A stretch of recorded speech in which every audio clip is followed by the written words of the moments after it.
And hello everyone, welcome to the stream. Well, I was not able to stream for the whole week, but well, it's all my work. That's it. So today is Saturday, and I'm going to start another visual novel. Till the third one that I'm doing on Saturday. Well, for streams I played more visual novels than this two. So it's actually Zero Escape, but its original release on Nintendo DS, and I'm not quite sure it's actually new setup that I'm using right now, how it will work. I hope it will be perfect, at least good. So let's turn off this music, start this console, and hope that it will work.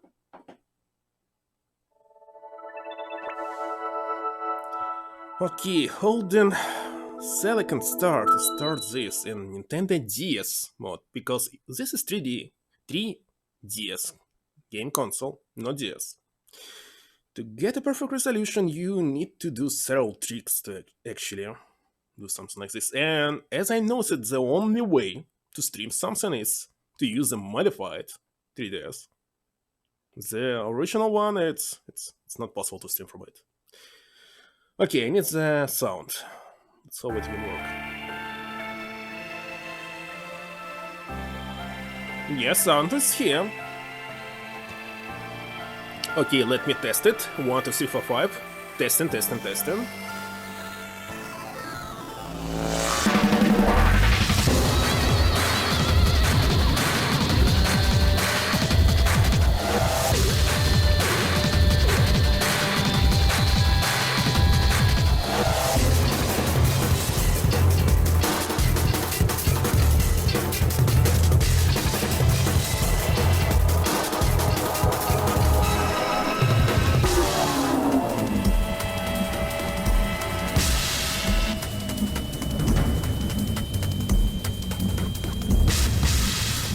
Well, everything is fine, despite it's pretty loud here.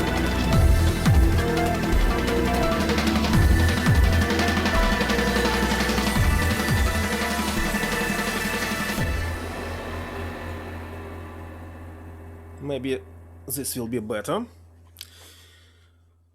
Well, I totally skipped this, didn't watch this video, but I think it's okay. Hello there, I'm really starting to enjoy visual novels. Have heard a lot about this one. House of Fata Morgana? No, never heard about this one. Do you recommend it? Let me check it. Let me Google it. House of Fata Morgana. Let's see. Actually created it. Well, it's a little bit old, like almost 10 years already.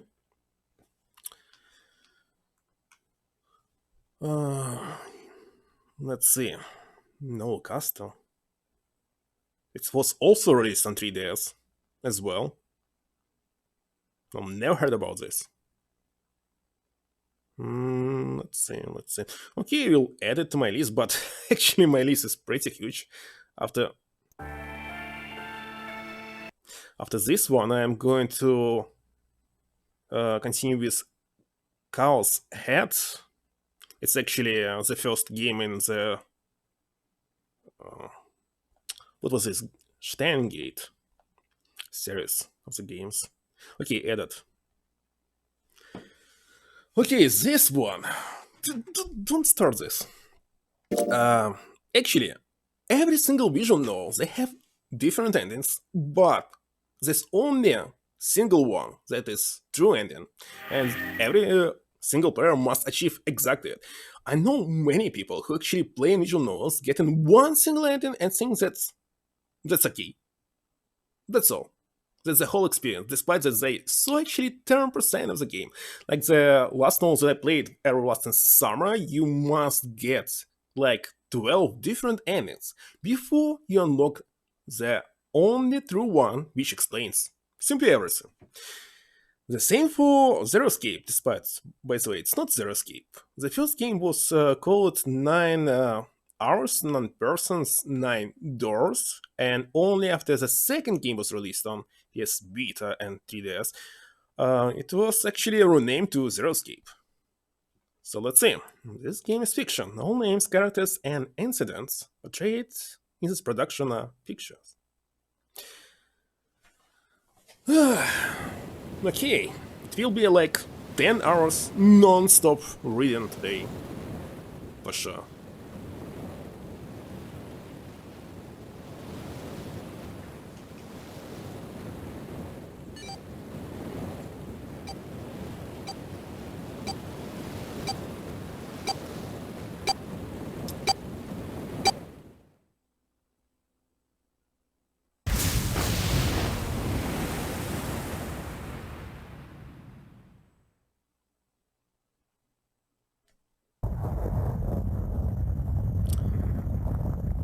Let's see. A loud noise. Startled, Junpei awake, and his eyes snapped open. By the way, it's the first time when I actually playing visual novel on 3DS. So it's kinda... I don't know, it's kinda unusual to actually hold it, use this microphone, etc. As he adjusted to the light, he realized that he didn't recognize his surroundings. And also, it's kinda unusual to play in dual screen when actually you need to read the text on top and bottom at the same time. With a crack, Junpei's head connected with something metal. He rolled over and threw out his hand to steady himself, but he found himself groping at empty air. His balance lost and his still fuzzy mind struggling to understand what was going on. Junpei tumbled down to the cold grey floor. Also, I don't know how to read the chat here. And there's so many cables. So one of the cables is actually power. The second one is actually connected to my PC. And the third one here is the sound. So it's very, very unusual. That's why still the sound is a little bit maybe loud. Change it here. Also, I have actually chat open on my phone, but... Okay, maybe if I... Wait a second, maybe if I hold it like here and put my phone... I don't know, to the right here, I'll be able to see if something happened.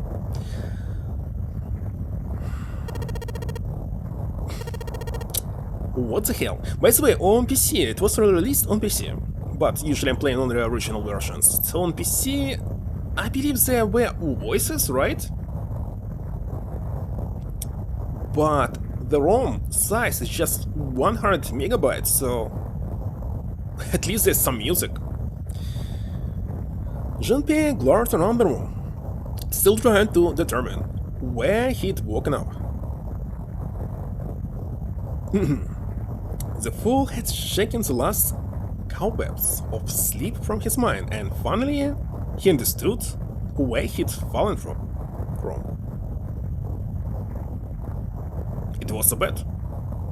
Wait a second. I just noticed there's 3 rows of these beds. A 3-level bunk bed, in fact.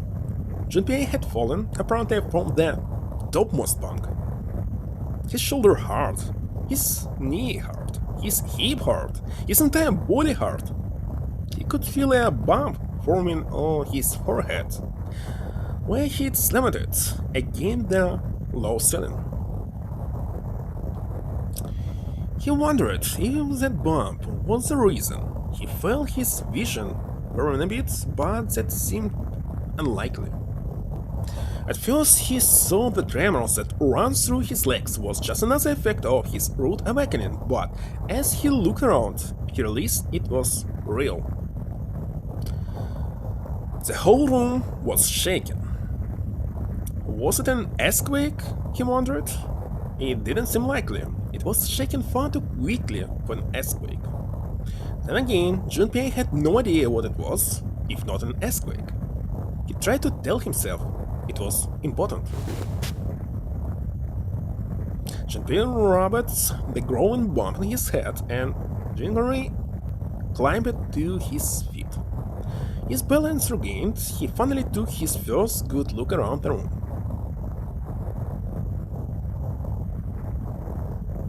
And muttered to himself, "Where am I?"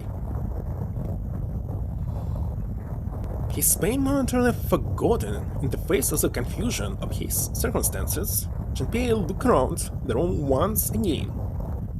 Minutes passed while Junpei struggled to get his bearings. Then, as suddenly as they had begun, the tremors ceased. A cold silence fell over the room.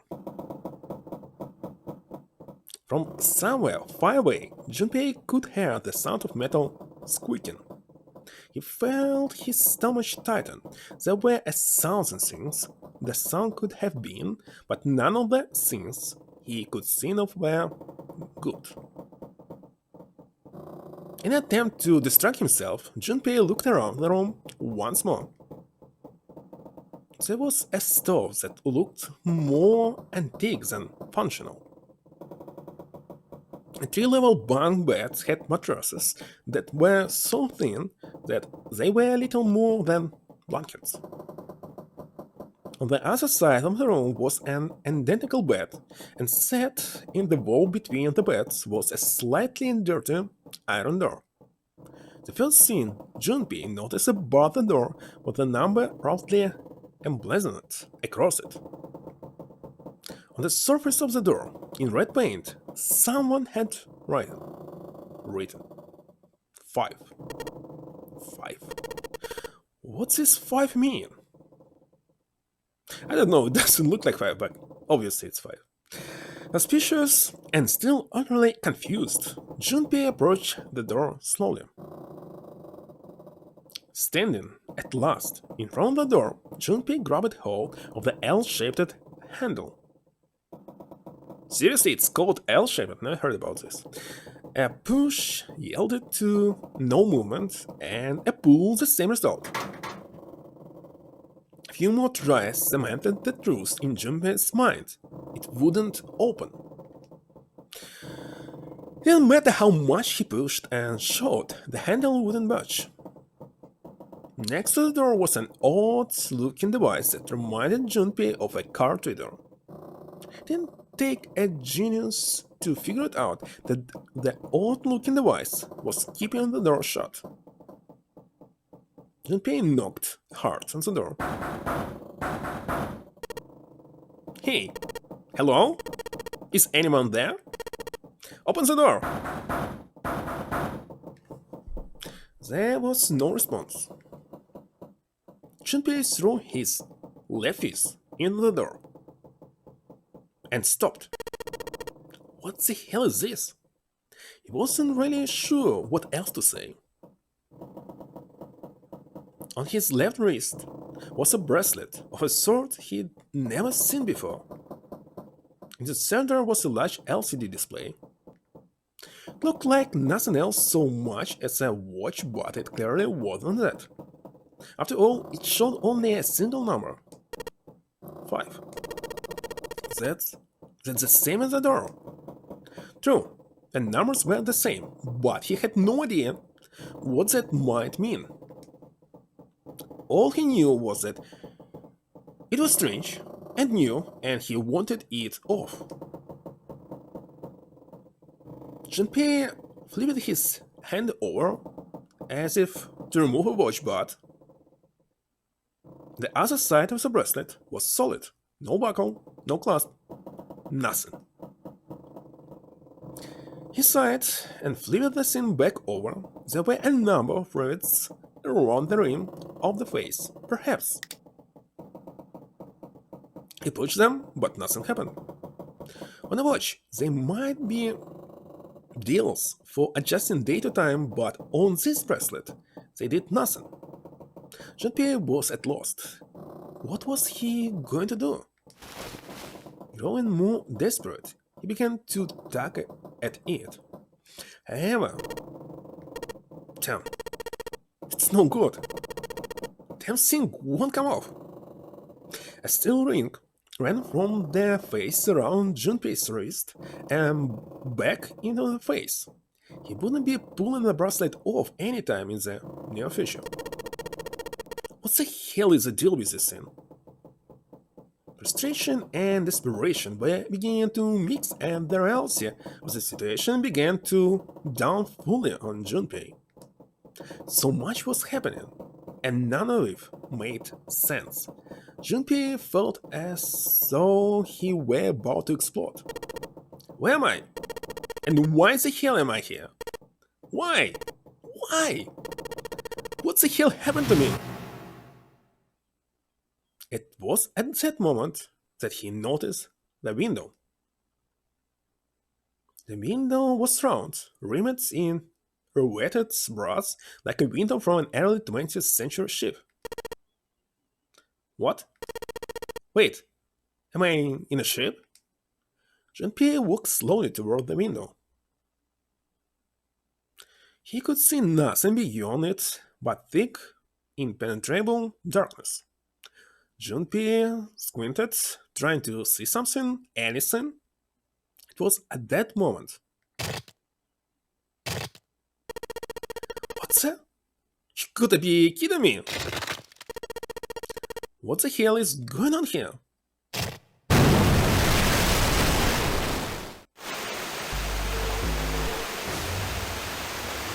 A crack slid the glass of the window, and for a moment Junpei stared at it. Then the window burst, and water began to pour into the room. What the hell? God damn it!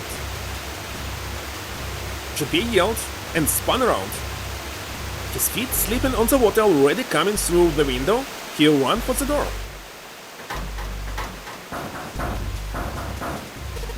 Hey! Anyone! Is anyone there? Come on, if you're there, say something! There was no reply. As Junpei screamed and pounded on the door, the water began to rise. It was now ankle deep on the floor and rising quickly towards his knees. Things were not looking good for Junpei. Not good at all. He needed to find a way out, and quickly. Junpei ran hands across his forehead, brushing the sweat out of his eyes and looking around the room.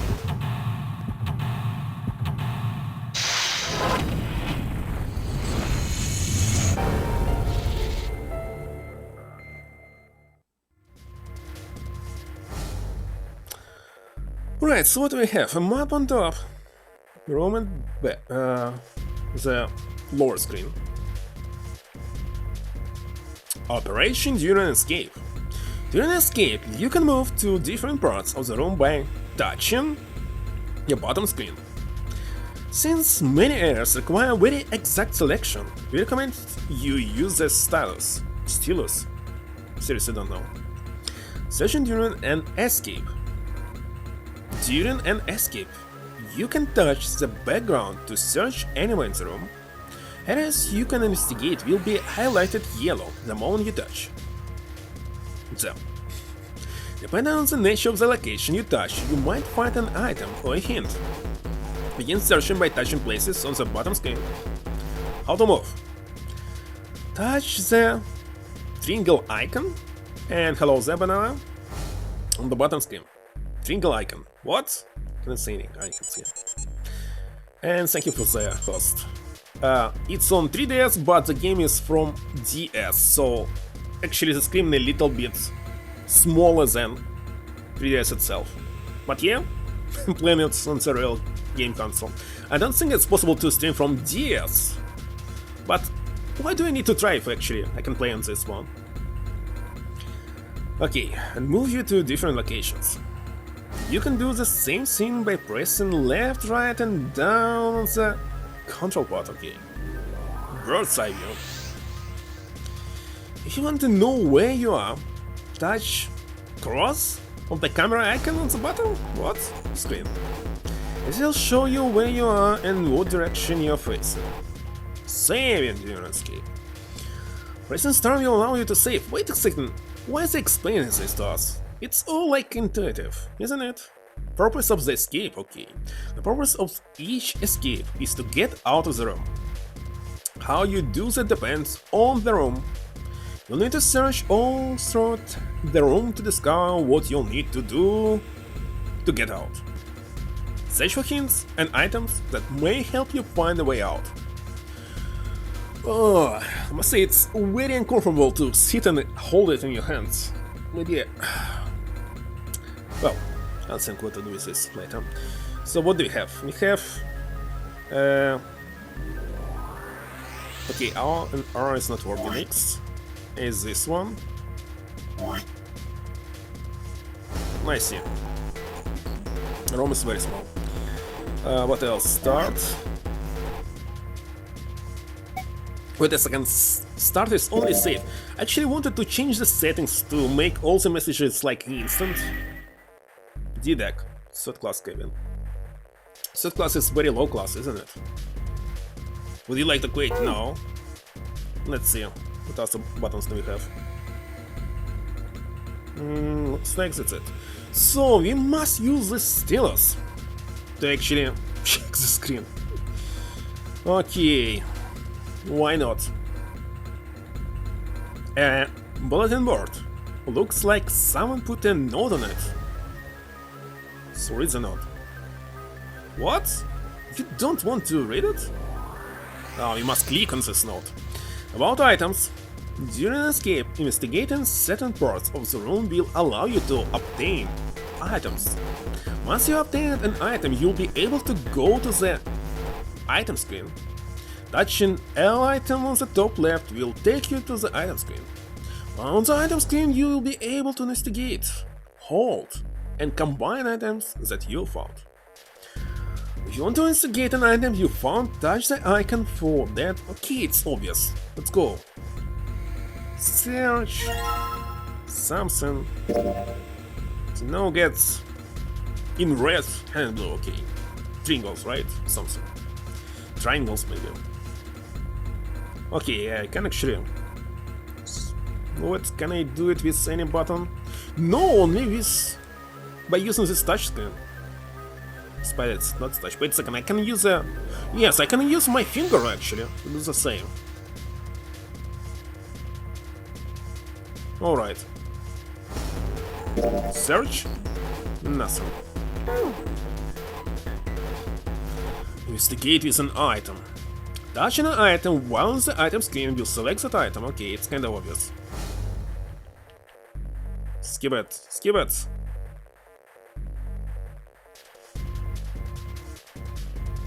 I know that it's hold an item. It's kinda obvious. Also, this helping screen for children, maybe.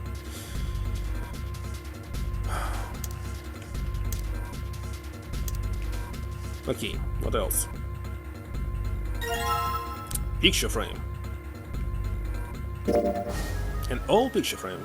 There's a picture of a ship in it. There's screws keeping the back on. Titanic or something, right? Doesn't seem like there's anything hiding on the scene. There's only a drain in this room. This is, as far as I can tell, a pole that is attached to the bed. Is that all? There's a towel next to the sink. There's nothing on the shelf, okay. Water just keeping pouring through the window. It's like a waterfall. I don't think showing something into the window is gonna stop the water. Showing. In other words, if I don't wanna die, I need to find a way out of this room. I have to figure this out. Then it's a pipe. I know! I'll crawl into the pipe and find a way out. There's nobody here to make fun of my lame jokes. Man, this sucks.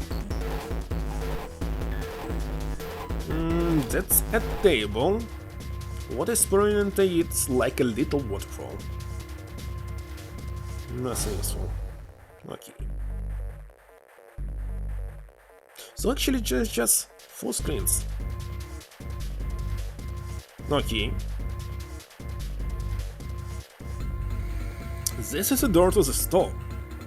Well, it opens easily enough. Sure, you wish the door to get out of here was that easy to open.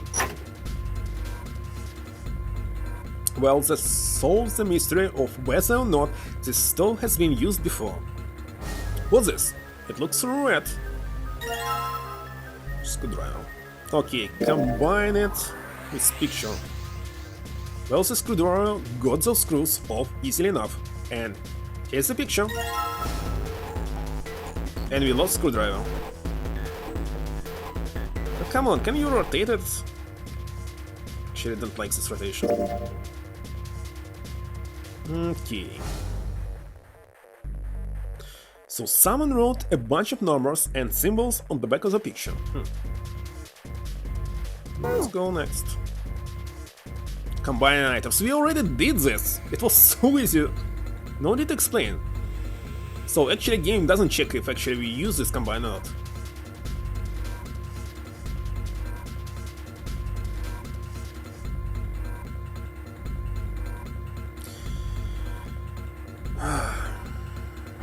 It's totally stuff. Nothing inside. What about this? Well, let's see if there's anything here. Looks like there's a key? Yep, that's a key, right? A little blue one.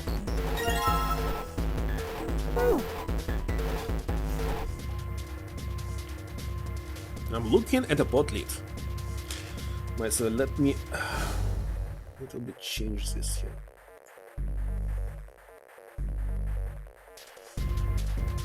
Still don't know what is the best setting for the sound.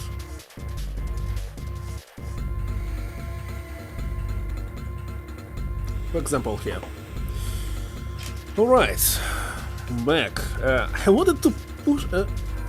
Where's the back button? It's better use direction. D-pot, I mean. No dice, it's locked tight. Wait a second. I actually holding a key right now, so why are you not using it? Let's see if there's anything in the keyhole. Oh, you must use it here. Alright, let's see what happens if I put this blue key in the keyhole. And nothing. I guess I'm gonna need some sort of code for the deal. Mini-games. Another explanation. Escape investigation may trigger one of several mini-games.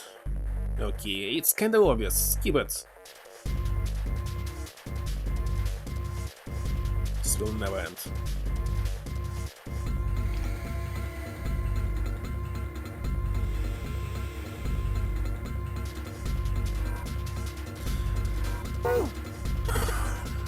Damn it.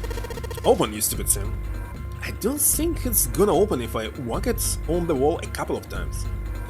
Might make me feel better. Not gonna help, though. Alright, Junpei, don't freak out. Keep it cool and look around for some more clues. Let's see. There's a blue briefcase on top of the bed. I can keep looking on the till the cows come home. All I'm gonna find up there's that pillow. Damn it. Isn't there anything else I can use? Can't see the bottom of the ladder. Oh man, the water's already up to the bottom of the bed. I'm gonna hurry this up. Here we are at the middle bunk. There's nothing useful here. There's a pipe at the other end of the bed. There's nothing on top. What about this? Okay, we have a briefcase, but there's no key right now.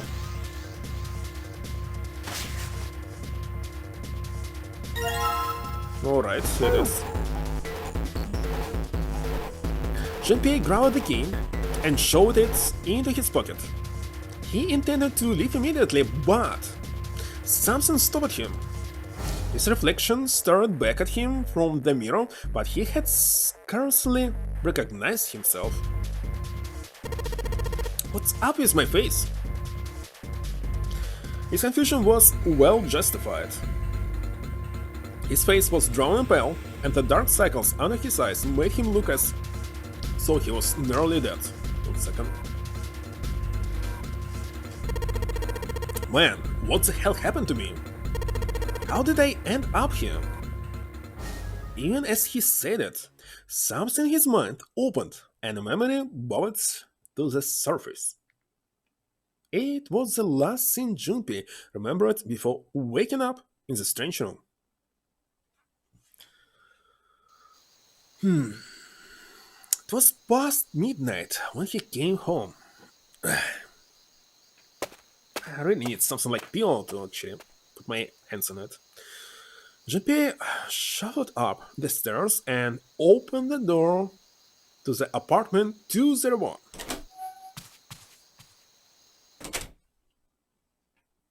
Inside was his apartment.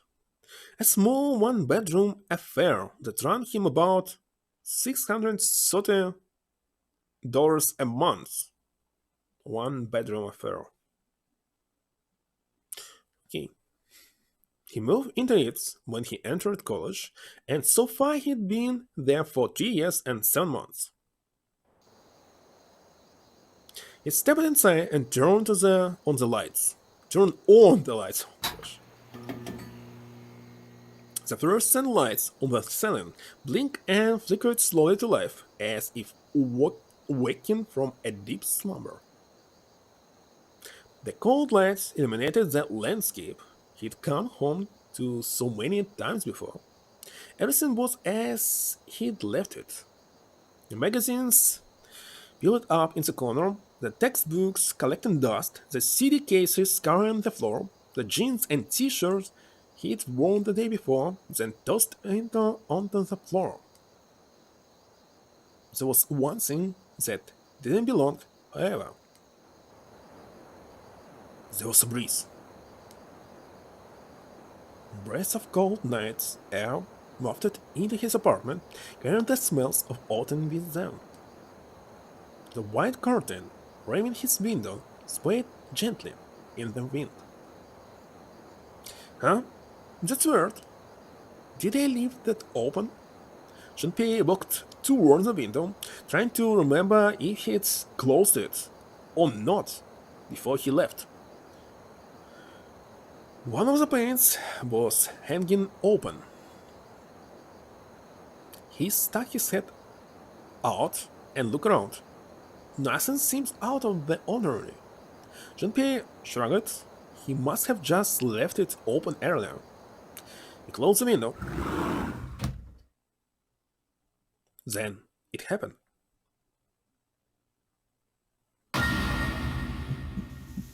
Junpei turned and found himself face to mask with a man dressed all in black. The man wore a deep hood and a buckley gas mask. His face was entirely hidden. Wait a second, it's actually a mistranslation because, as I remember, original there was no indication is it man or woman, and for example, in Russian languages you just can't say human and it would be right. Why they didn't use human word here? Anyway, Junpei tried to scream, but all he could manage was a strangled croak. Maybe I'm wrong, of course. Maybe it was man. Doesn't matter. I don't remember. He tried to step toward the man, but his legs could no longer support his weight. I was watching some Japanese team, by the way, talking about this. Junpei collapsed to the floor, a crumpled heap of limbs, like a discarded puppet. Too late, he noticed the white smoke that was quickly filling his apartment. A small object, shaped distressingly like a grenade, sat on the floor in front of his face, hissing. The white smoke poured out of it at an incredible rate. The smoke had grown so thick that the details of Junpei's apartment began to fade into the white haze.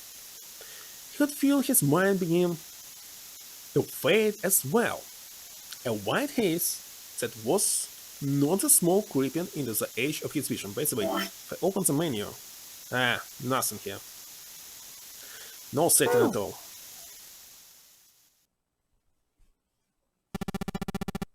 Consider this a privilege. You have been chosen. Chosen. A rasping voice wound its way out of the gas mask. It was cold and harsh, and distorted in some way Junpei couldn't put his finger on. You're going to participate in a game, the non-RA game. And it's a game where you will put your life on the line. That was the last thing Junpei remembered. The white smoke overpowered him. Masked Man faded from his vision, and he felt his consciousness fall away into the white mist. That's right. That guy with the gas mask. That son of a bitch must have taken me here. As to who the man was or might have been, Junpei had no idea. Indeed, he wasn't even sure that his assailant had been a man. Okay, finally. So they explained that might be not a man. Voice had been called a mechanical, likely passed through a voice changer, and the body had been covered in a thick cloak. Who was the man in the mask? You have been chosen. Junpei remembered that much, but what it might mean, that was beyond him. Junpei had no idea where he was or why he was there. There was only one thing from his memory that seemed important. You're going to participate in a game. In another game. It is a game where you put your life on the line. It's another game. What the hell is another game? God damn it. With a yell, Junpei drove his fist into the mirror. That's it. Small flashback.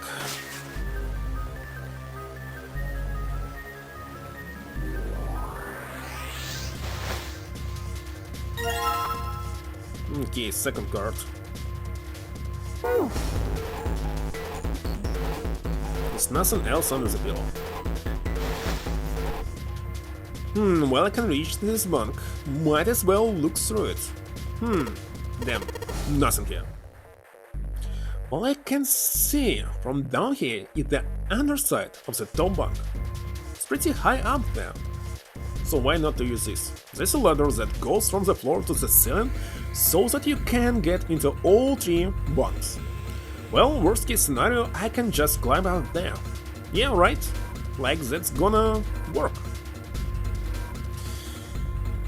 Okay, believe we can solve it already.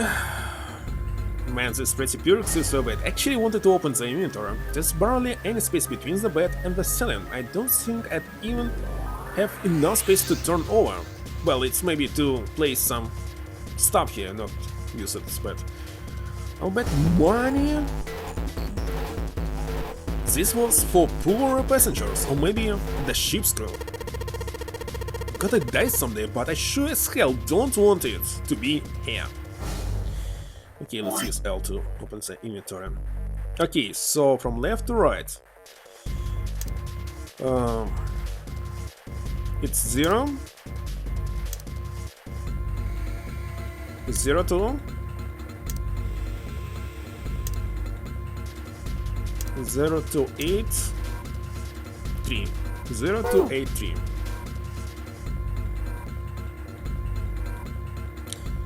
Zero to 8 3. Guess I'm going to hide the right phone numbers. Right, let's give this another try. I already forgot what was the number. Come on, skip it. 0 2 8 3 or something, gosh.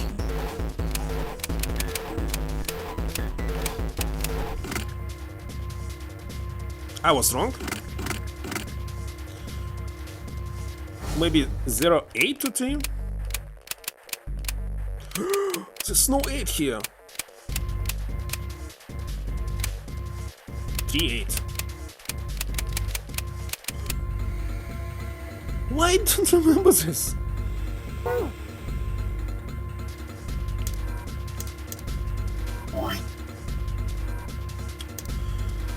So this one is definitely... Let's see. 0.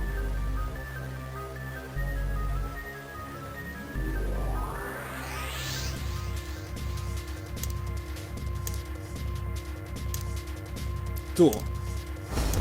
0, 2. So what was wrong? Wait a second. 1, 2, 3, 4, 5. It's 6. It's very low resolution, so it's 6. 0, 2, 6. 6, 3.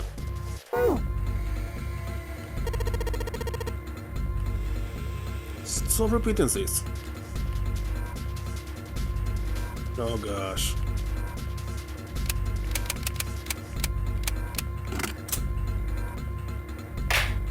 Alright, let's see if these numbers work. I turn off the key and hey, looks like it's working. Yes. Alright, let's open it up.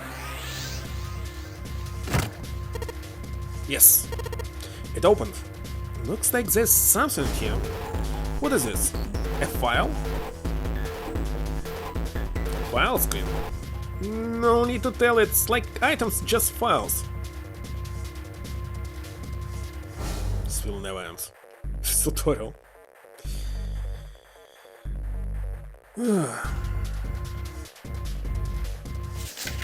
Alright, let's see what's in this file. Digital root. Let's see here. Computer digital root is the following steps. First, add all the numbers in questions to one another. It's kinda obvious what is digital root. You end up with something greater than a single digit number add the digits to one another. For instance, if you have a double digit number, add the number in the tens place. Wait a second, it depends on actually which base we use. So sometimes root can be a 10.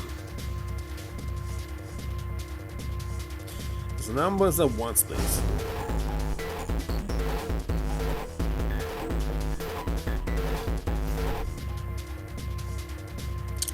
No need to explain it. Come on, it's so obvious. Anyone who actually learned mathematics in school knows this. I see. So just keep any numbers until I get a single digit number. Oh, looks like there's something on the back of this thing. A notebook, a pen, a calculator, and a stack of key cards.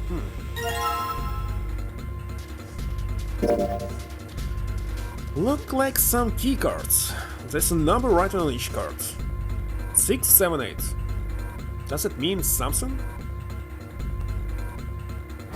Not much 6, 7, 8. We need like 9 of them at least, or even 10 for 0. New material has been added to the file screen. Calculator. We know what is calculator, are you kidding me?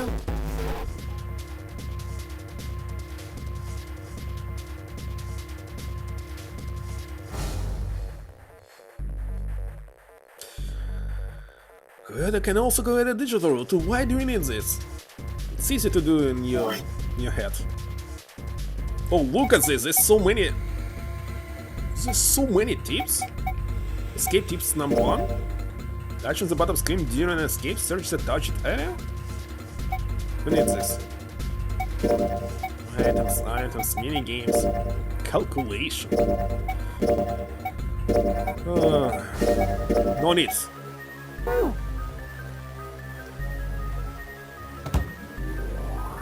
Where was the red case? Somewhere here.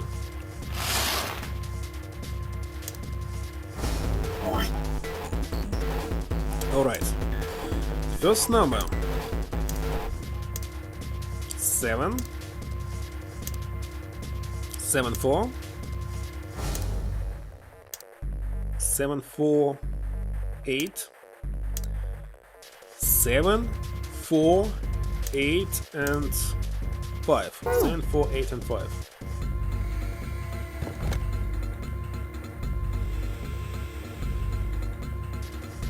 Seven, 4, 8, and 5.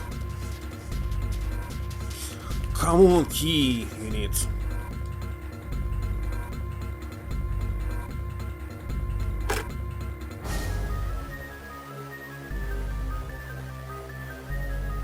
748. I forgot the last thing, come on! 748. Stop talking to somebody. Skip for this shot. Again, help! That's all. I forgot the number.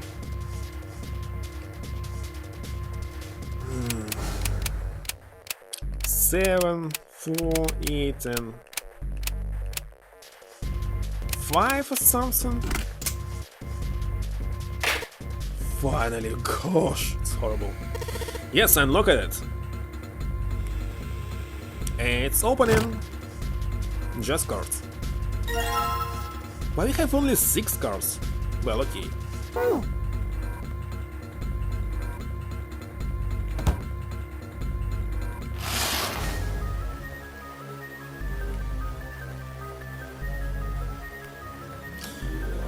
These cards with numbers on them. I'm pretty sure this is where I'm supposed to use them. Alright, let's slide this card and see if it works. And...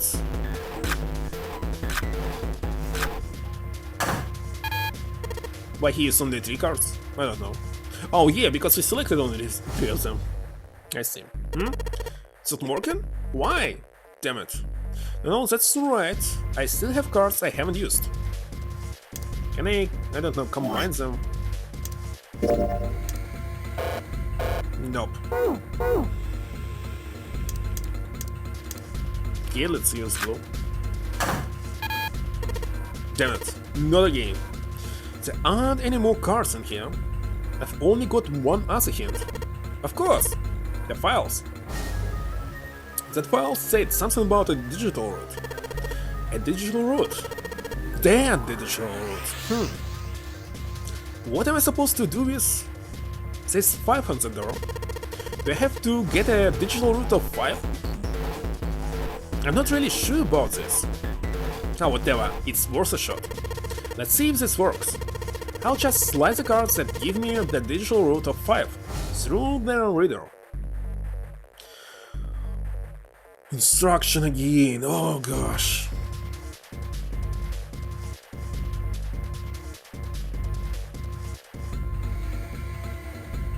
Okay, after this room, we will go and get, well, I will go and get some build actually. To put my hands on. Okay, 5, let's see.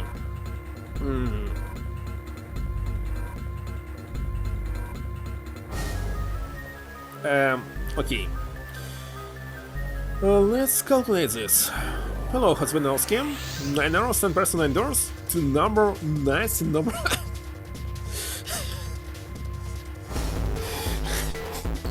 Is it from GTA? San Andreas, maybe. And hello there. Okay. Should be 5. 7 1 6. That's it. Easy. Am I? Pretty well. And what about you? The whole week I was not streaming at all because I simply had no time. I was trying to actually get some sleep but still failed. Yesterday I was not sleeping until actually 4 AM. Gosh. That was horrible.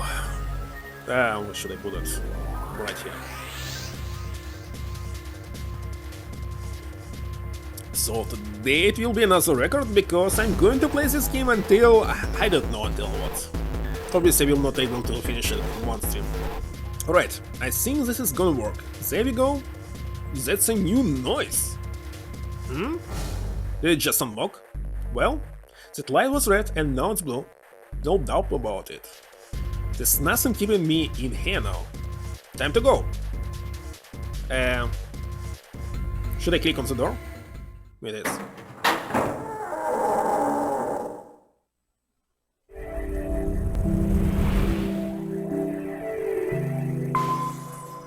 The first avatar?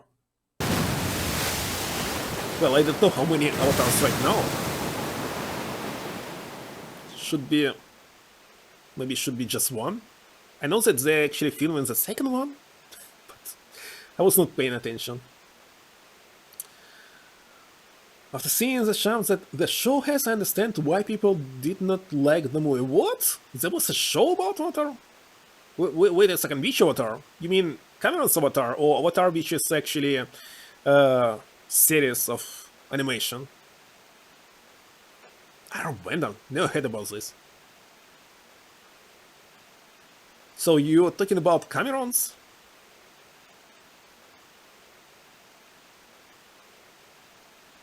Or let me Google it. Arbiter. Let's see.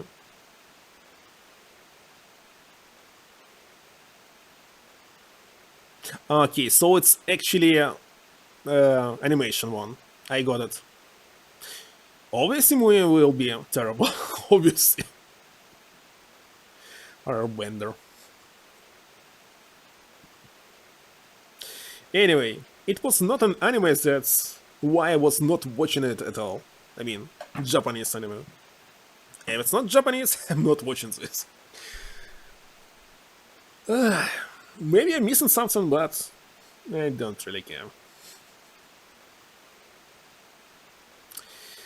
Accompanied by a wall of angry water, Junpei shot out of the room and into the opposing wall. Gasping to catch his breath, he looked around.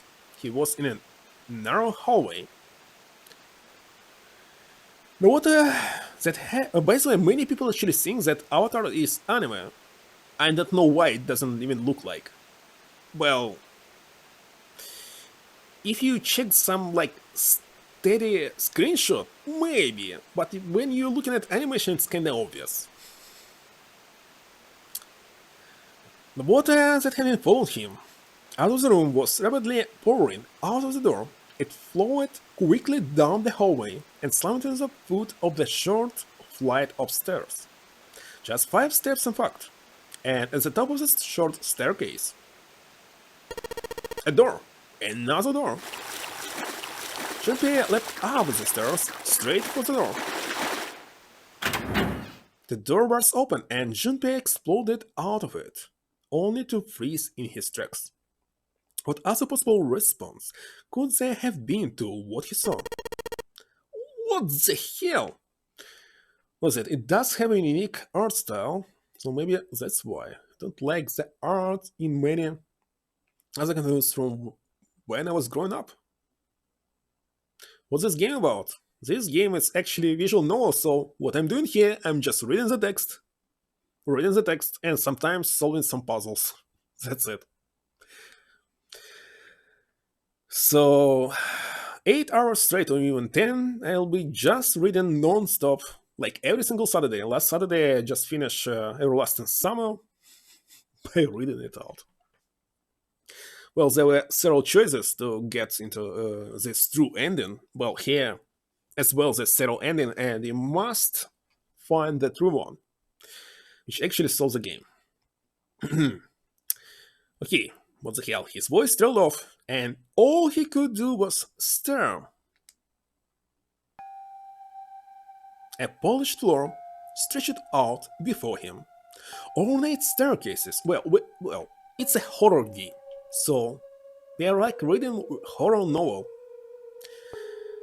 and listening to horror music, as you can hear.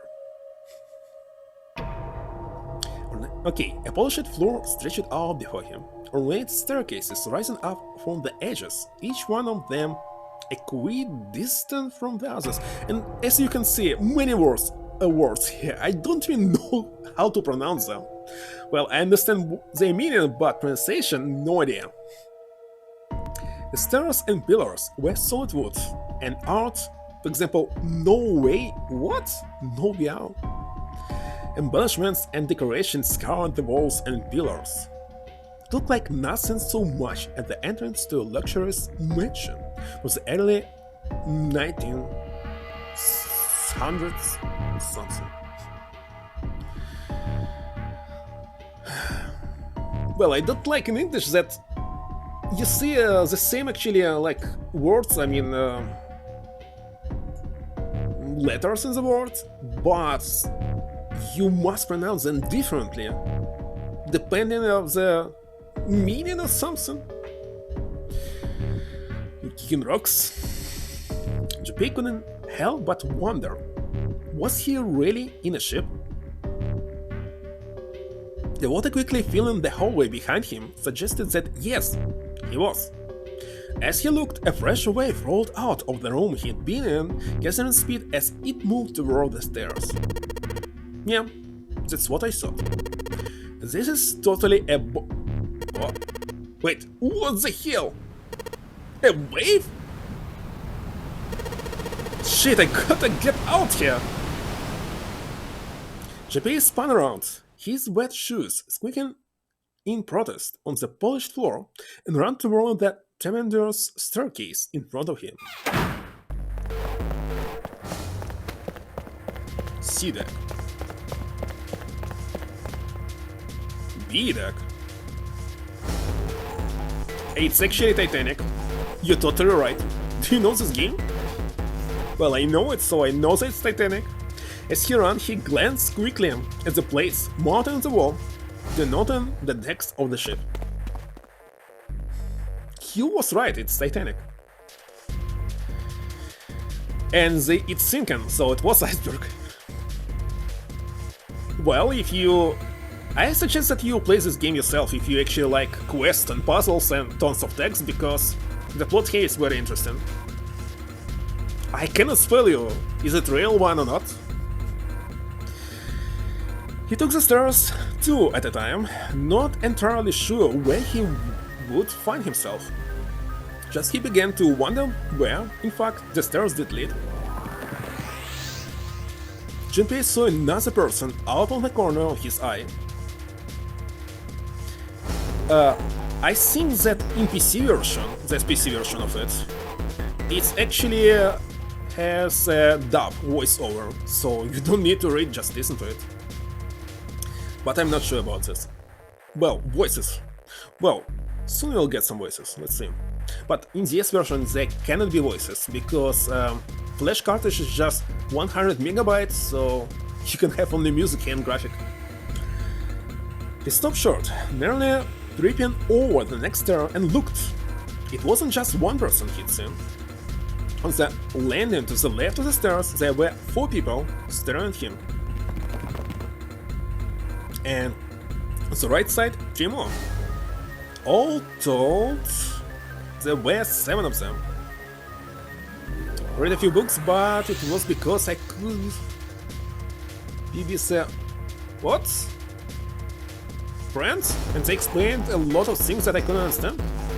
Well, I usually read in light novels, but Japanese light novels. Well, they were translated to English, but they're still Japanese. So, last one that I finished because actually someone on the stream mentioned the NHK, so welcome to NHK. Well, it was very average for me. Not very interesting, but anyway, must read it because it's well-known novel. What? When I do read, it's usually some Junji what? What is this thing? Let me Google it.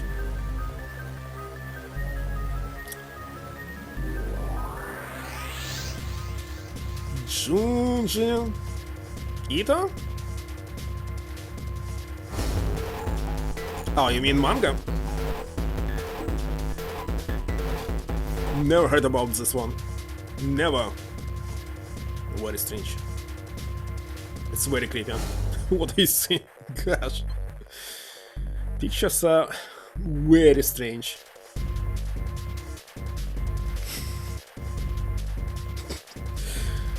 Well, maybe I'll read it someday. Well, I still have a One Piece that I didn't finish. And I also want to read Bleach because I didn't read it, I only was watching an anime. As that wasn't finished, by the way, they are going to continue it with some movie this year.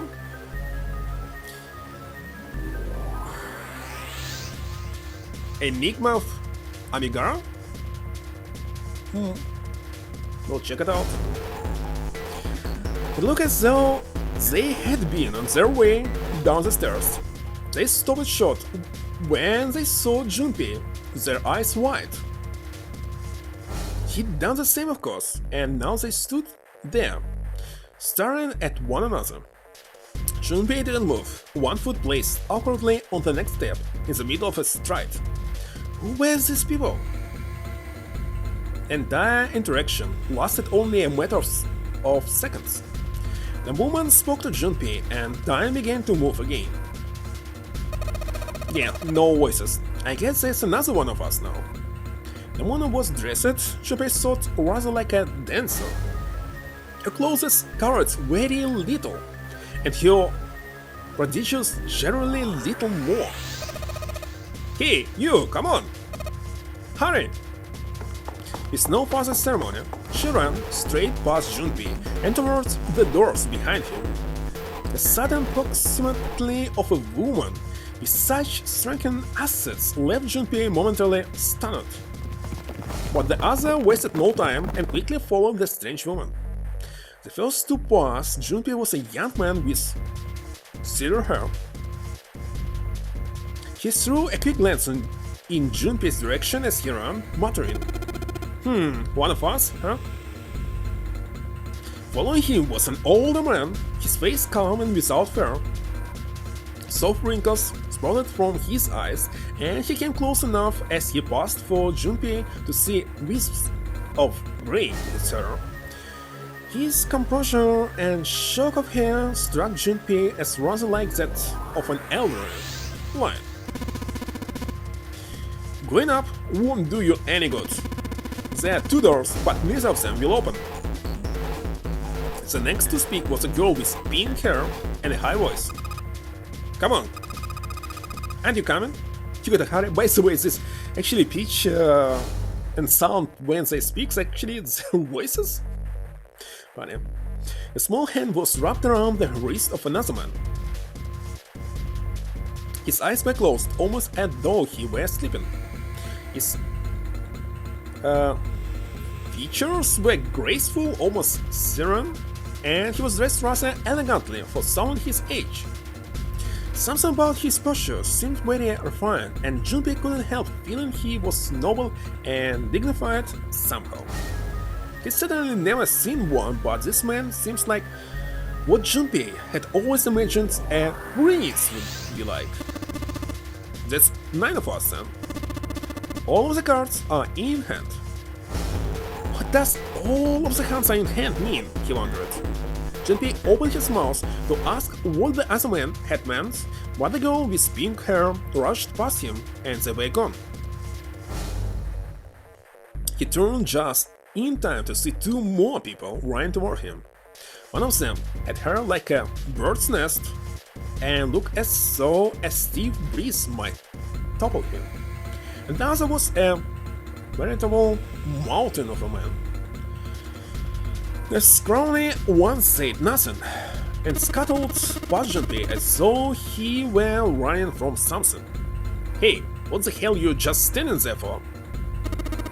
Did you hear him?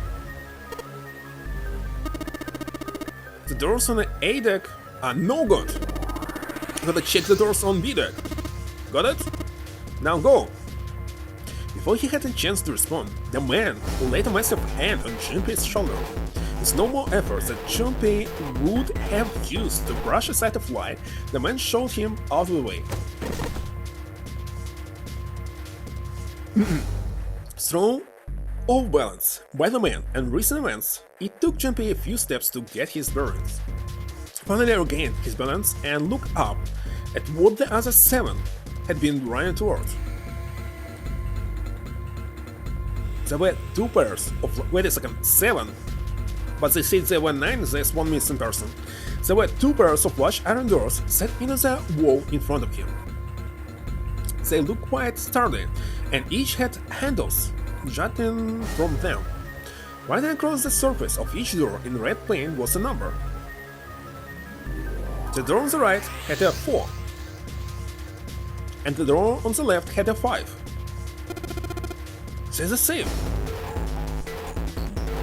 The guy Junpei had decided to call Zero was mumbling to himself. His room woke up in had a number on the door just like that. You too? With an arched eyebrow, the wine looked over at Zero. My cell was the same, and number up on the door. I opened it, ran down the hallway outside and found myself in the rather grand room. All upstairs, as I suspect, did the rest of you.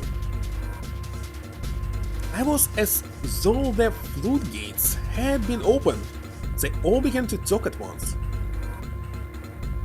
Me too. I did too. Yeah, door with a number on it. It soon became clear that each one of them had woken in a room with a locked door and saw the puzzle to escape. They all ended up in the same room, almost as though they had been guided there. Yes, we all saw the same scene. It's not important, we need to hurry. Yeah, I think I don't know that, lady. Before the dancer had time to finish, Zero was already running. He grabbed hold of the door labeled 5 and pulled. However,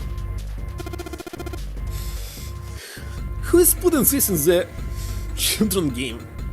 Well, I know that many people expect that Nintendo games are for children, but the problem is their lack of censorship, not like PlayStation or Xbox, and having such words on them that obviously not for kids. It's not over. This damn thing won't even budge. Move! You're in the way.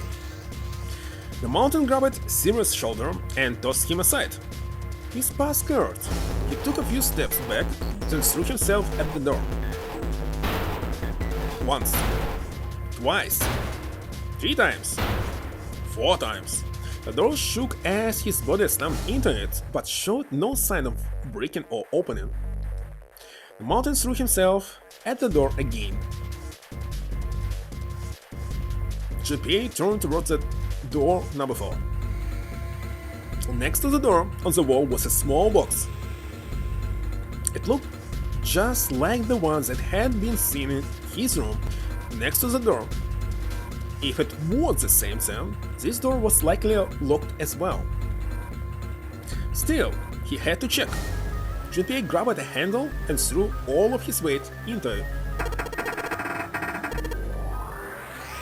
It was locked as tight as the door next to it as he'd suspected. Damn it. Junpei punched the door. It didn't respond. Were these the only doors, he wondered? It barely finished the thought when the C-deck plate he'd passed on his way upsprung, unbeaten to his mind. His body moved before he had time to think. Junpei turned and ran back towards the stairs. He had seriously taken a step when, at the top of the stairs next to an ornate clock embedded in the wall, he saw a person. It was a girl. She looked to be the same age as Junpei. He froze, unable to look away from her face. He wasn't confounded by her beauty or something equally silly. No, there was another reason he couldn't take his eyes off the girl. Junpei had seen her somewhere before. He couldn't quite remember where, but he knew he'd met her before. The girl, too, stared at Junpei, seemingly stunned. Her response suggested she'd seen him before as well. Without saying a word, Junpei walked slowly toward her. She didn't move. It was almost as though she was held in place by some sort of magic spell. As Junpei stepped onto her landing, the spell broke. No sooner had he set his foot down than the whole ship shook a second time. The quake caught the girl unprepared and she fell. Moving on instinct, Junpei leapt to catch her, or so he thought. Her face was far closer than it should have been. mere inches from his own. He was flat on his back, and she had landed squarely on top of him. The girl seemed as confused as he did, and her face suggested she still hadn't fully recovered from seeing him. For a moment, that seems to stretch for a very long time, they stared at one another. The ship stopped shaking. Everything was quiet. Water could be heard from the bottom of the ship, lapping faintly at walls and ceilings, but eventually that faded as well. The silence was complete, a thick, muffling blanket. At last, the girl opened her mouth. Oh my gosh, is it you, Jumpy? Jumpy, Jumpy. Her words echoed through Jumpy's head, and suddenly his memory returned. Akane? Why hadn't he released it before? The girl was Akane Kurashiki. She and Junpei had been friends in childhood, had gone to elementary school together for 6 years.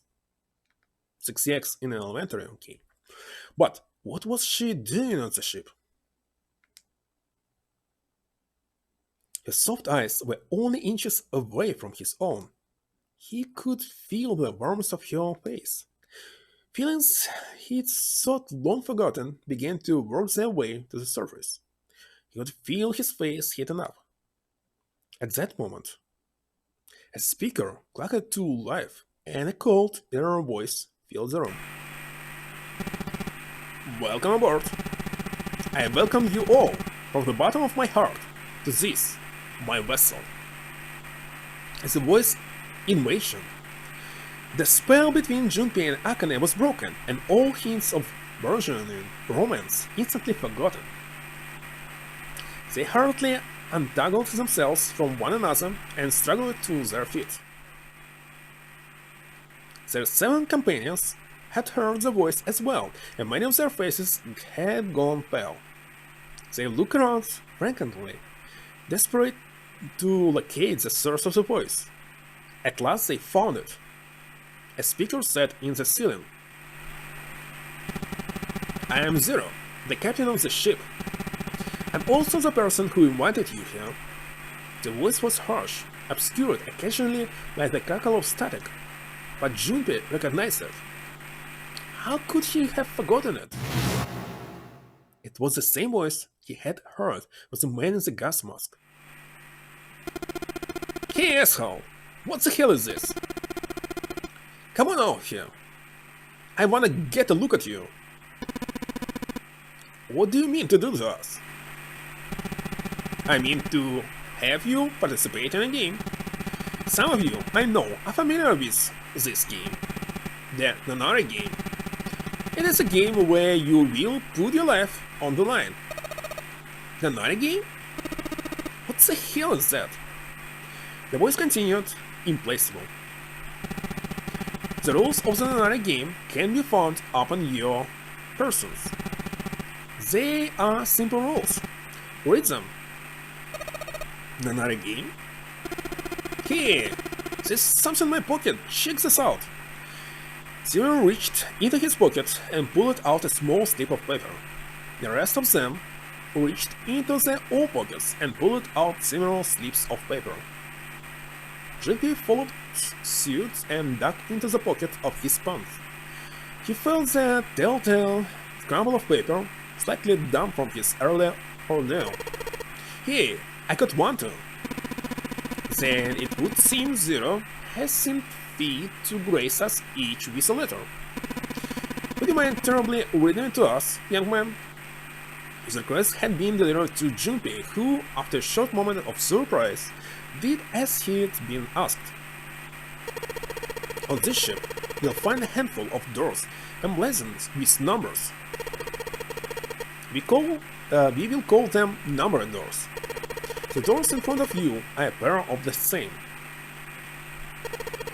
A key to opening these numbered doors are the numbered bracelets that each of you possess. Should you total the numbers on your numbered bracelets and find that the digital root of that number is equal to the number of that door, the door will open. Only Those who have opened the door may pass through. There are, however, limits. Only 3 to 5 people can pass through one numbered door. All those who enter must leave, and all who enter must contribute. Bracelet, Junpei figured, had to mean the bulky thing on his wrist. He glanced around it. It looked like everyone else had one as well, and had come to much the same conclusion. The purpose of the game is simple. Leave the ship alive. It is hidden, but an exit can be found. Seek a way out. Seek a door that carries N9. Junpei had reached the end of the letter. There was a long moment of silence, and then the speaker clucked to life once more. There's one last thing I must tell you. As you have no doubt surmised, this ship has begun to sink. On April 14th, 1912, the famous ocean liner Titanic crashed into an iceberg, and here it is, it's Titanic. After remaining afloat for 2 hours and 40 minutes, it sank beneath the water of the North Atlantic. I will give you more time, 9 hours. That is the time you will be given to make your escape. The voice finished and the speaker went silent. The sound of a bell tolling echoed through the hall. It came from the dance hall adjacent to the stairwell. It looked those assembled on the stairs mere moments to trace the sound to an antique clock embedded in the wall.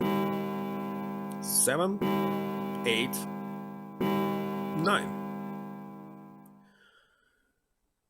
The sound of the ninth bell faded away. The tenth never became. So we must finish at 10, 11, 12, 1, 2, 3, 4, 5, at 6? Maybe. It meant the time was 9 o'clock. Most likely at 9 o'clock in the evening, so 6 a.m.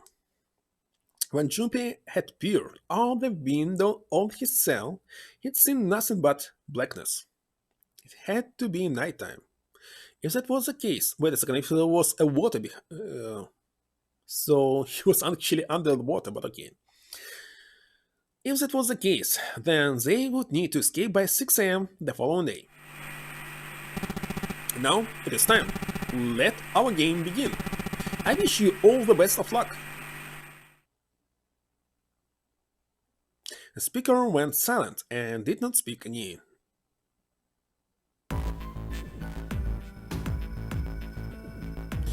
And I actually will go and grab something to my hands because it's very uncomfortable to sit like this.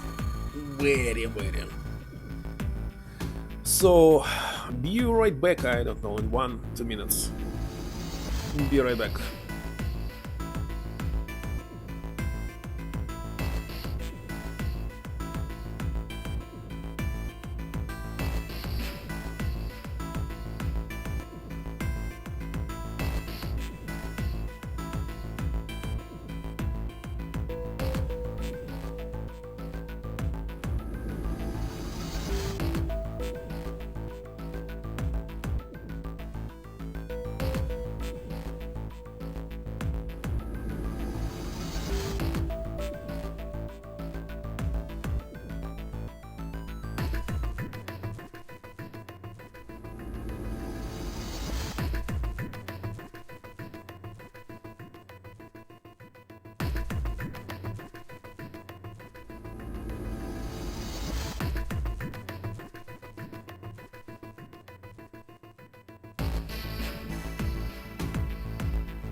Alright, I am actually back,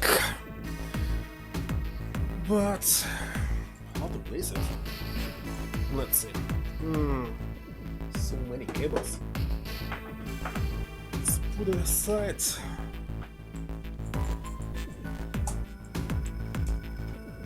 No, maybe something like this. Ooh.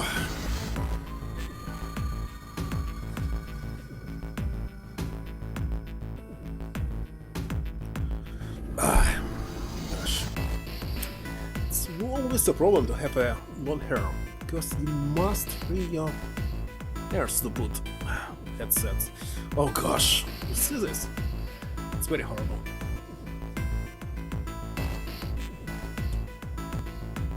Better. Next.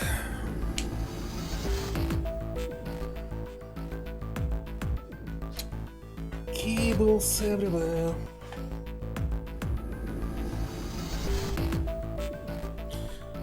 Alright, I'm somehow ready.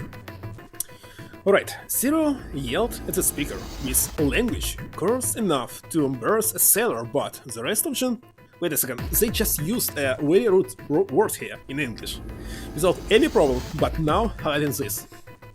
Okay. But the rest of Junpei's companions were silent, deep in thought.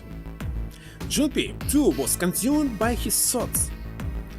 There was a great deal he didn't understand. Who was Zero? What was the Nonari game? Why had he chosen to make them part of it? Was he a criminal who took delight in playing with his victims? Or did he have some other purpose? And why had Junpei been chosen as part of this insane game? Why had any of them had been chosen? But one question was foremost in his mind. Akane. They hadn't seen one another since elementary school. Why had she appeared now? Coincidence? No, that seemed impossible. There had to be a reason. He didn't know what it might be, but there had to be a reason. It's still not good.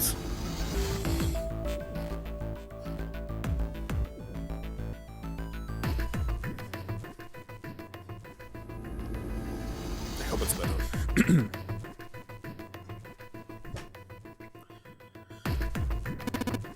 Very well. Alliance voice seemed oddly loud in the silence. Standing around here won't do us any good. Best we get moving, don't you think? Get moving?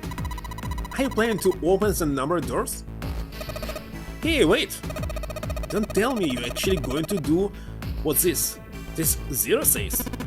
No, that's not what I mean. The lion shook his head, mildly annoyed. I'm saying, let's find another way. After all, we haven't really examined this place yet. We... what?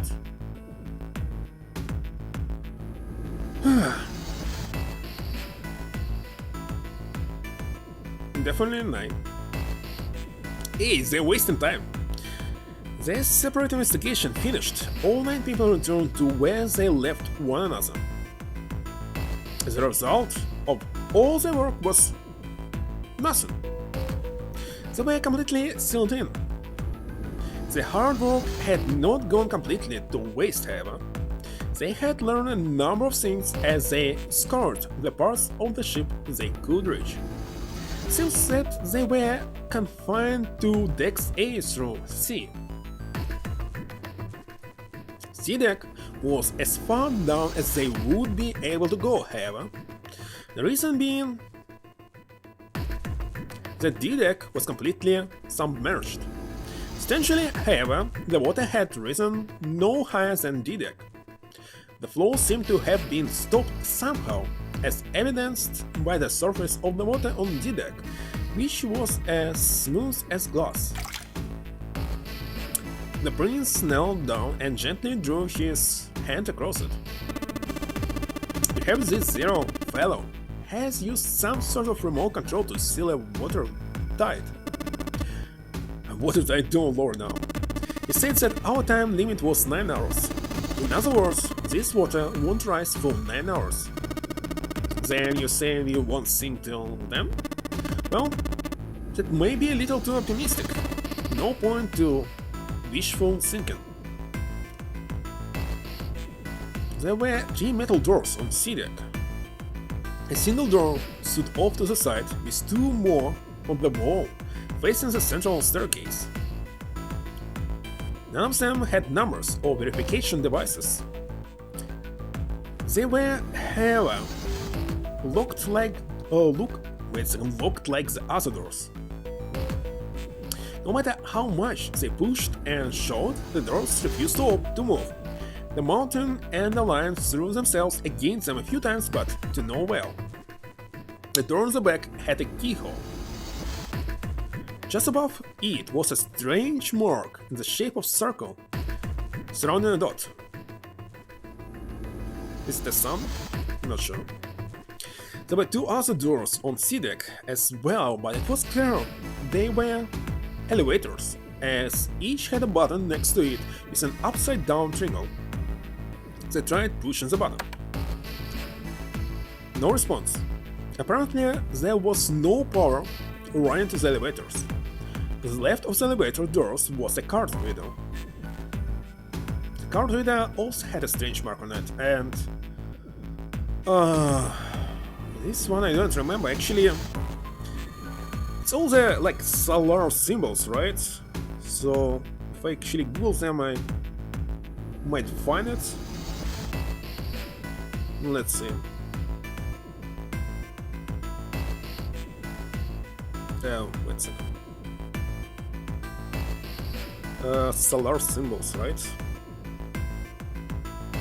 Why actually I'm doing this? This game must explain everything. There's some solar symbols in Destiny? Are you kidding me? Okay, found it. And yeah, it was a sun before. And the second one is...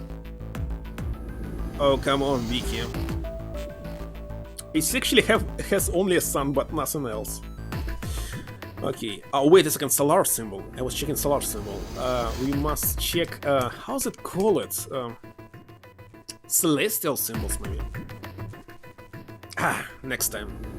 The card reader also had a strange mark on it. Looked like a lowercase h with a dash drawn across the upper stem of the h. Neptune, maybe? No. It's okay, I don't remember. Junpei started it for a while. Saturn, yeah, Sega Saturn, yeah, I knew this. The symbol of Saturn. It's an astrological symbol. Astrological. That's right. Then the mark on the other door. I think that was the sun symbol. They had seen the same symbols on A deck. There was a door on either side of the stairs. The one on the left had a keyhole with a similar symbol engraved on it. This is an S symbol. The horizontal line symbolizes the equator and the vertical one represents the prime meridian. Junpei looked up at the ceiling. There was a great circle cut in it, perhaps for a skylight or a glass dome, but it had been filled with a gargantuan metal plate. The metal looked very solid. Anything short of an explosive charge was unlikely to damage it. So let me close this.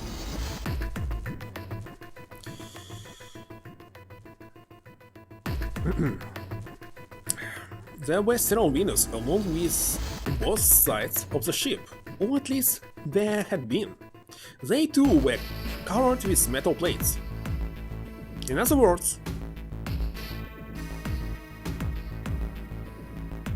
no escape. You're trapped. All the exits go nowhere. Junpei was not happy. Not happy at all. The girl with pink hair spoke up.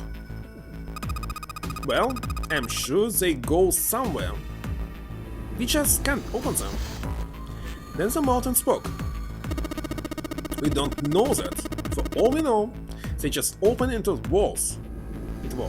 Or take us in cycles. The prince didn't agree. No, I'm sure they go somewhere. Otherwise, what point would they be? And we can open them. Well, 2 of them at least. 2? Wait a second, I thought there were 3 doors, okay, too. You mean the number doors? All eyes turned toward the doors with numbers on them. The atmosphere in the room grew tense. Hey, wait a minute. I think I said this earlier, but I don't think we should do that. There's a move in front of these doors, as if to block them. Have to be crazy to open these doors. If you do that, we are doing exactly what Zero wants us to do. Wait a second. To actually survive, you must follow what actually criminals saying you to do.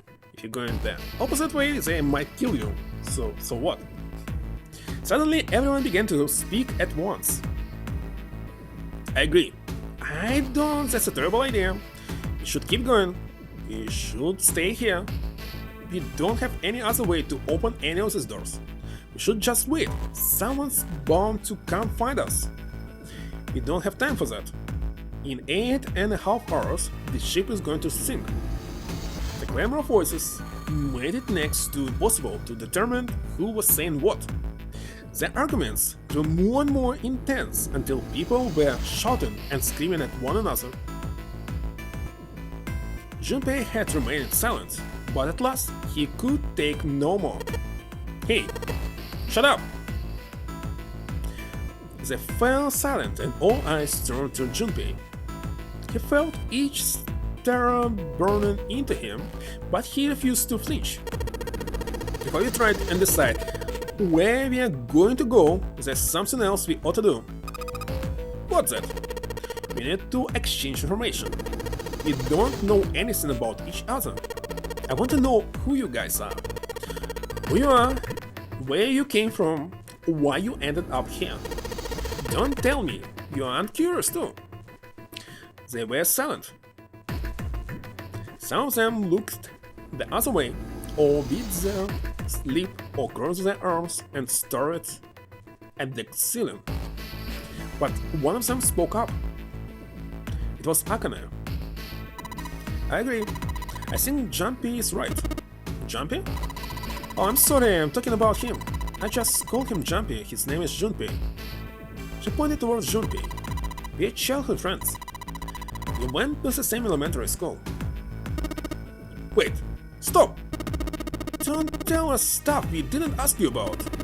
There's probably watching us right now. What are you gonna do if he's listening in? Would that be bad? Hell yeah, it would! We don't know how much that bastard knows about us. Maybe he just picked a bunch of random people to kidnap. If that is the case, then it'd be dangerous for us to let him know too much. I don't know why. If Zero knows who we are, he could go after our families. Maybe he'd tell us he had them to get us to do stuff, you know? But we still need to know what our names are. It's going to be hard to talk to each other if we don't have names. Alright, then why don't we have code names? To him apparently, it seems like the obvious solution. Code names? Yeah, we'll each pick something. Like, I'll be 7. 7? Why is 7? Seems a fair question. The mountain stuck out his left arm. Cause this bracelet number says 7. Oh, I get it. Yeah, that's a good idea. He smiled. Alright, I'm gonna be Santa. Any of you chumps know Japanese? No? Well, San means 3, so I'll be Santa, obviously. You know, like Santa Claus. Santa Claus. Kids, don't you think? Then your bracelet number? Yeah, it's got 3 units. Good job, Grandpa. just like the Martin had done, Cyril thrust out his left hand. Sure enough, the face on his bracelet read G. Very well then. I'll go next, shall I? My bracelet number is 1. Given that, I think Ace seems appropriate. I'll be Lotus then, as I'm sure you all know it has a petals. I don't know.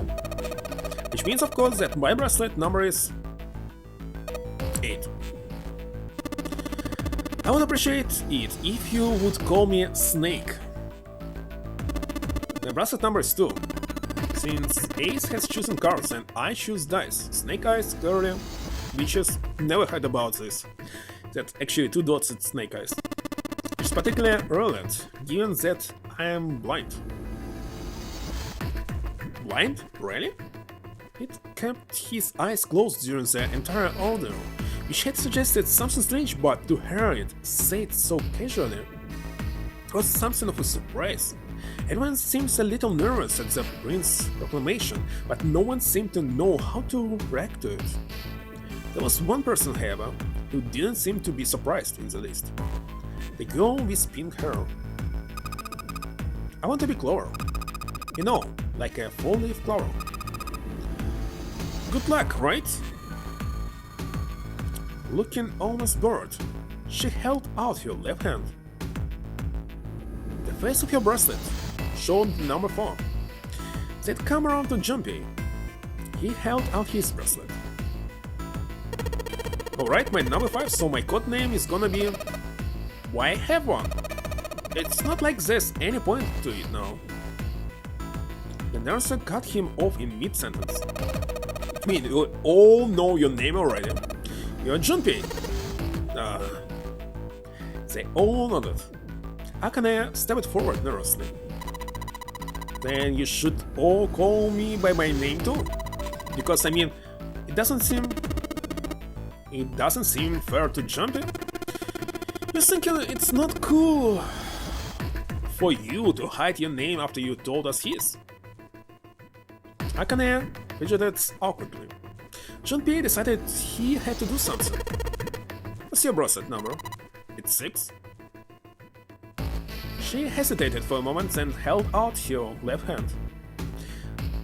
Who actually placed this bracelet on top of her sleeve? It's very strange.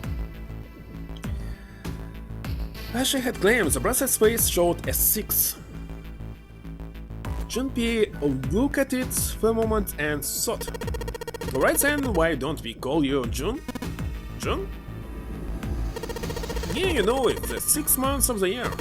So you're June. Champion.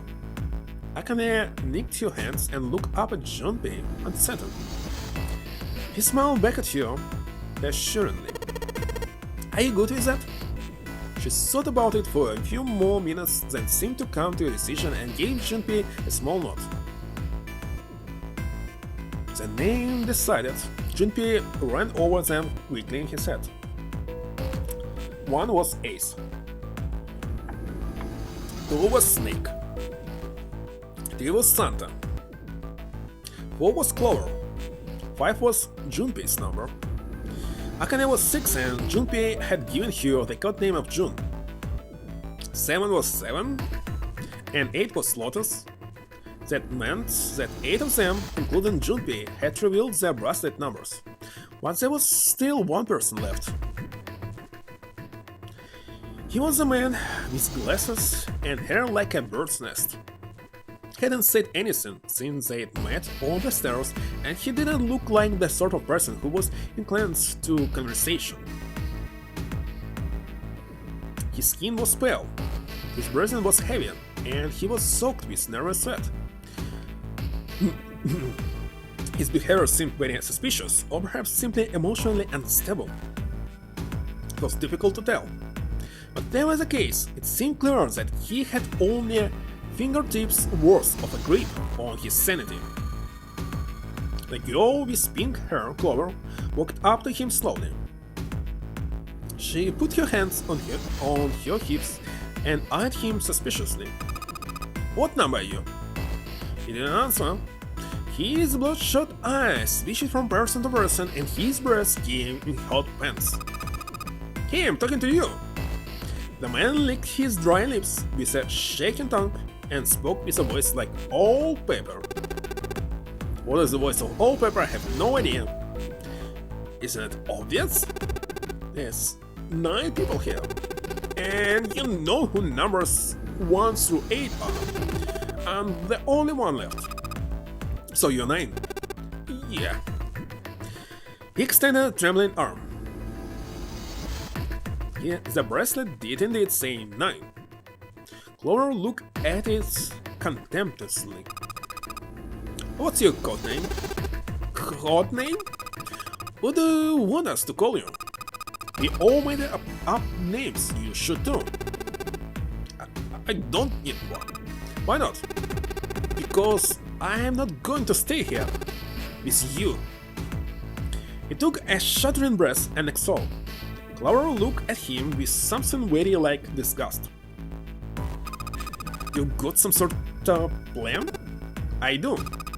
Yeah, what's that? You sure you want to know? Yeah? Alright, let me show you. I'm going to do this. By the time they realized what he was doing, it was too late to stop him. The man's body moved like a snake's. In the blink of an eye, he had slid around behind her and wrapped his arm around her waist. Hey, what the hell do you think you're doing? Zero, Santa, stepped forward toward Clover and the 9th man. He was halfway there when... Stay back! Santa leaned the man's hand down into his pocket. It came back out with a knife. A pocket knife. He held it to Clover's pale, quivering neck. If you get any closer, I'll cut you open. Santa skidded to a halt. He snarled at the scrawny man with the knife and gritted his teeth. Yes, that's right. The man's smile was neither friendly nor assuring. Sweat poured down his neck, soaking the collar of his shirt. Clover, alright? The brain snake's voice sounded oddly concerned. Yeah, I'm fine. The voice shook, making his words even less convincing. What the hell are you trying to do? I told you. This is my plan. What are you gonna do to her, you sick son of a bitch? Don't worry.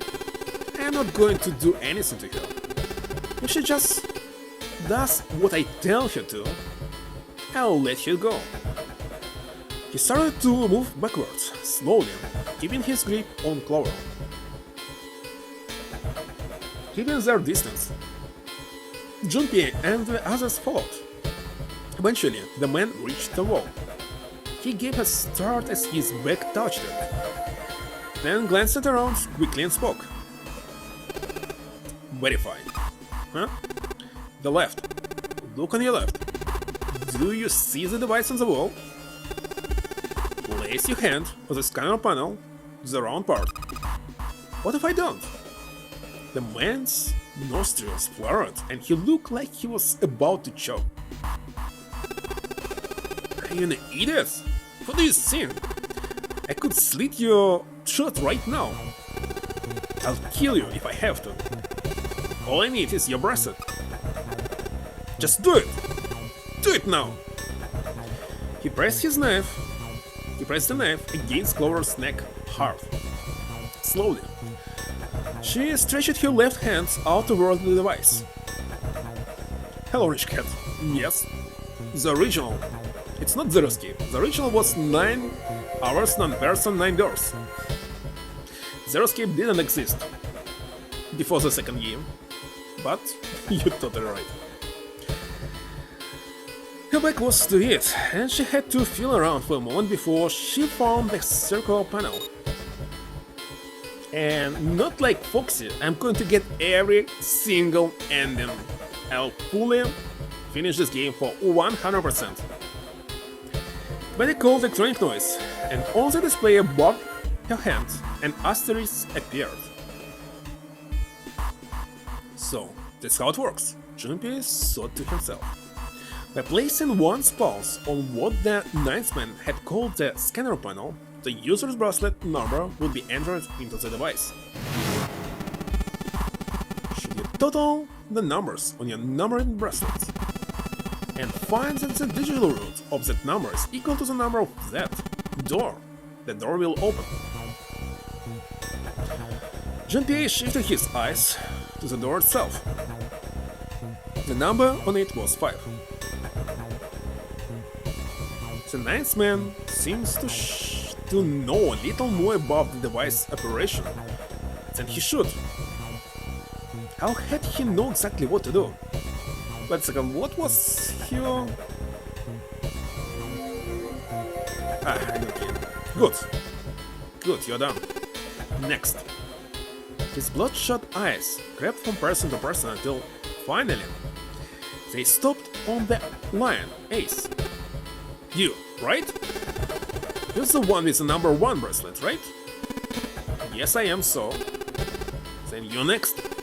Just verify your number, like this little brat did. What are you doing? Do it! Don't you care what happens to her? Take it, just calm down. Ace held up his hands, palms out. The ninth man jerked his chin toward the device. Slowly, cautiously, Ace moved towards the device. It would seem like an agonizing eternity. He reached it. Now, verify. Ace nodded and placed his hand on the scanner panel. The device beeped again, and a second asterisk appeared. Now the device had Clover and Ace numbers, 4 and 1. 4 plus 1 equal 5. The same as the number written on the door, but it wouldn't open just yet. Only 3 to 5 people can pass through one number's door.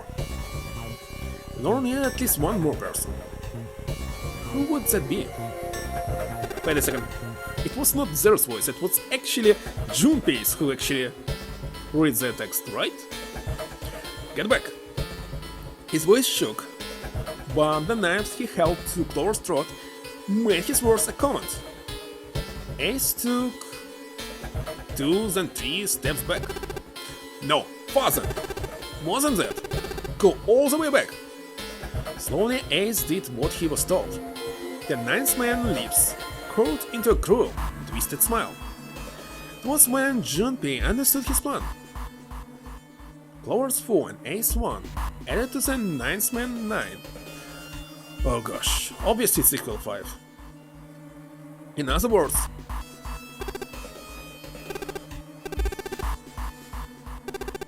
thanks God you were all so cooperative.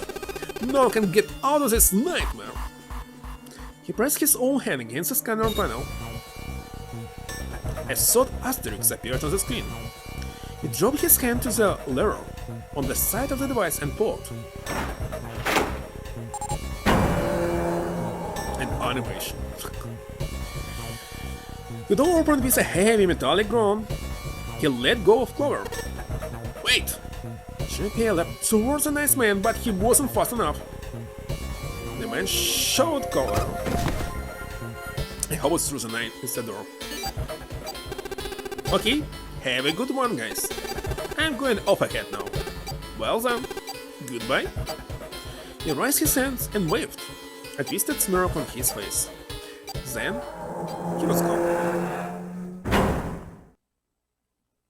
The door ground shut with a dull clank of metal. Clover, are you alright?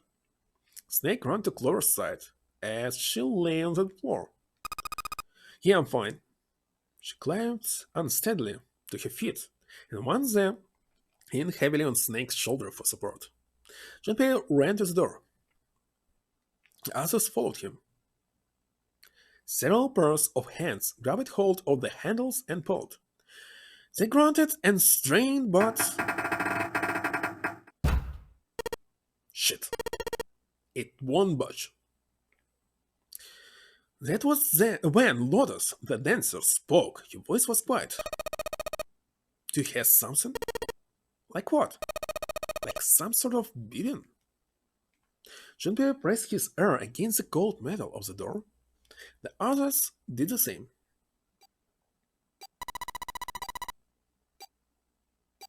You're right. I can hear it too. What is it? Then they heard something else. It was the ninth man. Shit. Why isn't it stopping? Damn it! You lied! Lied? This wasn't supposed to happen. This is wrong. This is wrong! His voice shook with fear. Safe on the outside, they stepped back from the door and looked at one another. What is happening there? Open the door! Please! I'm begging you! Help me! Please get me out of here! Get me out of here! Jean-Pierre grabbed hold of the device. He slammed his hand on the scanner panel. Nothing happened. Why didn't it register him? He looked at the display where the asterisk had shown up. It said engaged. Oh my god, there's no time left! Listen, I was lied to. He lied to me. He put me in here. It was him. He killed me. It was him. Why not to tell us the name at least?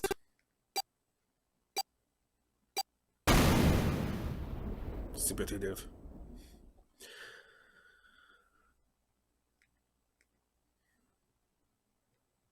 The explosion rocked the room. Instinctively, they ducked, then stood up slowly. When they released, there was no danger. No one spoke. Silence filled the room. In that silence, the electronic tone that echoed across the room sounded as loud as a gunshot. All eyes turned toward it. It had come from the device mounted next to the door. The display changed from engaged to vacant. Let's see if we can open it. Seven the Mountain swallowed hard.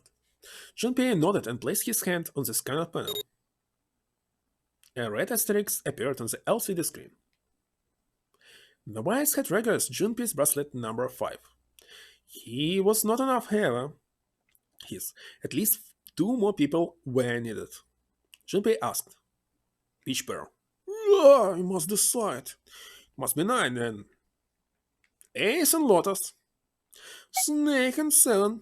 Or Santa and June. A hard choice. Very important one. Santa and June, you think you could give me a hand there? The pun was a little too on the nose, but the mood was still green. Both Santa and June lifted their left hand silently. He verified, and she followed suit. They'd fulfilled the conditions, kind of obvious. They were to pull the lever on that side. Are you guys all ready? I'm gonna open it. Jean-Pierre grabbed the lever and looked back over his shoulder. They stiffened and nodded. Jean-Pierre nodded back and set his mouth in a grim line. Then he slowly lowered the lever.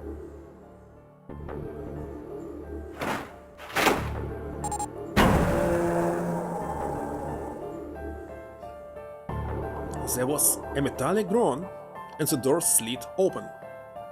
A breath of air drifted out of it, carrying a stench that nearly made them gag. Jean-Pierre grimaced and put a hand over his mouth. Oh my god. Good god. Lotus and Ace shuddered. 7 grunted. Whoa, that's crazy bad. Even Santa's voice shook. He blew up. It appeared that Santa was right. The hallway on the other side of the door was splattered with chunks of torn flesh and dark, red blood. A shriek echoed across the room. had come from June. Then Hussein left her, and she dropped, as Junpei turned to catch her with the wrong ground shot.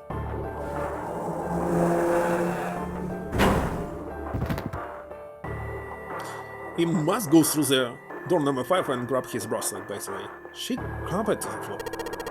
Jun, you okay? Junpei dropped to his knees and put his arm around her shoulders.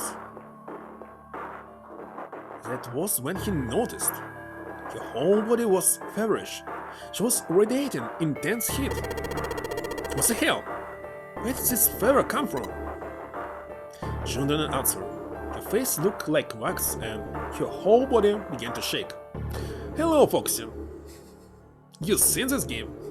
Well, not exactly this one, because it was before the Zero Escape series existed, and had never actually been known as Zero Escape. So this is the original version, as you can see, and it's using both screens and displaying more like information than PC version, as I saw. And as I see, it's slightly different, because I don't remember several things that I saw here. Alright, let's just rest for a while, okay? You think you can walk? She nodded quickly. Junpei lifted Jun to her feet and guided her to a nearby chair. Here we go. As gently as he could, he set her down in it. And by the way, I more prefer to use my fingers or stick, well, in PS Vita it's fingers of course, to actually navigate in this game, rather than using mouse. How are you feeling? Are you alright? She nodded, and as she did, a single huge tear rolled down the side of her face. Why? Why did this happen? Her voice cracked, broken by misery and grief, and choked by sobs.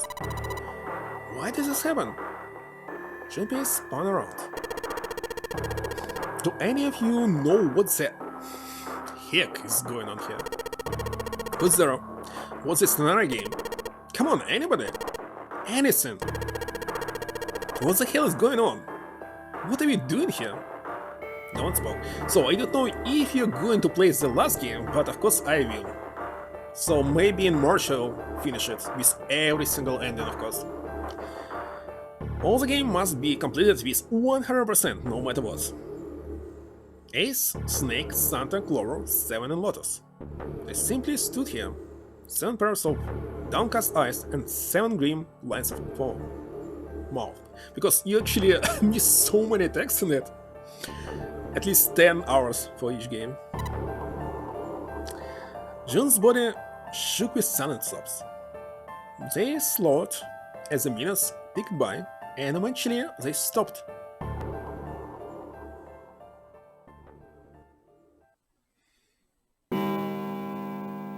Then suddenly, in the cold, heavy silence that had enveloped them like a thick fog, a bell began to ring. The clock in the central hall. 7, 8, 9, 10 times. And they lost 1 hour. And then on the 10th ring it stopped. The sound of the bell faded away in the silence. It's 10 o'clock then. Ace said what each one of them had been thinking. It means been an hour since Zero's little announcement. Seven's deep voice echoed across the room. I've had enough of this crap. Santa leapt to his feet, his fist clenched. How long are we gonna pussyfoot around like this? Only got 8 hours until this time limit. Zero was going on about is up. Let's get going already. Go! Santa's outburst fell in deaf ears. No one seems to agree with him. They stared back at him, their eyes blank and their faces tired. Finally, Lotus spoke. No, I refuse. I'm not going to end up like him. Him? You mean the ninth man? Of course. Who else? In his mind's eye, Junpei saw the curves again. The dark, reddish-black pool of blood. The scattered pieces of flesh. organs strewn across the floor like the blossoming of grotesque flower. The explosions that had turned through his body had been powerful. The ninth man's neck had been twisted at an odd angle. Junpei suspected the detonation had thrown him against the wall. Half of his face was crushed, and the other half was covered in blood. Most of his abdomen had been emptied, either by the explosion or by gravity. He had laid on his back, and stark white ribs jutted up out of his chest like the legs of some sort of macabre crab. Junpei felt something flip in his stomach. I think he just screwed up. Of course you know this, Santa. Eyebrows went up and Santa continued. He probably set up some sort of trap and that killed him. I'm not gonna screw up like that. I'm getting out of here alive. Whatever Snake was laughing at, Santa did not find particularly humorous. What's so goddamn funny? Oh, my apologies. You were just so very confident. I couldn't help myself. What the heck? I think you're mistaken the situation. Hmm? The ninth man nest. It had nothing to do with the trap, or at least not the sort of trap you imagine it did. Then, he broke one of Zero's rules. It was why he died. Quite simple if you think about it.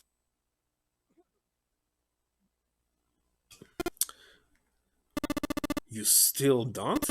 Alright, how about you take a moment and think back to what Zero said. Specifically, what did he say about the number of people? He said only 3 to 5 people can pass through one numbered door. Right?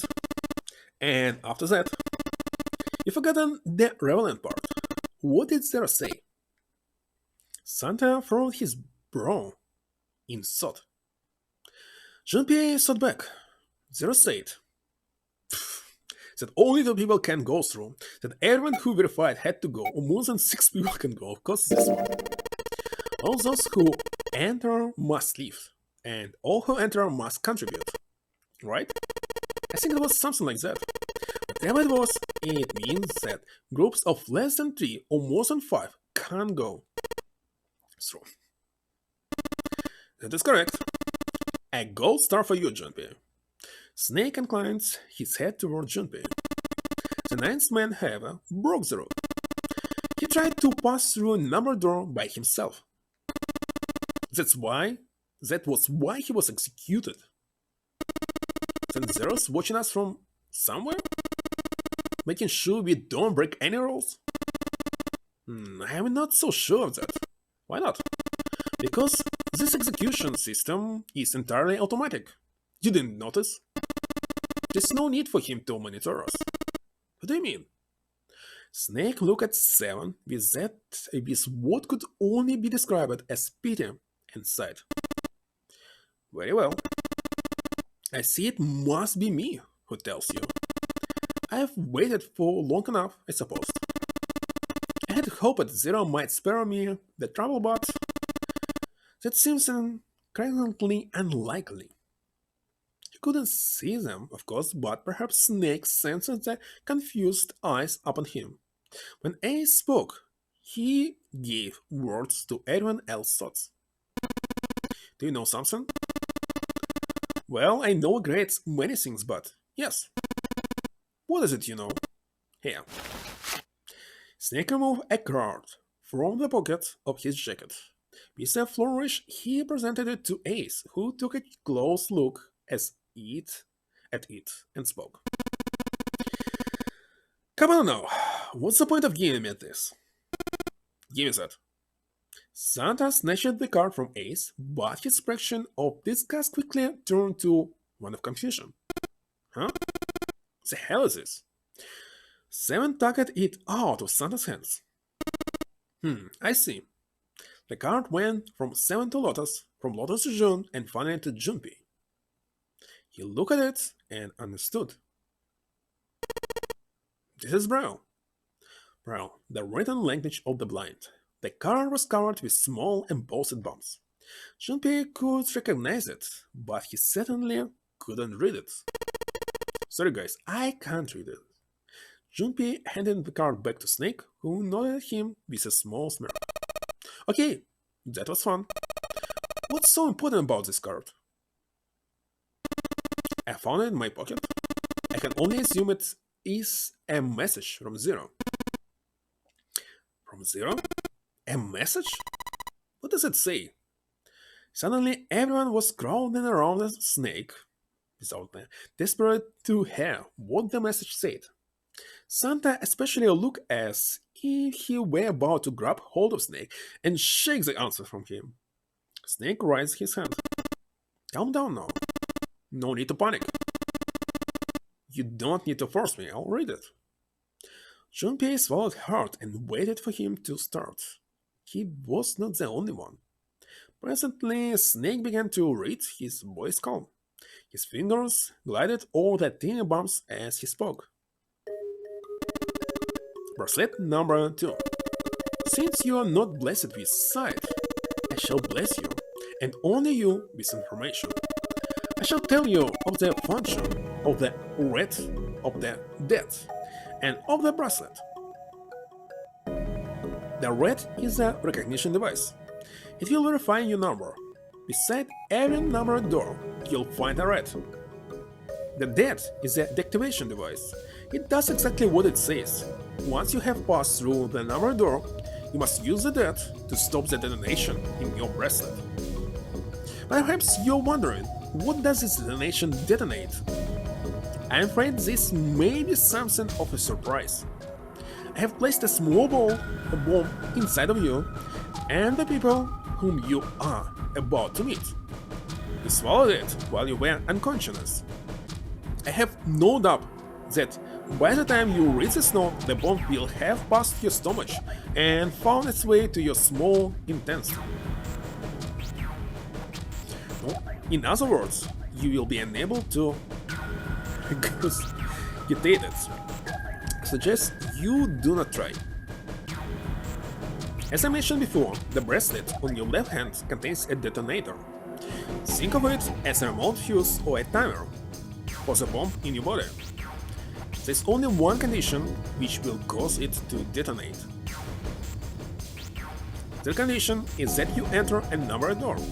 Once you have done so, the timer will activate, no matter who you may be. You will have 8 till 1 seconds. If, after that time, the detonation has not been deactivated, it will send a signal to the bomb in your body, instructing it to explode. In order to deactivate the detonator, every person who verifies a number at the red must also verify the numbers at the dead. Once all numbers have been verified by the dead, you need only pull the lever at the side and the countdown will cease. Anyone who does not verify the numbers at red will find themselves unable to verify the numbers at the dead. That is to say, if you should pass through a numbered door without first verifying your number at the red, in 81 seconds you will be dead. You must also keep in mind that the numbered doors will close automatically after 9 seconds have passed. So long as the door is open, the dead will not function. You would do well to remember this. Lastly, let us discuss how to remove the bracelets. There are only 2 ways to do so. 1. You escape from the ship. 2. Your heart rate reaches 0. In other words, once the bracelet is taken outside the confines of the ship, or detects that its wearer's heart rate has fallen to 0, it will shut down automatically. There's no other way to remove your bracelet. If you attempt to force it off or disable the detonator, the bomb within you will immediately explode. By the way, I don't remember Fox here. Wasn't the second game you actually got the ending when actually he lost his hand eventually? Well, it was. But he lost it. Maybe some of the better name. With all the information which I can impart to you, I will choose to use it for you to decide. If used wisely, you can eliminate those who might be a danger to you. With time, you would be able to control your fate. I wish you the best of luck. Snake finished reading and carefully returned the card to his pocket. The message had been lengthy, but its meaning was clear. Only those who verified their numbers and their rights could pass through the numbered doors. Teams could not increase or decrease their numbers. The reds, deaths, and bracelets enforced the rules. They were judge, jury, and executioner. In defiance of their suggestions, both Santa and Seven put fingers down their throats and began to gag. The rest stiffened. Some touched their stomachs. Some simply stared at their bracelets. Junpei generally touched his stomach. There was a bomb inside his body. The thought of it made him queasy. His stomach felt only hollow, and his legs were weak. Why had Zero designed such ludicrous game? Junpei looked on the others. Alright, I'm gonna ask one more time. By the way, also, in the third game, you can get in the time before even the very first game started. This is like the second, right? Do any of you know anything about Zero? They were all silent, each person waiting to hear what the others would say. And by the way, it's one of the reasons why actually people don't like the third game. Because it's actually about time traveling. The real one. Not in mind like this. But wait a second, they like saying it's not real. It like in this game what's going on. In the second one it was real. It was not, it was fantastic. It was too fantastic for them, maybe. Finally Santa spoke. Actually, I saw him. I saw Zero when I got grabbed. I didn't see his face though. Son of a bitch was wearing some kind of gas mask. What the hell? Come on guys, give me something. You know, like surprise or something? Instead, it was Santa who looked surprised. There was a moment of silence, and then everyone spoke at once. Yeah, I saw him too. Me too. He was wearing a gas mask. As stories were sorted out, the truth became clearer. All of their stories were the same. They had been abducted at home at midnight. The person claiming to be Zero had worn a mask. There had been white smoke, and then each person had passed out. When they awoke, they had found themselves on D deck in a room with 3-level bunk bed. Wait a second, they actually with the standard in this start, right? But they started from D deck, okay. Only 7th story seems to back the detail of the others. Me? Yeah, well, mine was just like the rest of yours. That was all he had said. It occurred to Junpei at the time that it sounded somewhat strange, but he didn't press the issue. He hadn't done so because there was something that struck him as even stranger. It was the mystery of the relationship between Snake and Clover. For some reason, they had been abducted from the same room and woken up in the same room. Junpei looked at them thoughtfully. So, what's the deal with two of you, anyway? It was Clover that answered. Clearly, she felt she had nothing to hide. They're siblings. Siblings? Yes. Snake is my older brother, obviously. That means I'm his little sister. That's really so hard to understand. Junpei was taken aback. The others seemed just as surprised. She's correct, of course. He laid his hand on Clover's shoulder. Are you surprised? Well, yeah, but why? There are other people here with connections to one another. Those two, for instance. Snake pointed at Junpei and Jun. Oh, you mean between Junpei and me? Oh yeah, you did say you were childhood friends, didn't you? You went to school together? Yeah. Jun glanced at Junpei, uncomfortable with the sudden attention. Junpei felt something nervous as well and tried to scratch his head as casually as possible. Oh gosh. By the way, I need more water. Okay, when they start some music, finally, I'll take a pause and make more coffee. Seriously, I'm reading like it's like seventh night when I'm reading the whole night, and I can't get used to it. Constantly need water something. Hey, you think maybe we could figure it out who Zero is this way? Yeah, you're right. You connect the dots between the victims, and that leads you to the perp textbook stuff. Junpei, John, does any of this ring a bell? Ring a bell. Ring a bell. They look at one another, and like it was staged, they both titled their neck at the same time. And perhaps you went to school with the son of a multimillionaire. A millionaire? Son? Well, someone bought this bot and set up all of this. However Zero is, they must be incredibly rich. Well, we can't be sure of that. To me, this seems as though it's the work of an organization, not an individual. Zero is most likely simply the representative of a leisure group. What sort of organization? Could be a number of things. An army, perhaps, or research group. Perhaps this is all some sort of psychological experiment. If it is, then it's pretty hacked up experiment. I mean, come on, a guy's dead. The word dead hung in the air, heavy and ominous. The room went quiet again.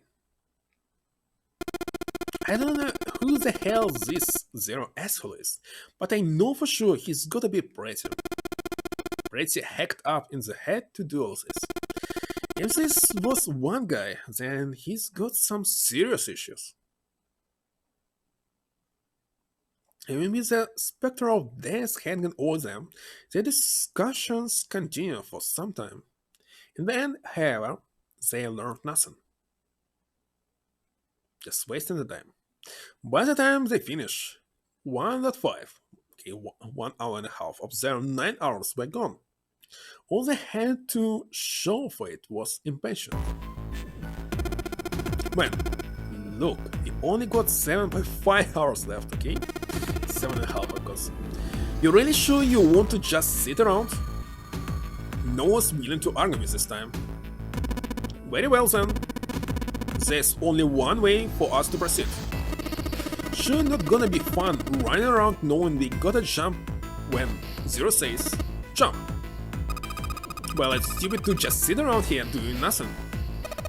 Since the snake's card, at least we have some idea of how this all works. Correct, and so long as we follow the rules, we will most likely be alright. But what? Who's going to go in which door? June looked toward another door. Oh yeah, that's right. We can't have any more than 5 people in one door. All 8 of us can't go in the same door.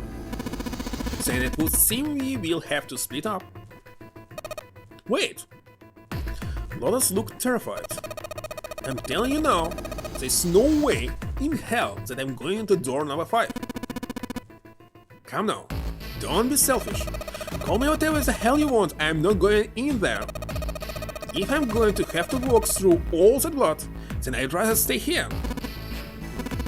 And we were doing so well. Ash shook his head sadly. Sorry, but I'm going in there either. Someone else can go into door number 5. Oh, Sana, not you too. Hey man, I just bought these shoes. If you think I'm getting some creepy dude's blood all over them, you got another thing.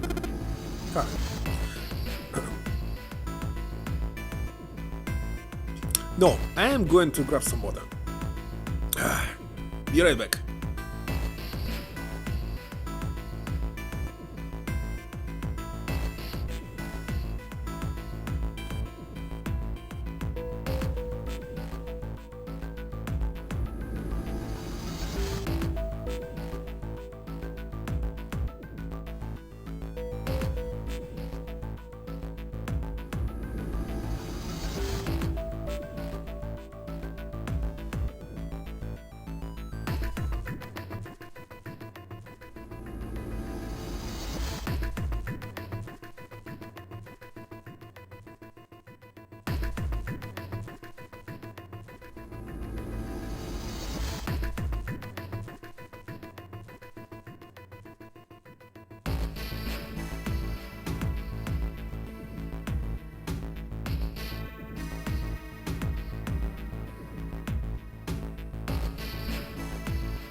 Well, the only problem, the water that I need should be a hot water, not an original one.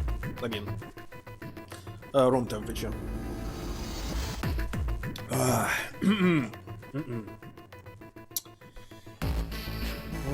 again these cables.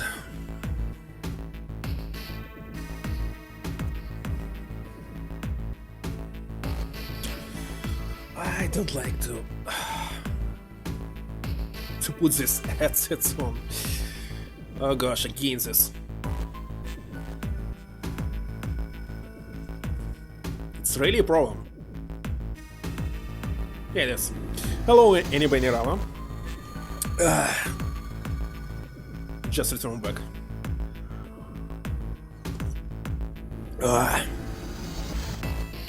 No, it's still not sure. Actually, people can sit like non-stop in headsets. It's very a problem to me. Here we have this 3DS. I just dropped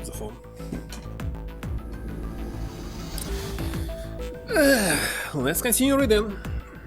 Okay, but OOM, you got another sim coming? That was the last round. What's the hell, man? Weren't you the one who kept saying we should get going? Yeah, so? Doesn't mean I wanted to go into door number 5. Oh god. There was an awkward silence. Finally 7 spoke. Fine, I'll go into door number 5. I can't go in there alone though. Anyone else willing to come with me? There was another long silence. This time Snake was the one to break it. I'll go.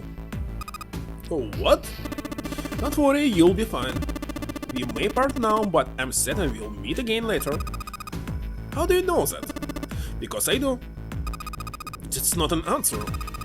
If you're going, I'm going to. I'm going to door number 5. What I'm going to do with you? There's nothing you have to do.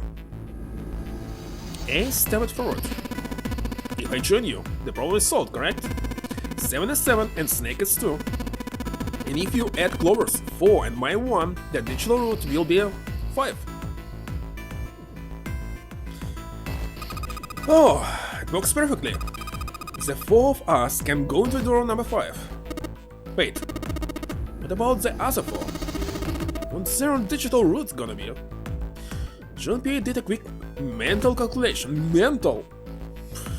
I didn't know that it's word is actually mental. Notice that Jun and Junpei remained. The bracelet numbers were 8, 3, 6, and 5.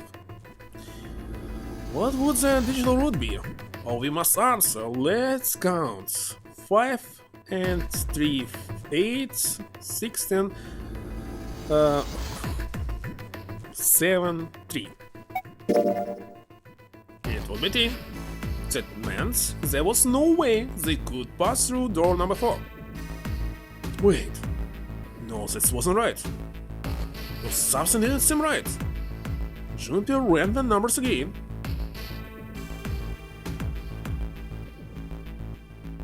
He repeated what he determined.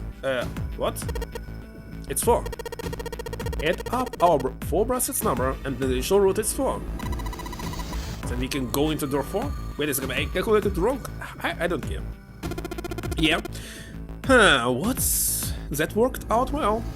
Junpei ran all the team assignments in his head one more time.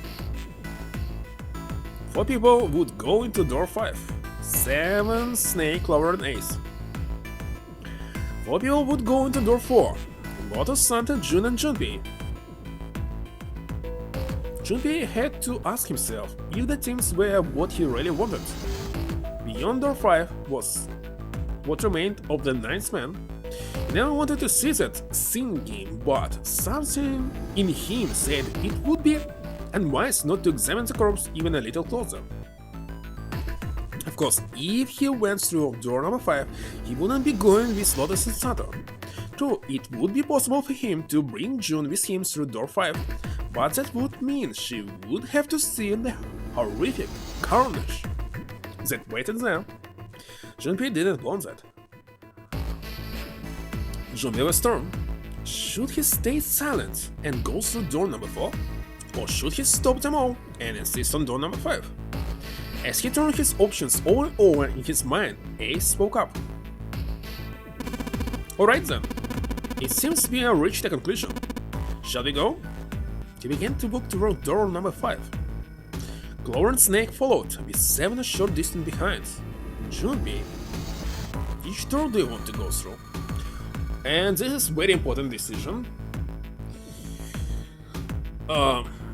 Actually, it's not, because as I'm going to reach 100% of this game, we will check every single door without skipping anyone. I'm more than sure that Foxy skipped at least one door. Yeah, that's it. So he didn't. So every single puzzle. So decided that door 4 would be 5. Decided that it had to be door number 5. That's it. Hey, wait! Junpei's cry echoed across the room. The 4 people walking towards the door stopped and turned back toward him. I want to go through door number 5 too. The words were scarcely out of his mouth when June spoke up. What? What are you saying, Jumpy? If you're going through that door, then I'm going with you. He turned around to look at her. No, you can't. I can't take you with me. Why? Yeah, well, you know that's in there, don't you? Are you sure you want to see that? June opened her mouth, as if to say something, but instead closed it again and looked at the floor. Junpei felt an ache in his chest at her clear distress, but the choice was not his to make.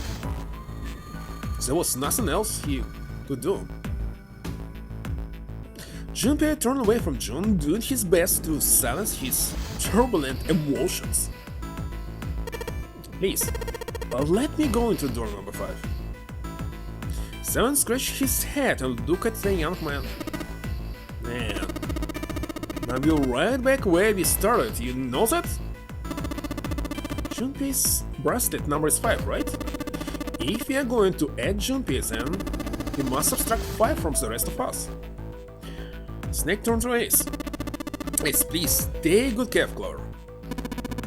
Alright. That's fine. Knowing what will be the end of this game, it's kind of funny to look what they say, especially Ace. Don't go away. You need to listen to me, Clover. Go to door number 4 with the others. No! Don't be so selfish. Snake's tone was harsh. Tears welled up in Clover's eyes. She bit her lip and did her best to fight them off. Snake's expression softened, and he put his arms around Clover. He held her close and whispered into her ear. You'll be fine. Just relax. It looked as though he whispered 2 or 3 more words, but whatever they were, Junpei didn't hear them. He couldn't help but wonder what the other man had said. Snake pulled back from his sister, his eyes kind and inquired. Okay, I understand. Your voice was barely audible from where Junpei stood. Before long, new teams were assembled. Those going to door number 5, 7, Snake, and Junpei. Okay. Those going to door number 4, Lotus, Santa, June, Ace, and Clover.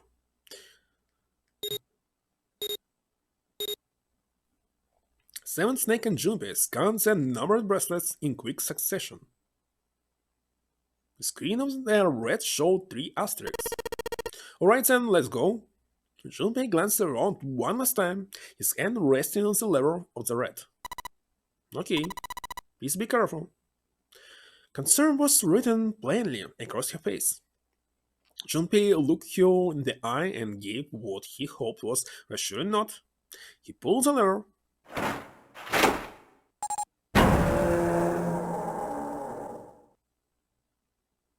With the sharp clack of a lock releasing, the door swung open.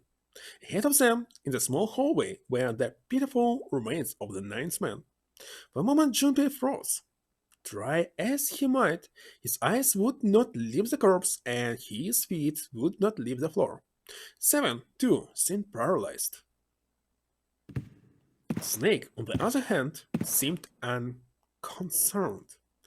He walked calmly down the bloody hallway and only stopped when he released his companions, and not following.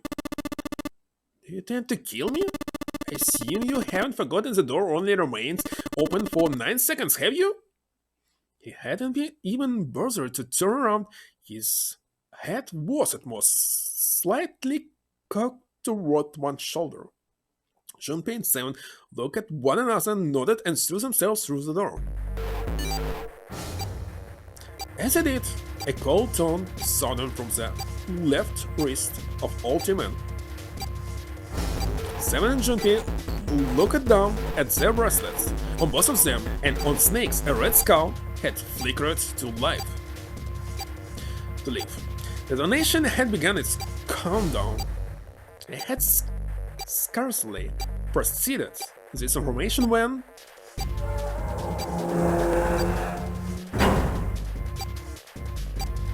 with a metallic slam, the number door behind them swung shut. Unless they could find a device that would activate the detonations on their wrists, they would not be leaving the hallway. Hey, where's the dead? The fair and urgency in Sam's face reflected what all three of them felt. Junpei spun around, searching desperately for the dead. He found it easily enough. It was on the wall next to the closet door labeled 5. Found it! Right here! As he yelled, he struck the scanner with his hand. The other two scrambled to follow suit. As soon as they finished, Snake threw the lever down. It's octopus? Looks like.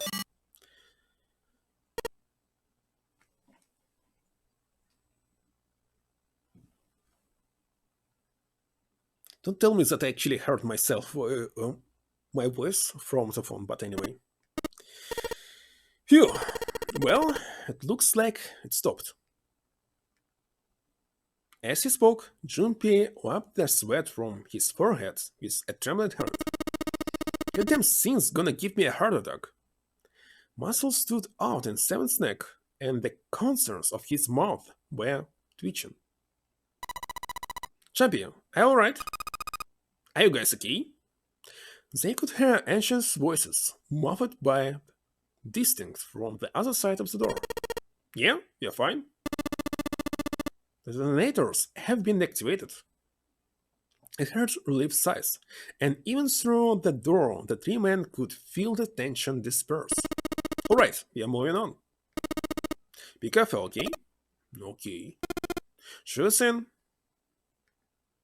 They heard footsteps moving away, and before long they were alone again. Junpei looked around. The hallway hid at dead end 20 or 30 feet from where they stood. A thick iron wall blocked their way.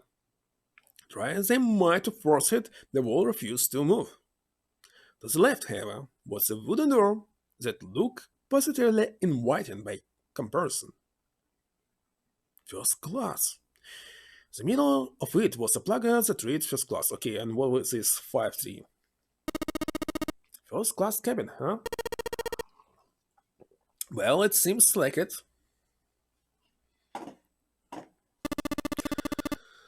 Let's have a look then, shall we?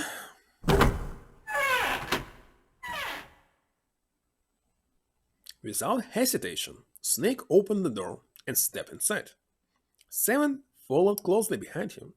Junpei moved to follow them as well, but he stopped, just short of the threshold, and looked back, not knowing why. Lying the small hallway was a man's body, or at least what was left of it. He tried hard to avoid looking at this grisly Sam, but it just wouldn't. It might be the best soundtrack in the whole game.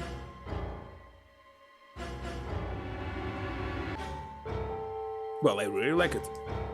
Leave his mind.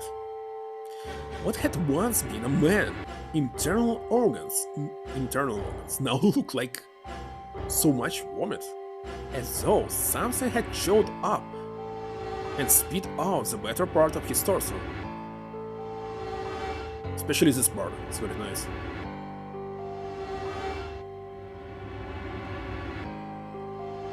It was hideous, but worse still, it was cruel. It was hard to believe the thing on the floor had once been human. The black pool of thick blood, the lumps of glistering flesh spread across the floor, the awkward, twisted tangle of shredded utensils. The head ranged to some grotesque, unnatural position. The man's glasses lay next to his head. The lenses were cracked, and the frame bent and distorted. And next to the glasses lay a bracelet The number 9 still displayed on its face. Lastly, let us discuss how to remove the bracelets. There are only two ways to do so.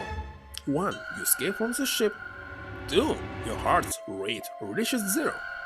In other words, once the bracelet is taken outside the confines of the ship, or detects that its wearer's heartbeat has fallen to 0, it will shut down automatically. Suddenly, Junpei felt his stomach convulsive, and a knot of muscle gripped his throat. He clapped his hands over his mouth and ran to the first-class cabin. But you didn't take this bracelet, come on! The atmosphere changed immediately. The room was gorgeous, and despite the apparent age of the ship, none the worse for wear. He looked around. 7 snakes were nowhere to be seen. There was 2 doors on the right side of the room. He opened the one on his right and went through. On the other side of the door was a short hallway. He jogged down the hallway, opened the door at the other end, and peeked through. There they were, to his right, busy examining something. He stepped through the door and walked towards them. What's up? Check this out. We found the scene here on the door. The red light's on. Does that mean it's locked? So I would assume. Is there any other way out? We look around a little. Other than this door, we didn't find anything. So you're telling me that unless we can open this door, yes, you won't be going anywhere. Junpei stepped away from the door and looked around the room. The room they were in looked like a bedroom. Figured the room he'd originally entered was the living room or whatever passed for one on a ship. Alright, let's find a way to open this door. Come on, guys.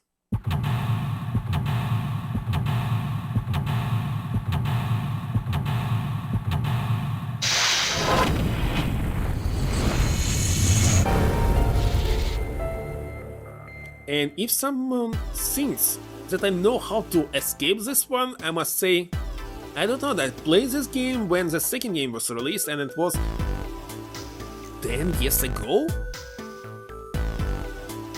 I remember simply nothing. Except it's first class cabin. Well, according to this map there's like 2 rooms. Bathroom, toilet, storage maybe, corridor.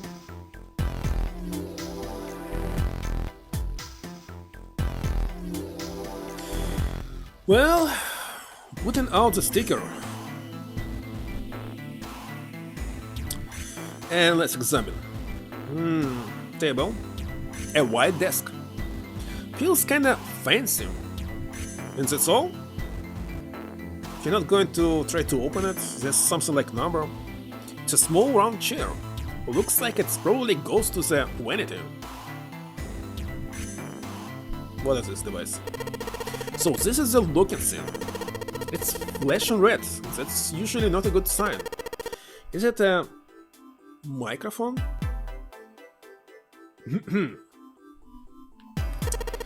Looks like a satellite dish. Let me see. Well, judging by the feel of it, I would guess that we are meant to produce some sort of sound. And this device will sense it and unlock. Some sort of bulb apparently. It's connected to a microphone. What about the door itself? Doesn't look like there's a keyhole in this door. True, but there's some strange device and do fun. Well, I hope I just don't need to use a microphone. By the way, if I play this Ace Attorney, Phoenix Wright, we will use the microphone. Okay, what about that? Pillow? Obviously. Notes? By the way, it always puzzles me why in America an English-speaking world they are using alphabet to name notes. It's so stupid. A, B, C, D, E, F, G? Nothing more original? Well, if you're talking about original, so original Do, Re, Mi, Fa, Sol, La, Si is original. That was named, it's the very first when these notes were produced. It's actually a acronym of some sentence, I forgot what was this. Anyway, I still using the original one, and I really like it, because it's not sounded like this stupid like alphabet. Using alphabet for notes, it's so stupid. Okay, search it. See, this feels like glass. It's glass. A rectangle plate of glass. Is there something written on the surface? Yes, sheet of music with a couple of notes. Well, I know that sounds really like some child who actually get used to something and don't want to return back. To switch to something different. But anyway. Just S. Yeah, that's it, kinda weird, huh? What? Score plate A. Can we actually enlarge? We see only pause here. This is pauses. Can't see to which it attached, maybe on top, so it's like quarter or something. Anyway, it depends only. Well, all these pauses notes, they are not related to seconds and minutes. It depends on the speed of the song. So you're using like whole pause, quarter, or something. Well, in English I cannot explain it.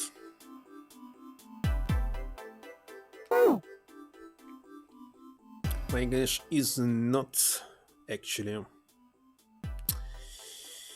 quite on a good level to actually know all these terms, etc. It took Junpei by surprise. Snake, usually so calm and collected, suddenly began to move. He stared about the room almost frantically, clearly looking for something. No, Junpei thought not staring. To all his mind. Blind or not, Snake was clearly attempting to do something. At last, Junpei could no longer contain his curiosity. What are you doing? Snake waited a moment before answering. I heard something strange. Something strange? Oh well, never mind. Doesn't seem to be anything suspicious. I don't wish to toot my own horn, but my auditory senses are considerably more advanced than those of most humans. I don't receiving the slightest of noises. By the way, I'm not actually blind, but it's a constant problem to me is that I can actually hear slightest of noises, especially at night. Seriously, people can't hear anything, I can hear it. And it's very hard to sleep due to this. Right, are you gonna tell me you can hear a needle drop from a mile away? Oh, wait. If sound exists, you can hear it, but if not, so no. No, such a thing would be impossible. However, by listening to the sound of footsteps and breathing, as well as sound echoing of the environment, I can locate most objects. Oh yeah, that's right. When Clover fell on the big staircase a little while ago, you were at her side. Immediately. So, that was... yes. That heard happening. In fact, I can run quite fast, certainly as fast as you. And should someone attempt to start a fight with me, I'm quite confident that I could defeat them. Junpei was somewhat taken aback by this revelation. He stared at Snake, skeptical. You don't believe me, do you? Care to give me a try? I must warn you, you'll no doubt regret it. Well, I suppose that's enough playing around. Let's resume our search, shall we? With a small, satisfied smile, Snake turned and walked away from Junpei. Can we check something on top? No.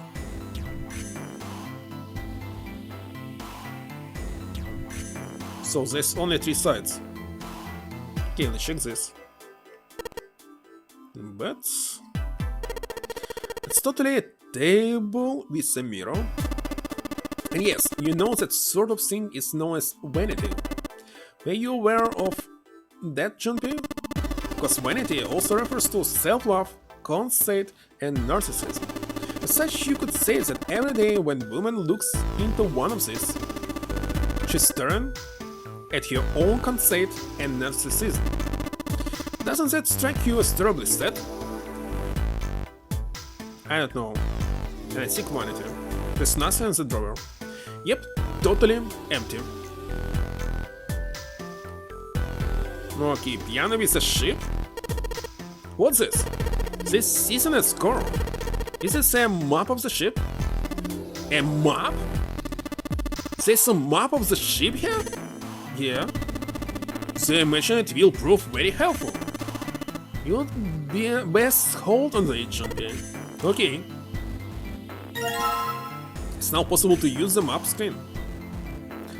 Map screen. The map screen can only be viewed during the story sections. It's entirely different and functions from the bird's eye view mode. While on the map screen, you can examine a map of the ship's floor plan, which you will acquire over the course of the story. Touch menu to open the menu. You touch map while in the menu will take the map. Okay. That's all. Let's go. Can I open it right now? Only during the story.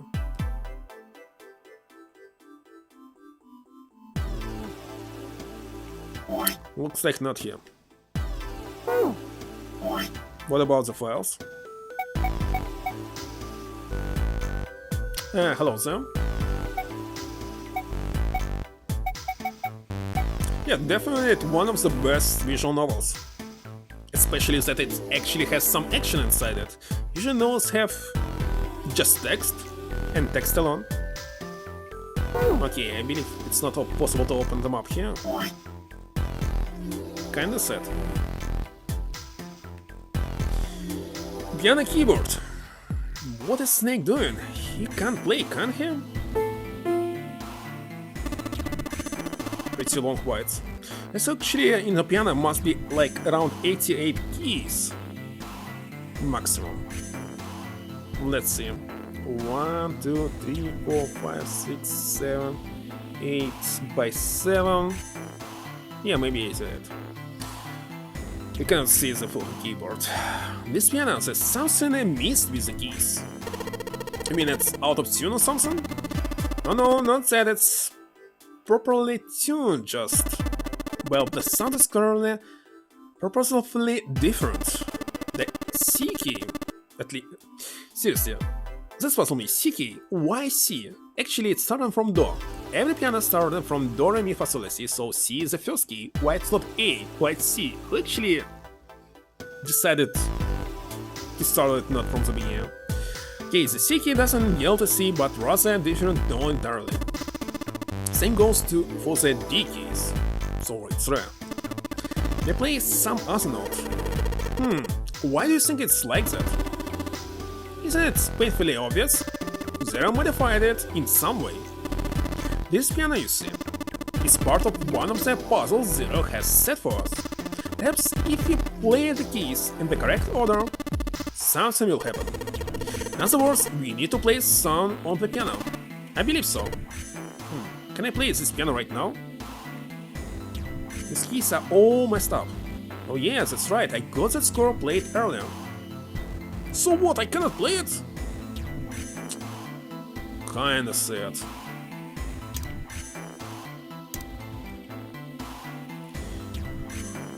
Can I click on this? I believe not.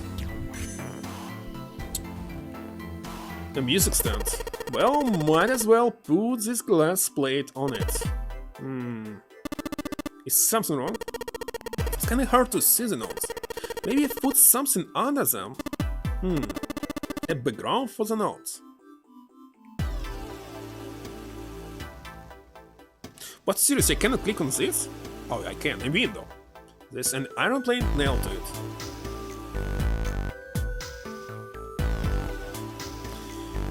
Okay, so this table from this means nothing. It's a white desk, snakes or robbing it?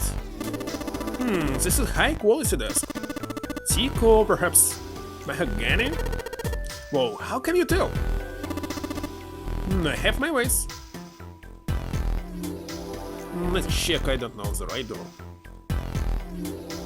Why did we zoom on it? A leather suitcase. There's nothing inside. I can tell by the weight, and it makes no noise when shaken. Wait a second, if it's a piece of paper attached to the side. And what about this one? Unfortunately, there's nothing inside.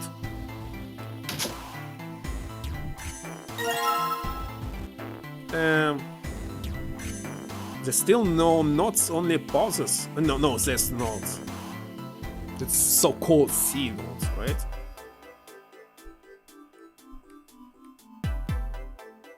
But it's actually door. This safe is locked. It's one of those deal locks. It doesn't have a key. You just need to get the deals in the right place and open. You'll find anything, Seven? Nope. How about you, Snake? I also found nothing. Do I mean tea? Tea? The lady cat took a taxi? She paid all her salary? Go to salary. What? Did you made it up with some famous phrase? Wait, see.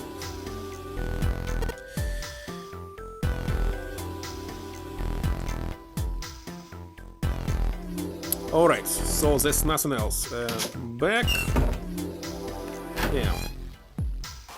What? Wait a second. Is it open door or it's another door? I have no idea. What about this? It's a light switch. Nothing happens when I press it. What about this light switch? It's totally the same switch. Wait a second. Can we open them up here? So we inside the corridor. But wait a second, door on the left? Okay. There must be a door on the right as well. No? Maybe not, I don't care. Oh yeah! We entered from the left.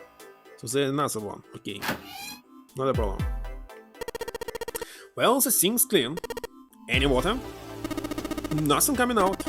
We have got the faucets on all the way, but I can't hear anything. What about mirror? And there we are in the mirror. What a pair, a college kid and a terrifying giant of a man in a beanie, stuck in a cramped bathroom with this beast of a man. What would my parents say? Something wrong, Jumpy? You look real sad all of a sudden. No, nothing. The lights, huh?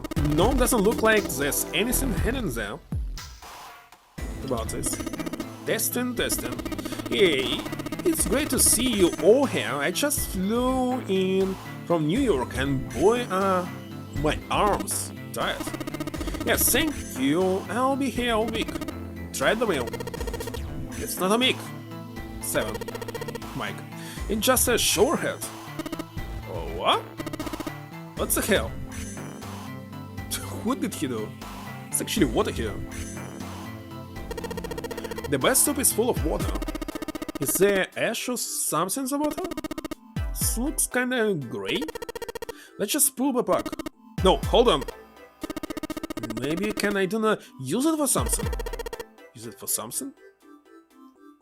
For what? If only... Oh, A and C score set. Wait a second, you want to say that it was not a pulse, it was actually a note. A. Well, with such resolution, for me it looked like a pulse, but okay, if it's notes or notes. Well, pulse actually it's like rectangle. And does it look like a... I don't know. See, it's rectangle. It's not a note. Well, my bad. Okay, so it's A. Why do you need this? What? I have no idea.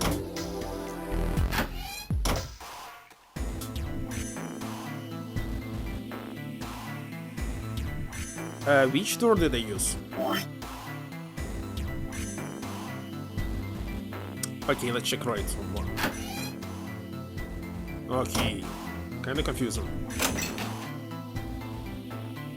This suitcase made of leather, the color of rich mahogany. Well shoot, looks like there's nothing in it. And second one, then nothing is there.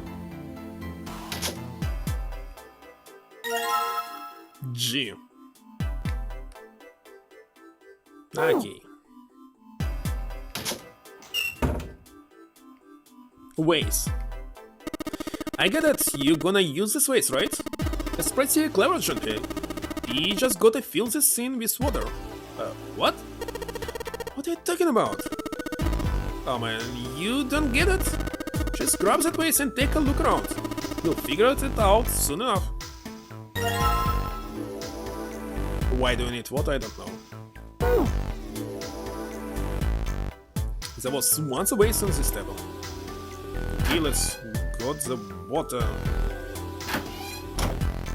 So here we return back. Must go through this. Oh no, not here.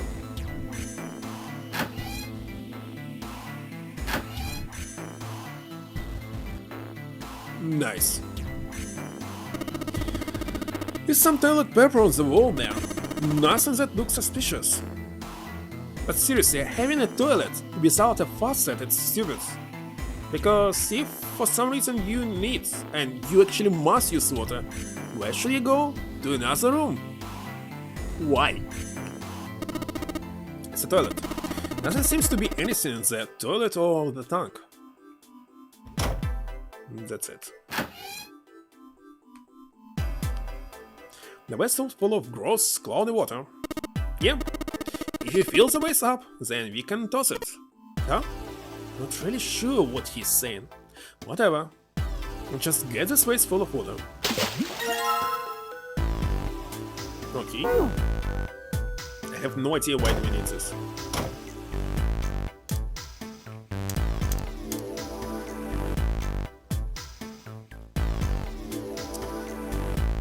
What about this? A heavy piece of paper folded in half.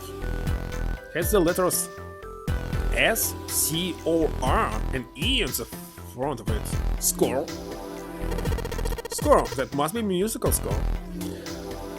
If that's true, the score we just found was probably in here. At least at some point. So what? Why am I not getting it? The cover of a musical score is sitting on the table.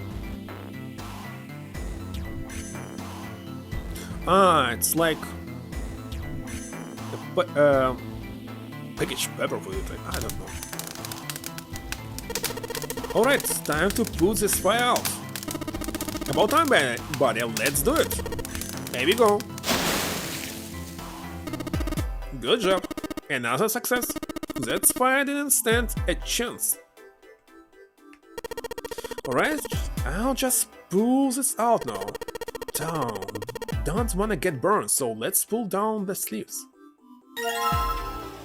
Score plate? Wait, it was metal or what? Maybe combine it. I believe not. Oh,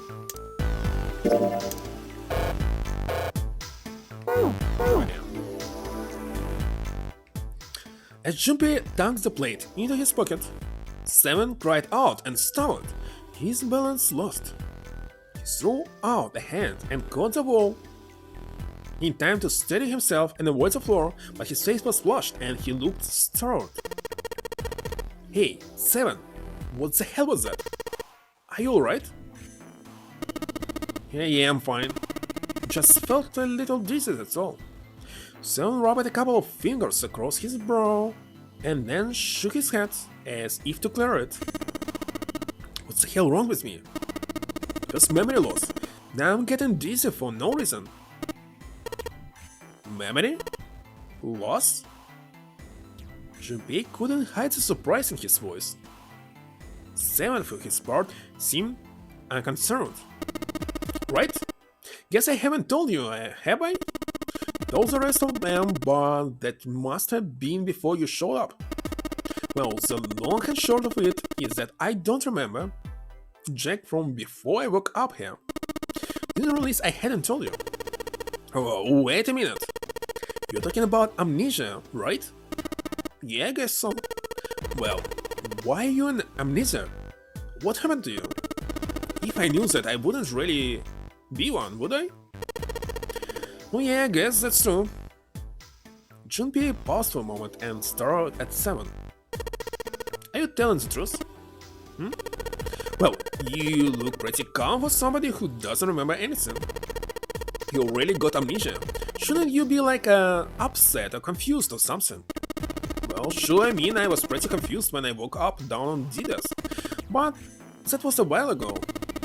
I've had some time to get used to it. After a while, I figured it wasn't worth the trouble of worrying about it. After all, why worry about something I can't change? Well, people usually don't stay amnesiacs forever. I figure it'll work itself out eventually. That's it. That's it. Alright, that's enough talking for now, let's get back to work. 7 gave Junpei a look the younger man wasn't sure how to interpret, and turned to walk away. Somehow, though, Junpei didn't find his reassurance very reassuring. I don't know. Check this. There was a couple of lights up on the wall. What about this? There's some sort of antique desk. Makes sense though, I guess. This whole room's full of antiques. You could get a nice handful of cash for all the stuff in there. Hey Junpei, how you going? Didn't we come out of that door? Well, what about grabbing this bracelet? No point to going back there. All that's out there are a locked number door and a dead body. Or what's left of it. Yeah. So we actually found everything, right? Maybe I missed something, of course.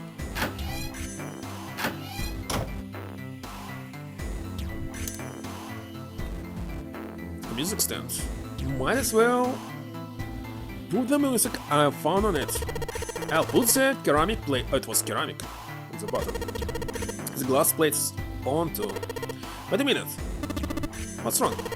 Well, I put them all on top of each other, but they look odd. Doesn't really look like a song. Then in all likelihood, we haven't found them all. We need to find more glass plates. I'm missing something. What I didn't check?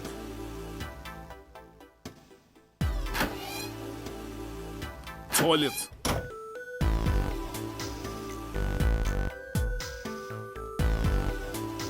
Huh. Somebody spent a lot of time carving the legs of this chair. It'll snap like a twig if 7 sits on it, so... mind your own business! What am I missing? Check the camera. I was in the bathroom and the toilet. These both stores, so all the rooms are covered. Okay, let's check what am I missing. It's a chair. It's a chair. It's a chair. The chair looks nice. Mind if I take a load off? I think you'll be doing the opposite. The chair does look pretty comfortable. That's it? 4 different messages by clicking on the same item.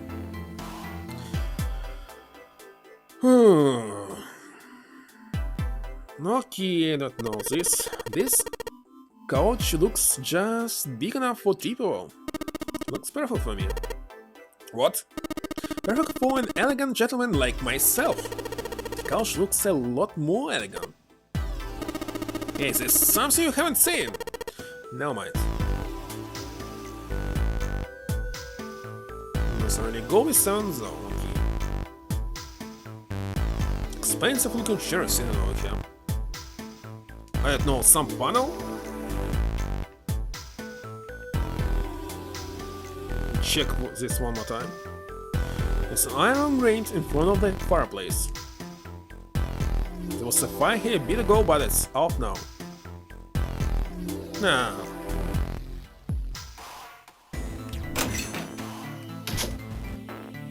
There's nothing here anymore. What's missing?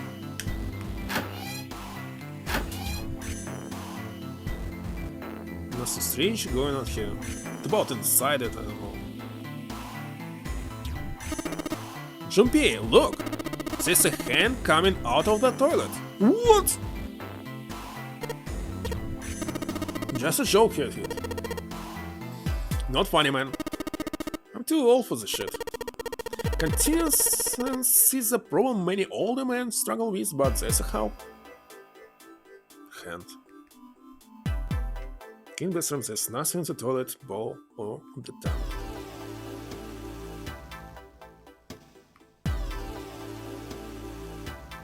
Wait a second, where's the last score? Can we actually remove this water now? And this water dirty. Can't see more than 4 inches or so. Can't see anything down there. Do you think? Think what? This faucet is really hard to turn. And doesn't matter how hard I yank on it, this thing won't budge. Hard for you to turn, kids? How about you let a man give it a shot?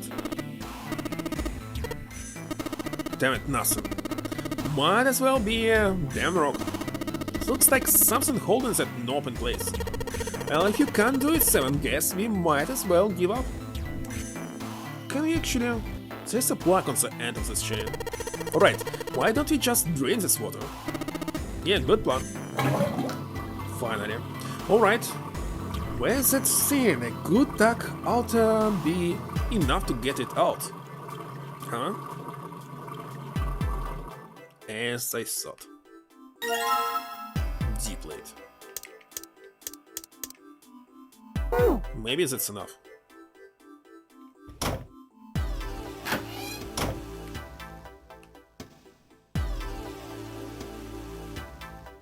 Just gotta put the ceramic plate on the bottom and then stuck it here. Alright, good. Sweet. Now I can play the music. Junpei, would you be so kind as to play the piano? I'm unable to... You see, I'm sure I needn't tell you, but the keys on this piano are not what you might expect them to be. C won't be C, D won't be D, and so forth. You must listen carefully to determine which keys to strike. Do you understand? Yeah. Alright, let's give this a shot. Can we actually play it? No.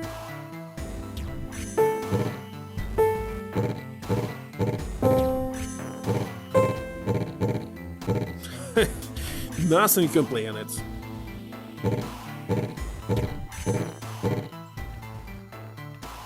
These demons in the air are not working at all.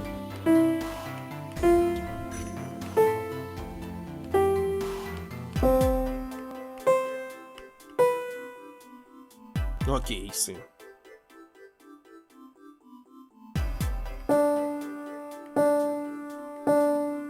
So it's Re. Re, Mi.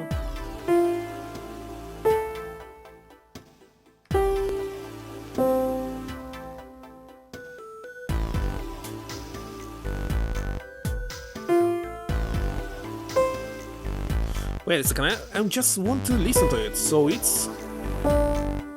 Re, Mi, Re, Mi. Re, Mi, Fa. Next one is skipping. Re, Mi, Mi, Fa. Ля. Ага.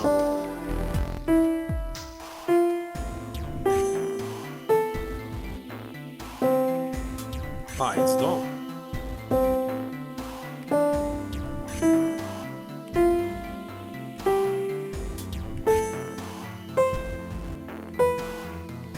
Okay, I see. So it's this one.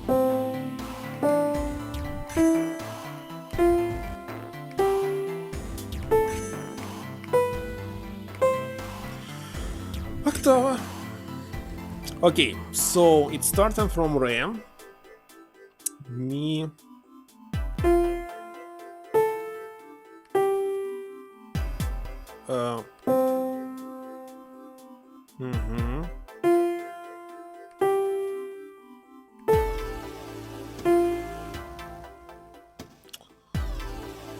Okay, this one.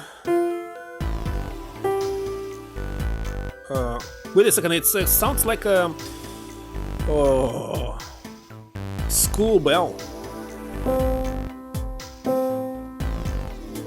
Yes. Okay, I forgot what is next. This one. That's right. School bell in Japan.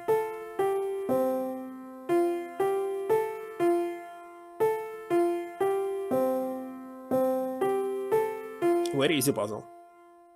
So far, I do not need to use a sheet of paper to actually solve this. And yet, music is not my forte. Wait, what was the noise? Junpei, we did it! Looks like it worked. Had something unlock all by the exit. Let's go.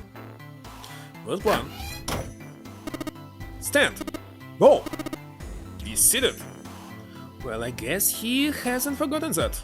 At least Snake thinks it's funny. Yes, I suppose that was the classroom bell, wasn't it? Classroom bell. I don't imagine that's what Zero was thinking of, however. Oh no, Zero almost certainly meant to suggest Westminster, not middle school. Westminster? The palace in London that plays host these days to the House of Parliament. You've heard of Big Ben, the famous clock tower, yes? Big Ben plays that very collection of notes on that tower. Is it?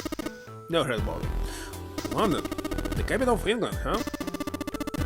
At any rate, I know Big Bell, but I don't know what music it plays. At any rate, the door is now locked. Let's leave this place immediately.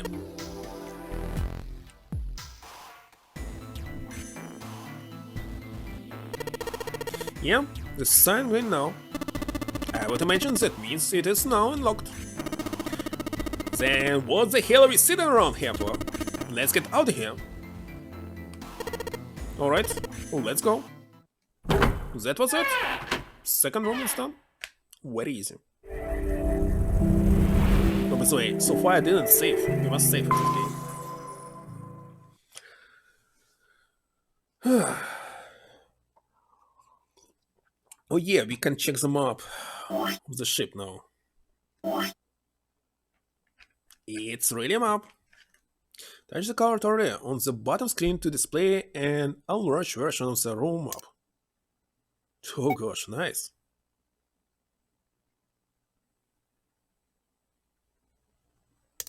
Is it some kind of casino?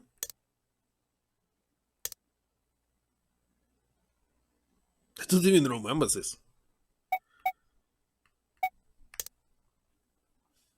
What is this here? Oh, it's where we have been. So it's only a B-deck map. I don't remember when was actually Foxy Steam in this game. Did he actually find this map? No idea. Okay, save, save. Why do we have file here?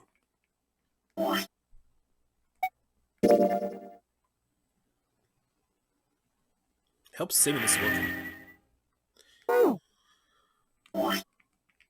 With the calculator, I don't know why do we even need this. Anything new in files?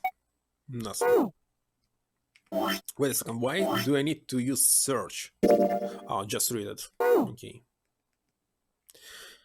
He came out of the door and into a long straight hallway. 1 second. He paused for a moment and turned around to look behind him. Sam was bent over, apparently doing something to the door. What was he up to? Junpei had spoke more or less to himself, but apparently Sam had heard anyway. The larger man stood up and turned to Junpei. I was just putting one of those plates in there. It ought to keep the door from locking again. Now we can come back here anytime we want, right? Yeah, because the safe still was locked. Why would you want to come back here? Snake was the original one. Sam thought about it for a moment before he answered. I might like to play a little piano. Piano? Come on, let's get moving. And what does this yet? Without waiting for an answer, Seven started off down the hallway. Snake shrugged, sighed, and quietly followed Seven. That's a lie, Junpei thought to himself. He had difficulty enough believing Seven could play the piano. But even if he could, the piano that just left was largely useless, the keyboard completely scrambled. If Seven wanted to come back, it was unlikely he intended to do so in order to play the piano. But if that was the case, why would he want to leave the door unlocked? Junpei frowned, took one last look at the door, and then walked away toward his companions. After some time in the hallway, they emerged into a larger, more open area. A large metal grate, like the door of a jail, divided it in half. They shook it for a while, but as they had expected, it did not move.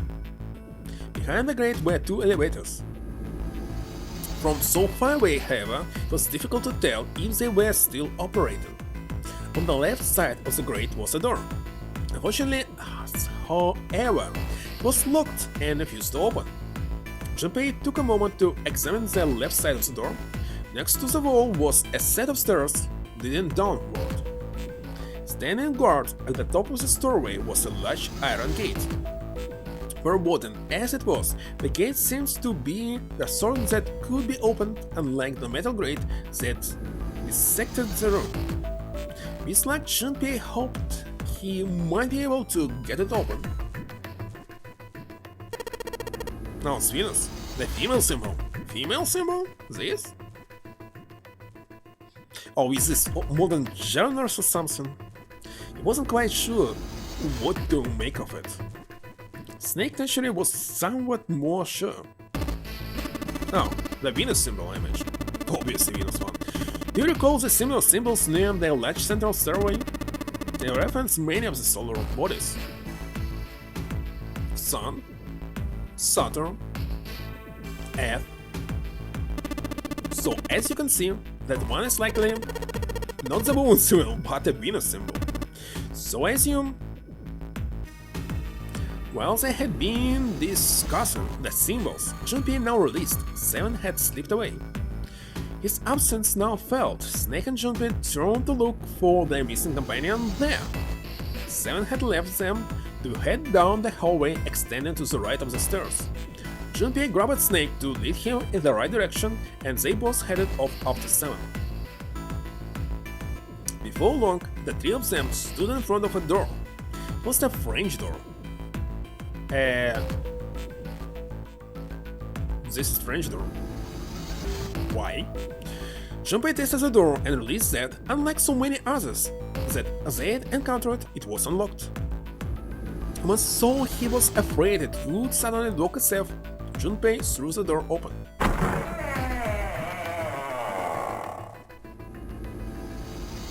He stepped inside.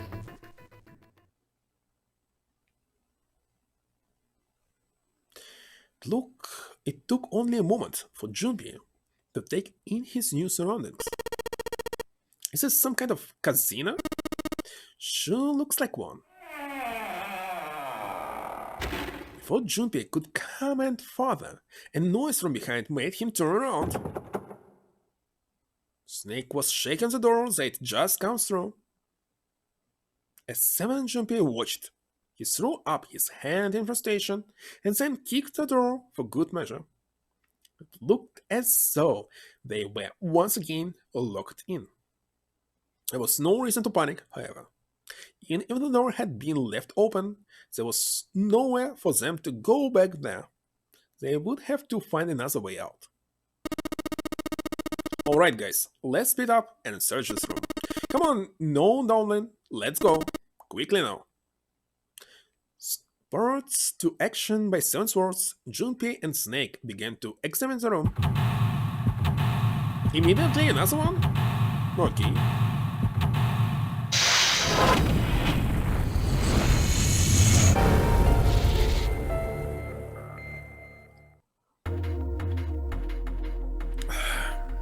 Well, just one room. Okay.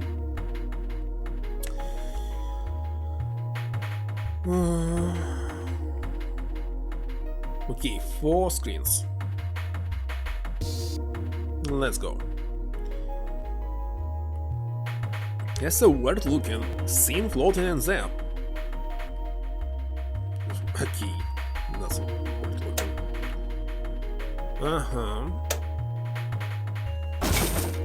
Wait, when those two lights turn on, I heard something from the bottom of the fireplace. What was it? It's something down there. Do we need to remember this? Now this music reminds me of StarCraft, by the way. Okay. Let's think that I actually remember it.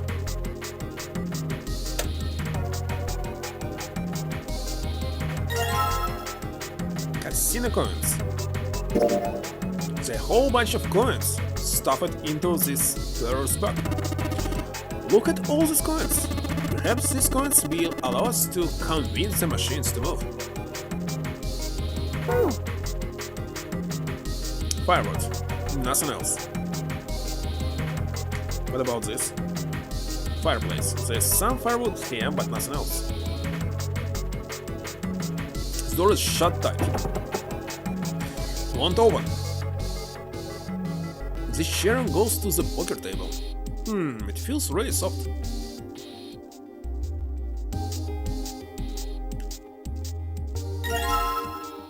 I will never understand poker players because this game is very boring to me. Super boring. First of all the sessions are so fast. I mean, like rounds or cycles. I don't like this. The 5 of spades.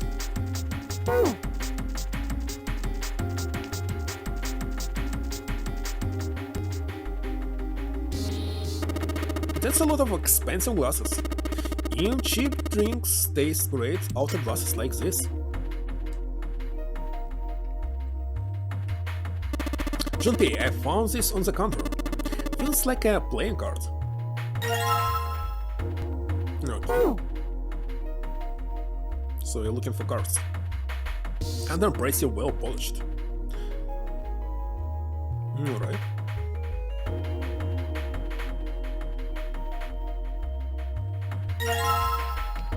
So you have 7, 5, 3.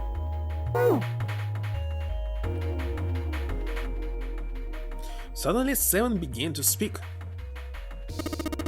Oh, Baccarat. You were playing, Junpei. I remember I played, but I'm not sure. Junpei shook his head. He barely even heard of the game. Right then, how about explain the rules to you a bit? See, Baccarat is kind of an unusual game. You've got the bunker and the player, and the whole point is that you guess which one's gonna win. Whether the bunker or the player wins all depends on their hands. The way each hand works is different from other games too.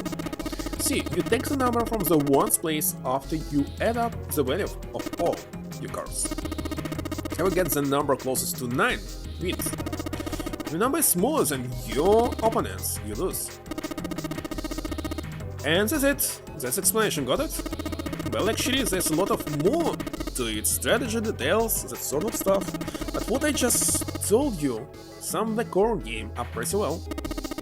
Single digits of the sum of all the cards you have. The strongest hand is a 9.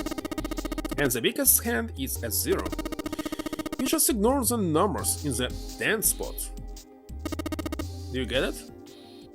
He hadn't been asked for it, but 7th explanation rushed through its head was helpful.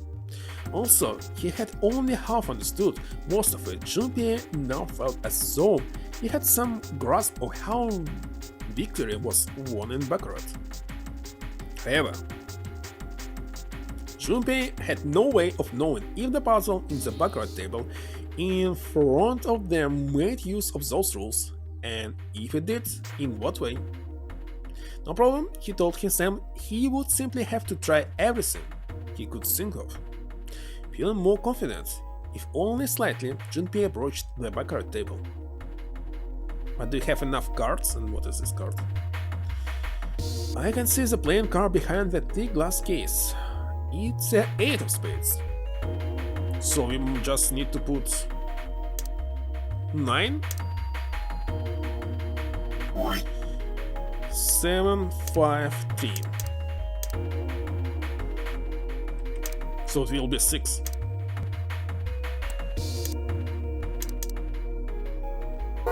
I think not enough cards.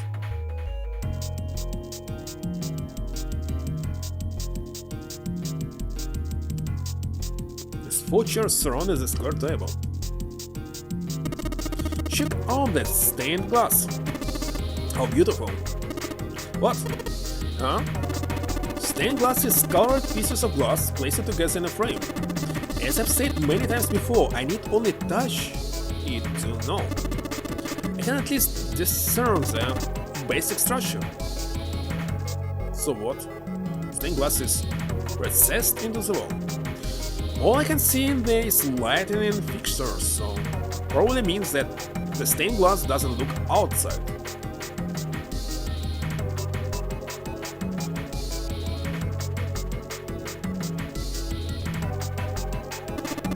Seems the card is attached to the panel, and attached very well it seems.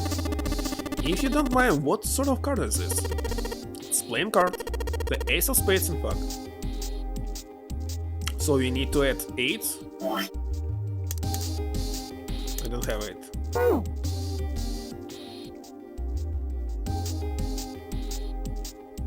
Okay, what about this? In the coin slot. How convenient, seeing as we only just now discovered a blue bag full of coins. Oh, you're gambling now? Alright, let's pull the coin from the back in here. What happened? I heard an odd noise. Well, to be honest, I don't know. I pressed some of the buttons and smacked the machine once or twice, but nothing happened. Looks like the coins got stuck. Oh there. What should I do about this? The coins are stuck. Don't think this machine got to work anymore. Okay, let's check this one. Alright, so let's drop this coin in the coin slot. Come on, you little bastards, I only need one of you. Uh-huh. Spin around.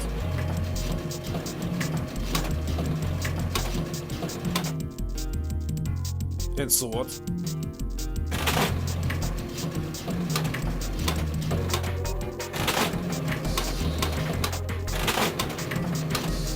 Should I stop it on what I thought?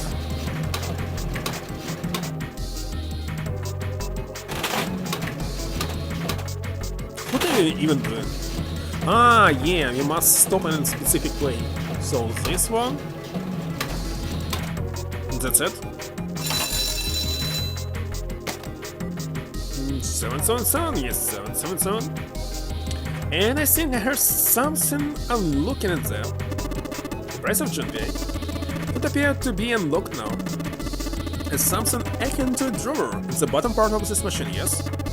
There's a pickup drawer for dividends. Probably the lock for the drawer got unlocked. Please open it if you would. Let's open. What is it? Is there something in there? Yeah, playing cards. And this. A key with the Venus symbol on it. Excellent, Jean-Pierre. Now you will be able to open the gate. Then we just need to figure it out how to get out of this room. Correct. Come on, Jean-Pierre, hurry up. And he's off. So it's a playing card and a Venus key. Better put the key in my pocket for later. As for the card, I don't know, it should be in pocket as well. 2, 3, 5, 7. It's not 8 still, but 2 and 3, 5. And 5 it will be 10, so it will be 0. Okay, 2 and 3, 5 plus 7. Still not working. Nah, not enough cards.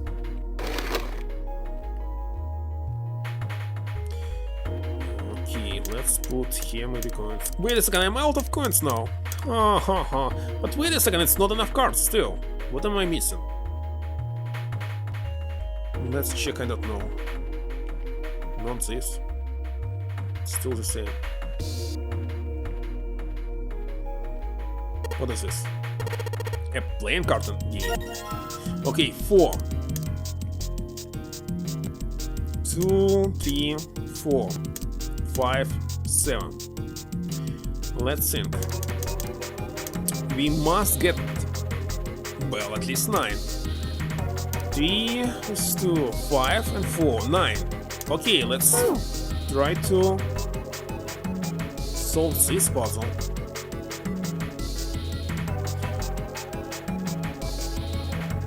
Come on, let's play. No? I must put... Okay. So... 3... Hey 7, are you really supposed to play baccarat? It's a baccarat table? What the hell else would we do? So worry about it. It's real simple. What's the opponent hand? Well, there's an 8 in that glass case. Alright, then that's your opponent's number. If that's the case, what 3 cards do you need to get that number? 3 cards? It's a couple of indentations with white lines around them, right? That means we gotta put down 3 cards. So, place 3 cards here and defeat the opponent's 8. That's what I've gotta do, I guess. Yeah, I think so. Something tells me those aren't the only rules. Alright, let's give it a shot. Before I start, I better make sure I've got the rules straight. The 3 empty indentations. I just gotta pick a card and play it. Figured if I put them in the right spots, something ought to happen. Alright, let's give this a try. So... And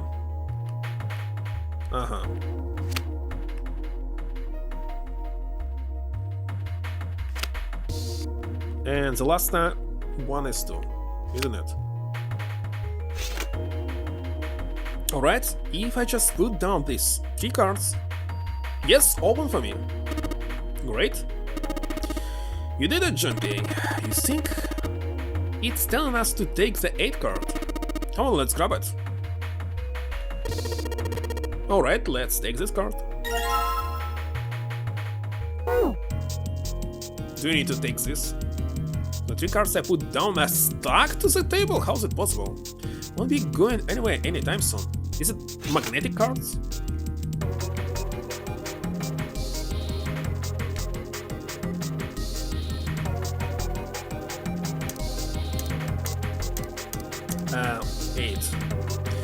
Here's the card slot. Looks like we need to put a playing card in here. Alright, let's give it a shot. No, obviously this one. And you go. Hey, alright. Open up. Since we have another device to contend with, yes?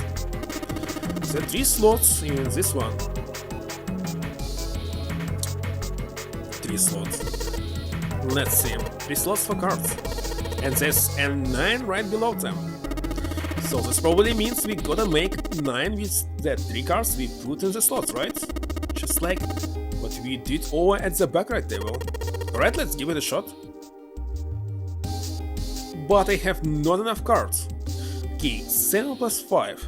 12, 3. So the last card that I need is card number 6.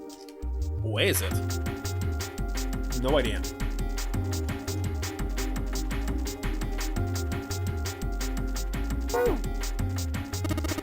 Don't you think maybe we don't have enough cards? Yeah, probably. That means there gotta be some more lying around somewhere.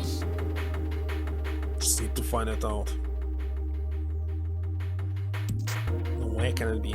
Was it inside this? It's a drawer they used to pick up money. It's locked tight, I can't get it open. So looks like not.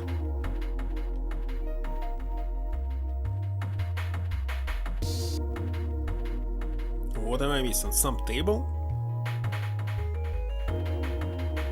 Nope. What about this table? It's Square pocket table. There's nothing on it. There's nothing on the table anymore. There must be something somewhere. The square table. Looks like a mahjong. Do you play mahjong, Simon? Maybe? I don't remember exactly, but I do remember a couple hands and some of the rules, so I figure I must play that at some point. Excellent, once we vacated this vessel, I should like to play a game with you. Can you play? So long as you tell me which tiles I'm eliminating, yes, I believe I have at least enough skill to defeat an amateur. However, I must ask you to remove the red tiles when we play. But what about the card? Let's look at my journal, but I think this is probably for poker. There's nothing on it. And right now I really must say that I want to sleep. Really. That's actually... Well, usually I'm supposed to play at least 4 more hours, but maybe I will continue on Sunday. I'm not sure, it depends on... I'll play like 30 minutes and see. Still I want to sleep or not. What is this? Well, will you look at that? Someone left a bottle of booze here. Don't mind if I do? Oh, that's hit the spot. Feels like my throat's burning. No, you really drank it. You don't even know how long it's been there. And there's actually no carton. What is this? No.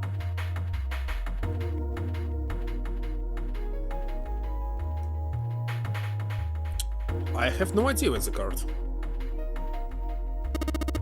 One more sip. I don't think so. I'm cutting you off, Paul. Where's the stupid card?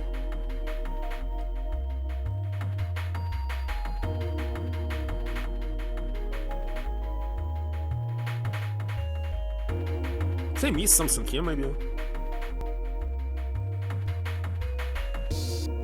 Oh, yeah. Do you think I'll find a card here? Finally, number 6. We're done, this is wrong. It was very easy, again.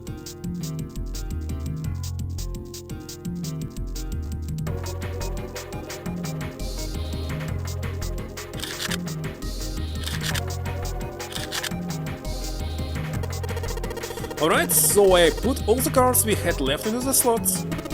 What happens now? Is it... Yes, I did hear something from the exit. Excellent run, Jumpy. Wonderful. It seems the exit is unlocked. Let's go.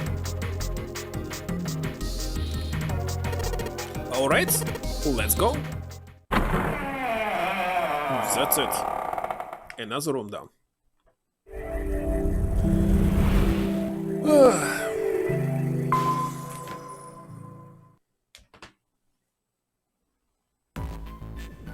Junpei and his companions ran out of the casino and into a large open room.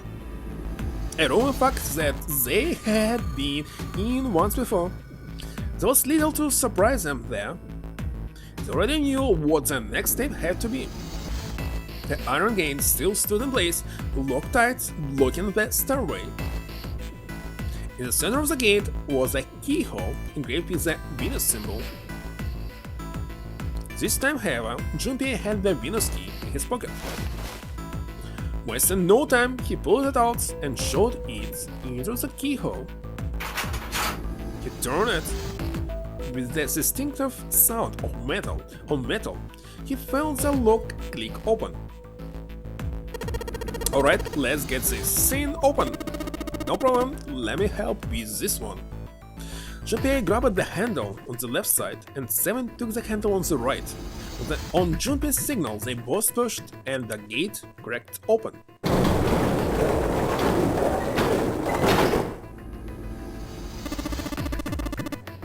It sounds as though you have opened it. I should be able to reach C-Deck now, I imagine. Snake, are you gonna be alright? I mean, the stairs. Do not do yourself the embarrassment for this underestimating me. I would be unlikely to trip even if I were running backwards. Good to hear, let's move. At 7th floor, they leaped into the stairs and jogged quickly down them. In no time at all, they found themselves on the deck. Sophia ran down the stairs a little farther in hopes of checking on the deck below. When he reached the water, he called back up to Snake and Seven. Just what I thought.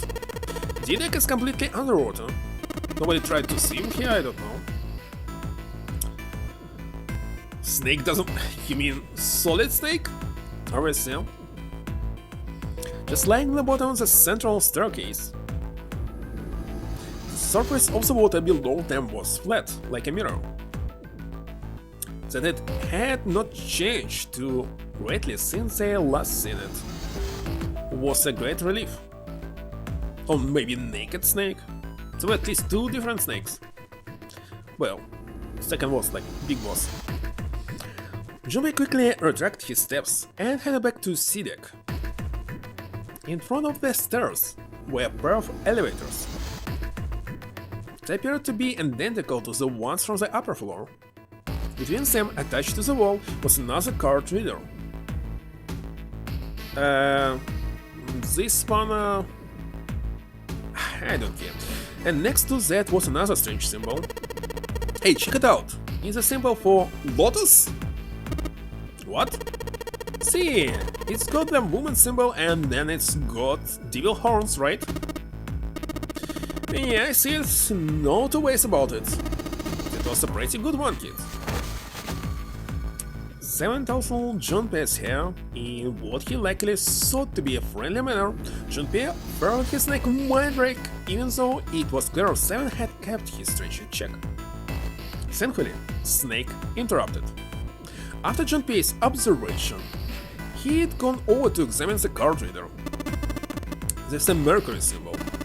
The marks you mistook for horns are a stylized version of the wings and staff of Hermes. The wings and a staff.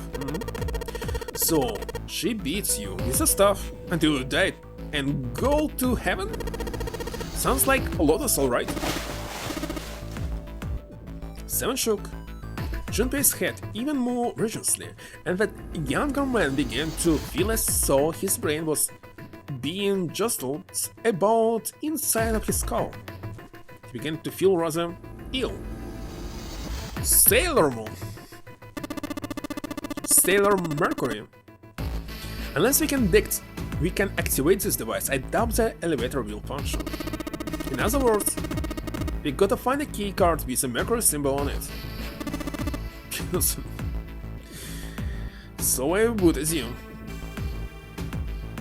They decided to leave the elevators alone for the time being and head back to the stairs. To the left was another hallway. There was a great many doors leading on both sides of the hallway. They seemed to stretch on forever, and all 3 men suddenly felt very small. Oh shit, we're not going to have enough time to check all of this, are we? Maybe we can come back here later? Let's check out the other side.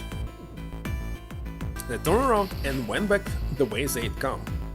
To the right of the stairs, another hallway stretched out, reaching deep into the bowels of the ship. After a few moments of moving briskly down the hallway, they emerged in an area roughly in the same size and shape as the one at the top of the stairs. On the left side of the room were 4 French doors. So looks like French doors is just double doors. Okay. Well, let's open it up. Junpei nodded and grabbed the one closest to him. He gave it a small tug and felt it move.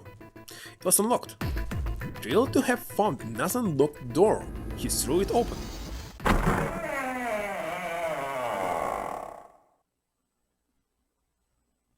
Junpei didn't know what to make of what he saw.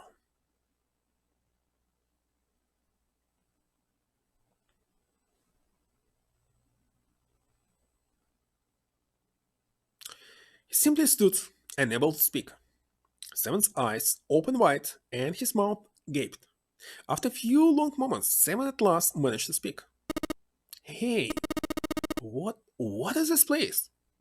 A massive room stretched out in front of them, more cavern than a room. Its vastness was oppressive, and it bore down Seven and Junpei. It was not empty, however. The entire room was filled with lines upon lines of beds. They were simple things, little more than pipe and thin mattresses. Is this a hospital? He had at last been able to put a name to the harsh sense that pervaded the room. The room was full of the clean smell of antiseptic solution. In the center of the room were shelves stuck with medicine and a number of medical devices, the function of which Junpei did not know. More importantly, however, on the back wall of the room were four doors. Three of them were emblazoned with large single-digit numbers made with thick red paint. The door on the left was labeled G. The second door from the left had no number, but the third had been given a 7. The door on the right bore an 8. There could be no doubt they were numbered doors. It did strike Junpei as strange, however, that the door between 3 and 7 should be blank. What, he wondered, could it mean? Let's take a look at these doors. Yeah, good idea. Three of them threaded their way through the beds toward the back of the room. Upon reaching them, they proceed to investigate each door in turn, but to no avail.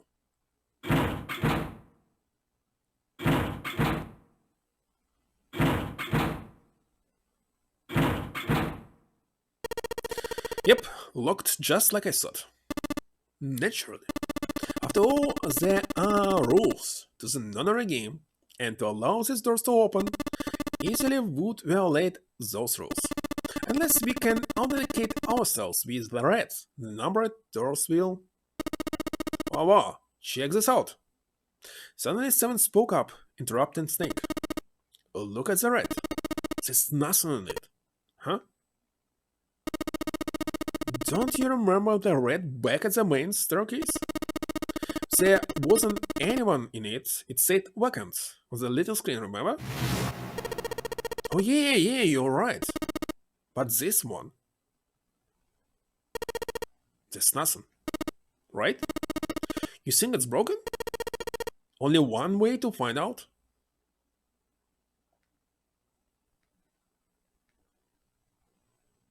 Junpei and the others put their hands on the panel, but nothing happened. The red refused to change. They tried pulling the lever, and still nothing. As they soon discovered, it wasn't only the red on door 8 that seems to be malfunction. The red on door 7 and the red on door 3, none of them worked. What, they wondered, did it mean? They've gotta be broken? Man, that bastard didn't think Zero was the kind of guy who'd screw it around with. Something like this. Oh, Zero's been prepared for everything so far, and you're saying he's gonna make a mistake now? Well, that's the only thing I can think of. These things aren't working at all. While Junpei and Seven talked, Snake busied himself examining the rat. After a time, he lowered his hands and spoke. It seems as if some of the internal hardware has been removed. Numbers with ketchup? Nah, just a paint. Internal hardware. A pixelated red color. That is what I said. Take a look at the underside of this red, if you please.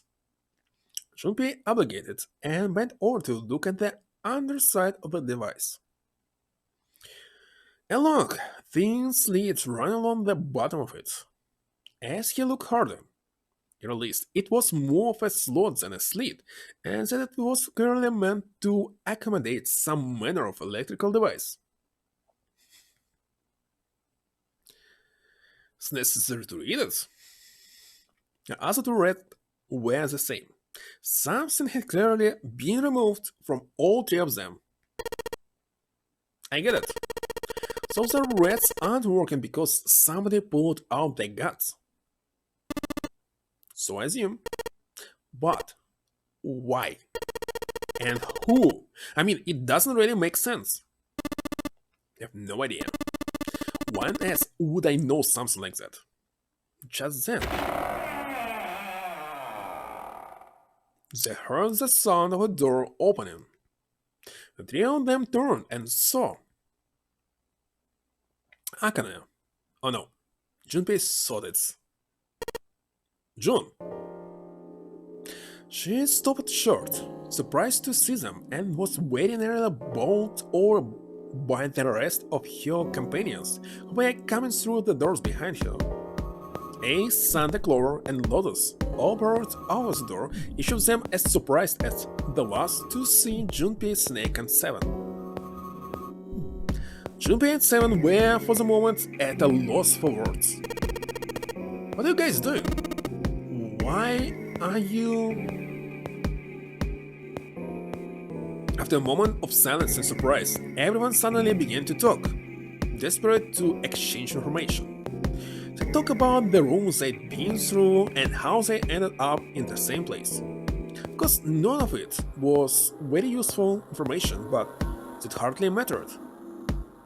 They were happy to simply see one another again. Also, the level of cheer varied greatly from person to person. Each one of them was wearing some manner of smile, almost as though they had already forgotten about the death of the ninth man. No, thought Junpei, perhaps that wasn't it. Perhaps thoughts of his death were that drove them to smile at one another.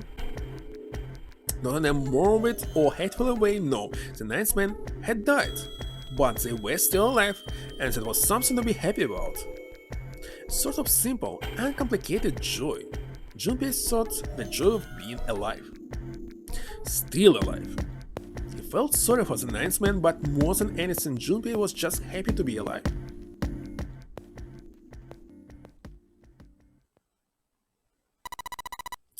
This is bad though. If the right isn't working, we can't keep going. What about that big hallway? Maybe there's something in there we might be able to go. No, there's nothing here. The five of us had a quick look. There were a great many rooms, although none of them appeared to have held patients for quite some time. Patients? You mean all these doors are for hospital rooms? Yes. Apparently, they have a number of individual rooms, in addition to this large central room. There was a door down the end of the hallway too, but it was locked. It had one of those solar system mark scenes on it. It was the Jupiter symbol. Jupiter? I wonder what it means. Confusion seems to be the consensus. It reminds me, what's the deal with this big room anyway? What is this in? Was this some kind of huge passenger ship? No one, not even Snake, appeared ready to offer an answer until Seven unexpectedly spoke up. I bet it's a hospital ship. In fact, it's probably the gigantic. The gigantic? Junpei looked at Seven, shocked both by his knowledge and the apparent identity of their prison. He was not the only one. Was it gigantic? Seven nodded to Lotus and began to speak. The gigantic. By the way, it's also sink during the Second World War, as I remember. He explains that she had been a sister ship to the Titanic, built in the early 20th century. The Titanic had two sister ships, who were identical to one another in nearly every aspect. The gigantic was said to be one of them. She was initially intended to be a passenger liner like the Titanic, but soon after the ship was launched, the First World War began, and she was pressed into duty by the British Navy as a hospital ship. First one. Sometime later, the Gigantic was damaged by a German mine in the Hagen Sea. She managed to run aground after the incident and consequently was not sunk. What then happened to the Gigantic after her fearful encounter in the Hagen Sea? One theory runs that a man named Lord Jordan purchased her. Lord Jordan, it seems, has been one of the few survivors of the Titanic tragedy, and the trauma had turned him into an obsessive collector of all things related to the Titanic. As his obsession deepened, he began to desire the Titanic itself. DiCaprio. Well, he was on Titanic, so no, he's died already. That of course was impossible. Titanic lay at the bottom of the Atlantic Ocean, as you can see. The Gigantic, however, had not suffered such a dire fate. By the way, in real life, actually, it also sinks, so it doesn't exist anymore. And as she was identical to her sister ship, she caught Lord Jordan's eye. So you're saying this Lord Jordan bought this ship? Yeah, and by the way, there's several persons who actually were on both of the ships and survived. So it was not very harmful if you can survive twice the sinking ship. Yeah, at least I think I am. That's impossible. No way we're in some boat that's almost 100 years old. Pipe down, just pay attention. What's it? Well, have you got any proof? Proof? Proof that this ship is really that gigantic? Oh well. This ship's got stuff that's like the Titanic and a hospital ship, so I just figured... Oh, for goodness, don't tell me that's your only reason. No, I've got more. Like... Well, I mean... Simon looked around desperately, doing anything to avoid meeting Lotus' bursting stare. He scratched his head for a moment, then gave up. Finally, he opened his mouth. I don't know. Lotus sighed and shook her head. I guess your memory isn't back yet, is it? No, sorry. Then almost as if to save Seven from further embarrassment. 11? No? Just 3? Wait a second, we waste so many time here. A bell began to ring from far away. It sounded as though it was the clock at the main stairway. Jean-Pierre counted each tune carefully. No. 11. 12? Next will be certain. It's midnight. Then I've still got 6 hours left, right? Let's just get moving. We gotta find that hardware the rest are missing. It's all well and good, but where are we going to look? Well, we already searched the big patient room. They had been examining the room as they talked.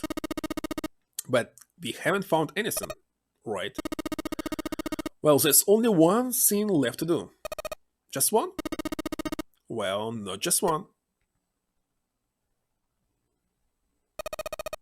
Wait a minute. Are you telling me we have to search all of these rooms? Well, you already checked some of them out before you came here, right? We each checked a single room, so 5 rooms in total. Alright then, that's 5 rooms we don't have to search. If we split up, it won't be that bad. If each of us can do 6 rooms in peace, we'll have the other 48 rooms cleared in no time. The 48 other rooms? Lotus did not seem excited to be by the prospect.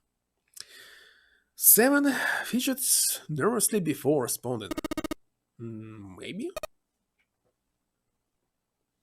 After some discussion, the 8 of them decided which rooms to begin with and in what order they would go. Jean-Pierre was chosen to search the rooms on the starboard side, moving from fore to aft. He also determined when they would return to report their findings the next time the clock sounded the time. When it did, they would meet back in the large central room full of beds. If during their search any one of them were to locate the missing components, they were to yell for the others. If this strategy failed, they returned to discuss their options later. The Tails decided they left to begin searching. Out into the hallway they went, each to the rooms they had been assigned. However,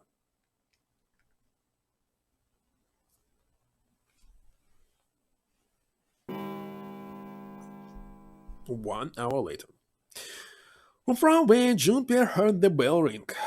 It did so only once. It was 1 a.m. 11th hour. 11th. I just recall this games that I was playing just several months ago.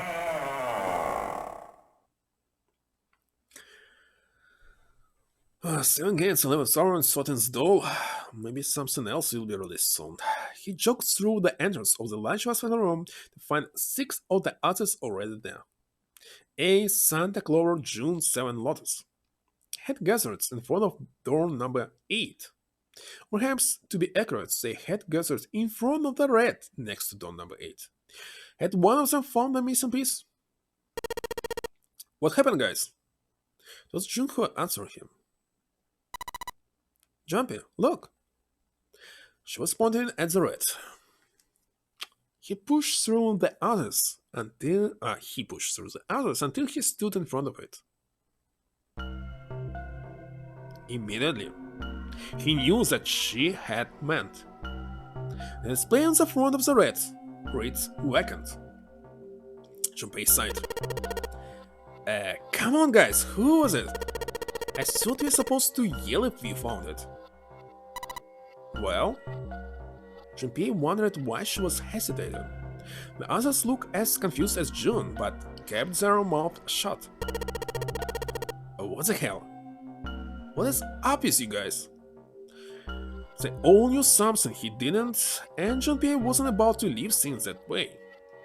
Finally, Lotus frowned and spoke.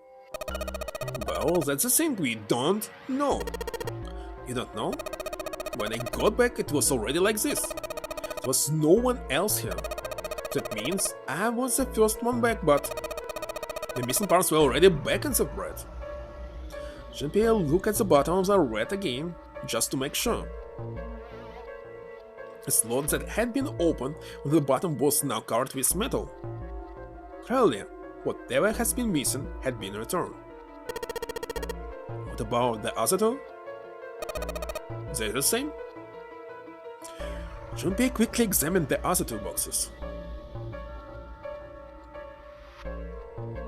Satisfied that they were also repaired, but still very confused, he returned to the others. Alright, just wanna be sure here.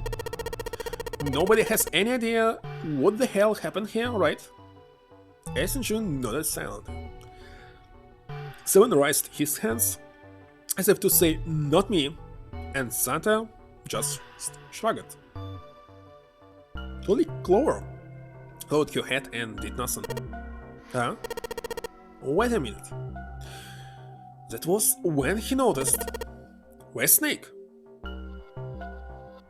Junpei stepped his eyes across the room a second time, but Snake was nowhere to be seen. Does it mean that he found them? I have no idea. There's nothing to suggest it, but nothing to suggest he didn't either. I suppose we'll know until we can ask him in person. Well, whatever he did or didn't do, he's pretty damn late. What the hell is he up to? Maybe he's lost? Yeah, well, that seems likely. You can't see, I don't know how he gets around in the first place. Hello, raised her head. No, that's impossible. Suddenly, she was shouting, "Yeah, my brother is blind, but he's got really great hearing. He can get around us." What? Bomb Tomahawk? Kurt Russell was playing in some Western horror movies? I just, by the way, I started also watching a Western, but this one from the Dolores trilogy.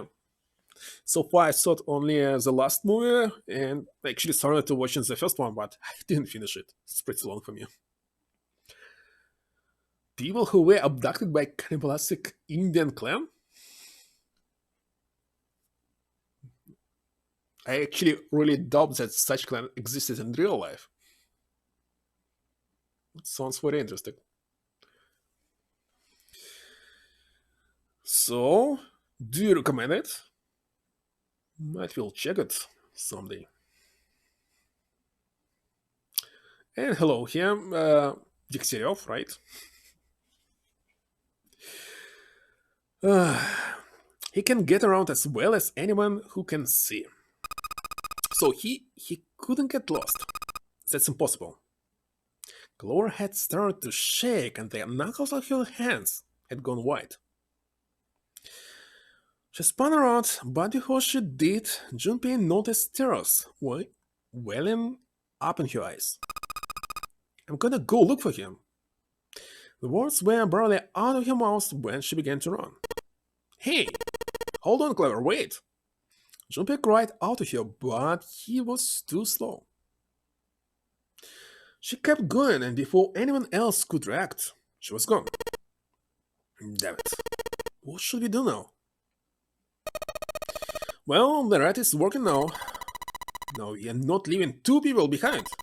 Should go look for them. Oh man, this isn't good.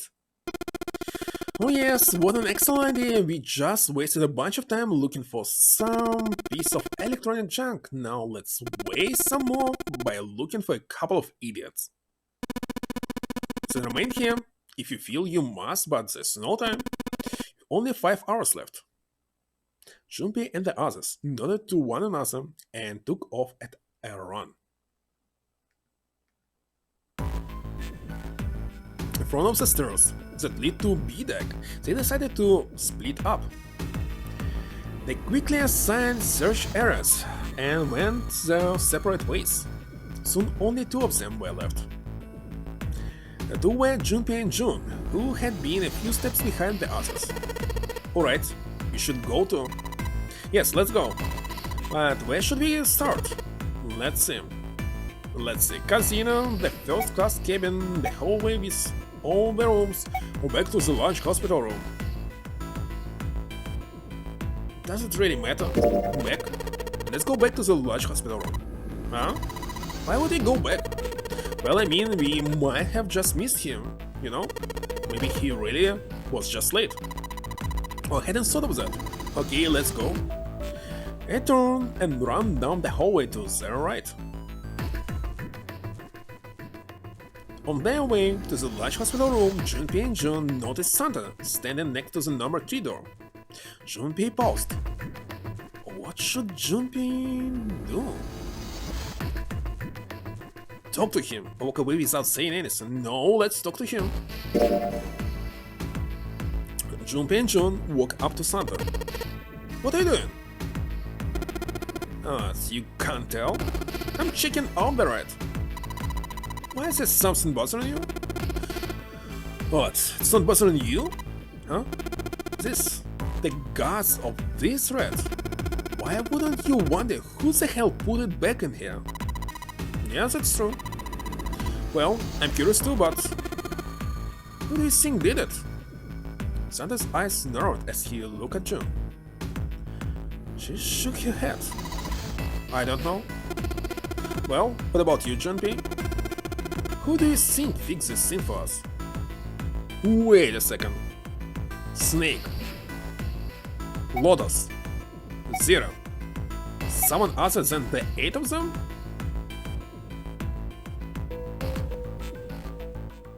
I doubt. So it's 0?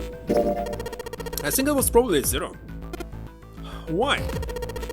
Isn't that obvious? He's the guy who set this whole thing up. You don't think that should mean the opposite? Seems to me like that means he didn't do it. I mean, who do you think took that stuff out in the first place? Probably Zero? Yeah, exactly. Then why the hell would he put them back in after he'd taken them out himself? Just doesn't make sense. Why do all that work? Yeah, I guess that makes sense. So what happens then? Who put that stuff back in the rats? Junpei furrowed his brow. So in other words, one of us, the person who fixed the rat. Santa grinned. Bingo! You have a winner. But if that's true, then the person who did it doesn't want the rest of us to know. It fixed the rat. Yep. But why? No idea. Maybe if they come clean on that, it means we'd find out something else. Something bad. Something bad? Don't know. But whatever it is, it's gotta be worth hiding. Of course. It could have something to do with Snake's disappearance. You think maybe they did something to Snake? It's not out of the question. Junpei stared at Santa. There was something about him that made Junpei worry. At first, he'd assumed the other man wasn't terribly clever, but Junpei was beginning to think he would need to reevaluate that assessment. When Santa spoke again, his voice was quiet. Look, if you trust anybody in this game, you're gonna lose. You gotta be careful. The person you trust the most could turn out to be the one who stabs you in the back. With that depressing suggestion, he turned and quietly walked away. Junpei and Jun looked at one another and smiled awkwardly. Hello, Delicious. Where are you going next? Finish searching. Why actually not? They looked everywhere they could think of, but Snake was nowhere to be found. So actually, we were not looking at all here. Lotus looked around at 6 frustrated faces and spoke. We can't keep looking for Snake. Wherever he is, it's not here. We need to get moving. Junpei couldn't disagree with what she was saying. Snake seemed to have completely disappeared. There was no point to wasting any more time. The others seemed to be having similar thoughts, but they stayed silent. Finally, Seven spoke. We don't got a choice. Lotus is right. You're not gonna find Snake. There's a problem though. You've gotta figure it out who's gonna go through which door. Yes, I have a proposal. She walked back and forth across the floor, her heels clicking against the wood. By the way, as I remember in Foxy walkthrough, there was no way that actually Snake just disappeared. They found him. Interesting, let's see what will happen next. Finally, she stopped. Why don't we decide on one person to sacrifice? Sacrifice? Perhaps that's a bit of a harsh word, but yes. We'll all figure it out by now, haven't you? We can't all make it through those doors. We split into 2 teams of 4 and 3 people, respectively, then 3 people will be left behind. We split into 2 teams of 5 and 2 people, respectively, then 2 people will be left behind. When we split into 2 groups of 3 and leave 1 person out, then only 1 person will be left behind. Leaving behind 3 people with 2 teams of 4 and 3.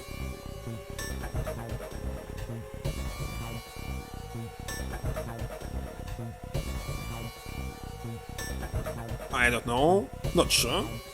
She was right. It was unpleasant, but she was right. There wasn't any way that the numbers worked out. one group was formed, the other group would always have a digital rule that didn't match a door. When 7 spoke, his voice was strained. Then, you're saying we gotta decide who's gonna stay behind? What? Kurt Russell is also Snake? You mean this movie with where he was running one-eyed? Like, what was his name? Irakes something? Not very sure. Yes, we do. And I didn't watch it, actually. Given our circumstances, it's logically and morally the best solution. If the other 6 are to survive, then one person has to sacrifice themselves. No, that's too cruel. Snake Plissken.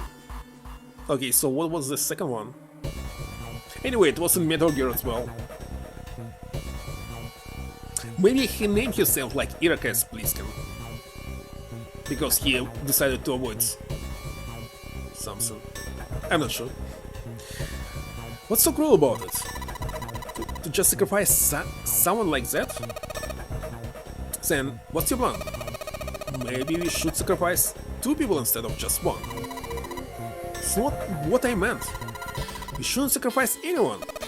I told you, that's impossible. Wake up! Alright, calm down, you two. Santa stepped between Lotus and John.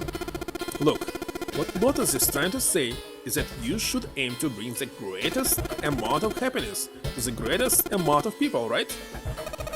Exactly. That's how democracy works.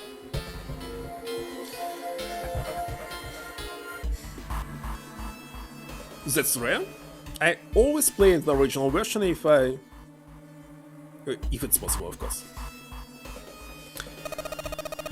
See, democracy here is outdated, because happiness must be for every single person, not the greatest amount. For that reason, I think the only fair way to decide who will be sacrificed is through a vote system again. Most people are doing the PC release. Maybe it's very easy for them to stream, because it's kinda, I believe, hard to stream from the real game console like me. I'm not using any emulators at all. So far I was able to avoid simulator stuff. What do you think? No, that's terrible. I'm not asking you. Shut up. What about you, Santa? And thank you for the follow. So all the sound, all the graphics that you can see is actually the original one. It's not enhanced at all. What about you, Santa? Me? Well, I agree, I guess. So that's why I have several cables here. Actually 3 cables. One for headsets, one for power, one for connected to PC. Well, I agree, I guess. Alright, that's one vote for. Count on mine, that's 2. 7. I can't say I agree with you, but we don't exactly have a choice. If you don't do something, we're all gonna die. Glad to see you get it. If I can get 1 more vote, then it's decided. What about you, Clover? They actually found Clover? I'm not sure. Clover had moved away from the group and was sitting on one of the beds. The whole body drooped. Junpei didn't know if she'd even heard Lotus' proposal. Lotus walked over to Clover and gently laid a hand on her shoulder. Your brother has to be behind one of the numbered doors. We searched everywhere, but we didn't find him. And what if you put the DC on a stand and connect an external controller? Is it a way to do this? Anyway, it will be useless because you actually must use the lower screen. During the quest scene, I actually using touchscreen, so I don't think external controller will work well for this game. And for example, like Zelda games, also you must use a touchscreen. 1 second. Doesn't that mean he has to have gone through one of them somehow. Well, slowly lift your face. Come on. Let's go look for him together, okay? If we sacrifice one person, then we can go look for him. You agree with me, right? Or not at once. The motion carries. Lotus spun around and walked toward Junpei. Now, let's start the walk to... That won't be necessary. Ace had barely spoken for Lotus' entire speech, and everyone jumped a little. 6 pairs of eyes turned to look at him. He didn't seem to notice or even care. I will stay. That should solve our problem, yes? Ace, what are you saying? No, you can't do that. That won't solve anything. Jun's voice shook and she looked around desperately for someone to agree with her. Ace simply looked at her. Jun, I'm afraid you may have misunderstood me. I said I would stay, but I never said I would sacrifice myself. I trust you, each and every one of you. I believe you'll come back for me. Oh, that's optimistic, and then that's just nuts. Those doors only go one way. You go in, you don't come out. He goes through them. You won't be able to return, correct? Yeah. True, but that will not be the case once you escape from the ship. What? Please, I beg you, once you escape it, come back and rescue me. And only within that time limit Zero has given us. This is ridiculous. There's no way we could get back in time. Finally, Junpei could hold his tongue no longer. We've only got 5 hours left. We don't even know where the hell we are. How on earth are we gonna find someone to come and rescue you? Then perhaps you would prefer to stay instead of me? Or perhaps you would be willing to leave Jun behind? Ace's voice was dignified, and without a hint of cruelty or malice, Junpei had no rebuttal. You see, there's no other choice. Then I see we'll come to our conclusion. Go on. Don't worry yourselves about me. Go quickly. Junpei stood frozen by indecision, unable to move. Jun bit her lip so hard that Junpei thought she would break the skin. Thunder stood against the wall, calm and aloof. Seven tore his banner from his head and turned it over anxiously in his hands. Only Clover stared at Ace, with an expression Junpei was unable to decipher. Lotus' attitude, however, was different from the others. Good. Let's accept his kind offer then. She smiled, her eyes bright. Ace answered with a smile of his own. Good, I think this is the best for me. Perhaps I'll be able to take a nap. Perhaps it's my age, but I get tired so easily these days. As he spoke, Ace lowered himself down to the floor next to one of the beds. From somewhere deep in the ship, Junpei suddenly heard the screeching of metal on metal. It was almost as if the ship were screaming. Would really hold until the time limit was up. Already the deck was flooded. In the sudden silence, the only sound was the sad metal wail of the ship. And surprisingly, it was Lotus who spoke first. Well, what are you waiting for? You're wasting time, why don't we hurry it up? As if a spell had been broken, the others all began to talk at once.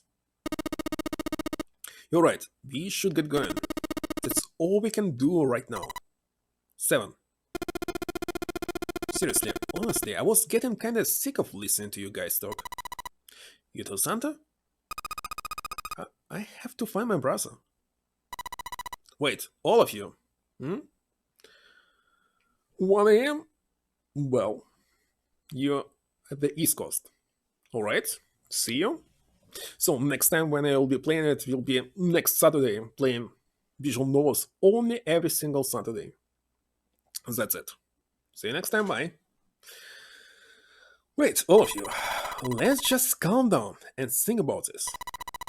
There has to be a way to get everyone out. There has to be. Right, Jumpy? Say something. Yeah, let's think. There's gotta be another way. Its words sounded hollow and fake. Fine. Forget about it. I'll figure it out on my own. She spun around and ran toward Ace. He had slumped down next to the bed when June grabbed his arm and pulled. Come on, Ace, please stand up. You can't give up yet. Just have to sit down together and think about this. We'll figure out a way that we can all get out of here. Then it happened. He's dead. Ace fell forward. He slumped over onto the wooden floor, his body folded in half like a boxer out cold. Ace! June cried out and dropped to her knees beside him. She put her arm around his neck and did her best to lift him up. What happened, Ace? Say something! She shook him frantically. His eyes fluttered open. I'm alright. His voice was weak and slightly slurred. How are you? Fine? This. He held out his left arm and slowly opened his hand. In it was a syringe and a small vial. The vial was empty. It had only recently been emptied. A few drops clung to the sides. There was a label taped to the side of the container. Read Soporil Beta. Soporil Beta? Wait a second, it's demo but beta, or it's beta but demo? I don't know. Jean-Pierre had no idea what it meant, or what kind of medicine it might be. Did you use this? Yes. It's just anesthetic. I'll be fine. Anesthetic? Found it earlier. While we were searching the hospital rooms, I thought it might be useful later. I didn't think I'd be using it on myself. Why did you do this? Didn't they tell you? I'd like to take a nap. I really am very tired. Junpei knew that wasn't why he had done it. Ace had ejected himself with anesthetic to forestall Junpei and Jun's attempts to bring him along.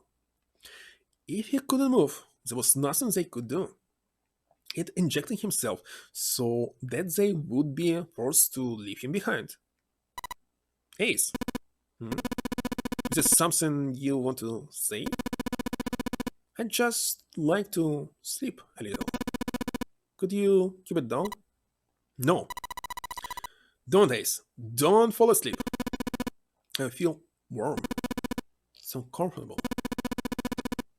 I think I'll have a nice dream. Ace's eyelids drew farther and farther. Mission? It's their voices, actually. Because every single, sound has its own pitch for every single character. Almost as though he were dying. Ace. Ace! She shook his shoulder again and again. But this time, he didn't respond. Only the gentle rising and falling in his chest told them he was alive. Junpei was relieved to see he was in fact still breathing. He lifted Ace up off the floor and laid him on the bed he'd been leaning against.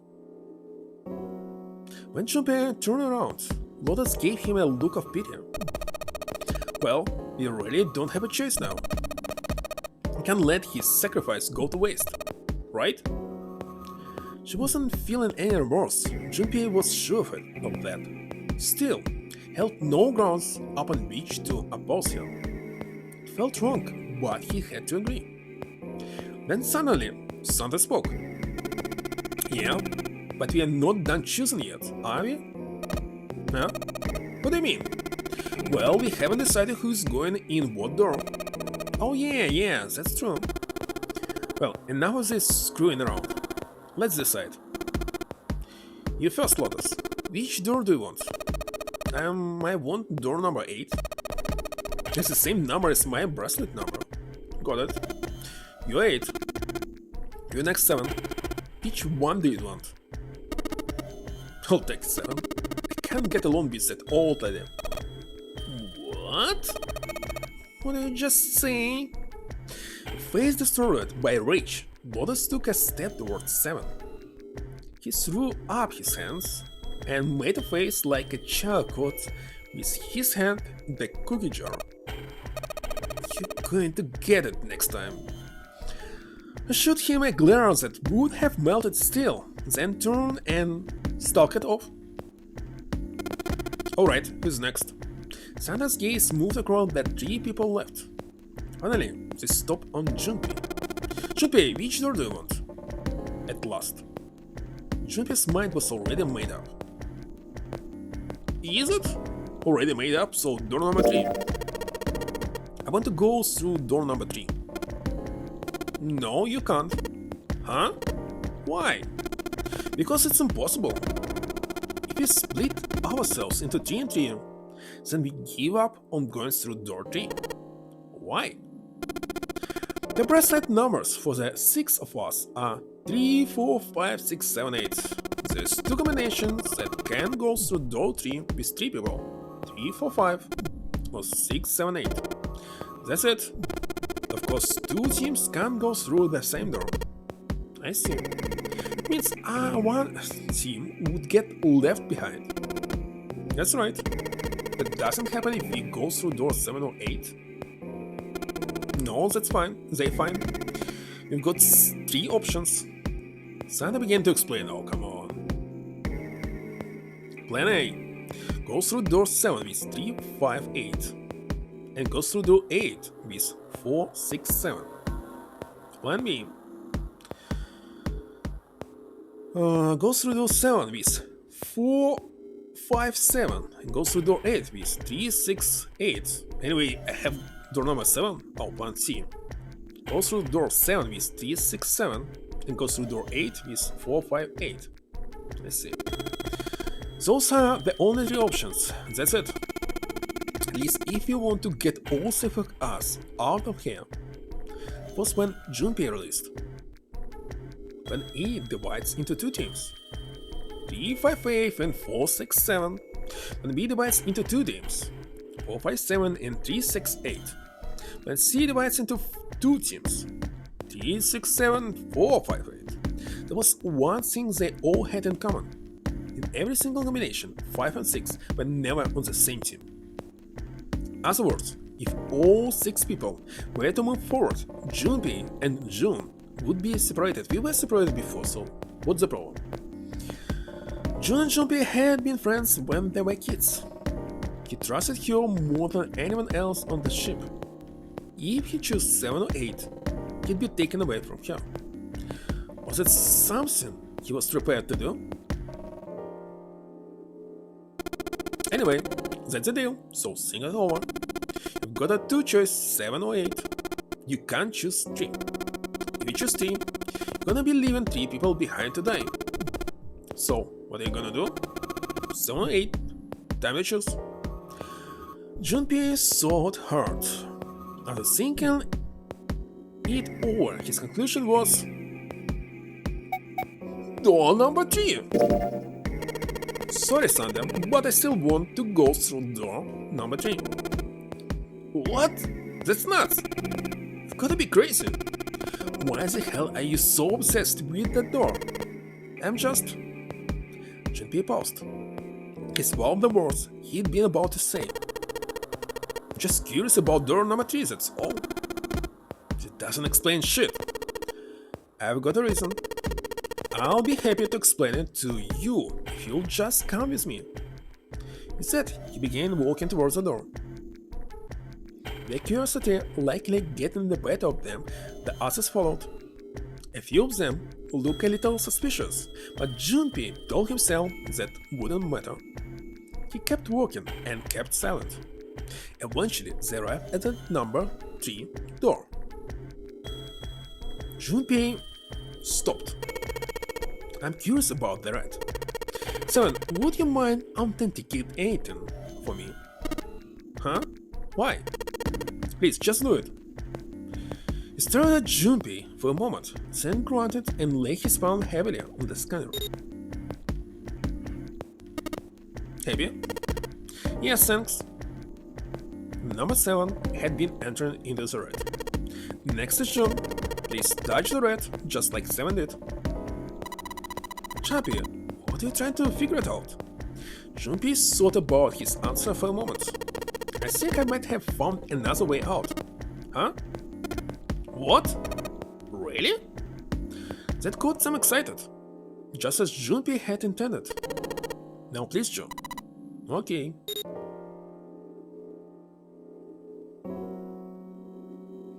With these 2 numbers in the red, Junpei had what he wanted.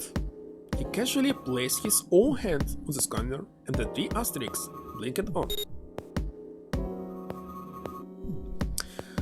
4 plus 5 equal 9. Alright, the only person who haven't authenticated now are Santa Clover and Lotus. So, what's your point? You don't get it? Think about it. What's the sum of your number and Clovers? 12. And what's the digital root of that? 3.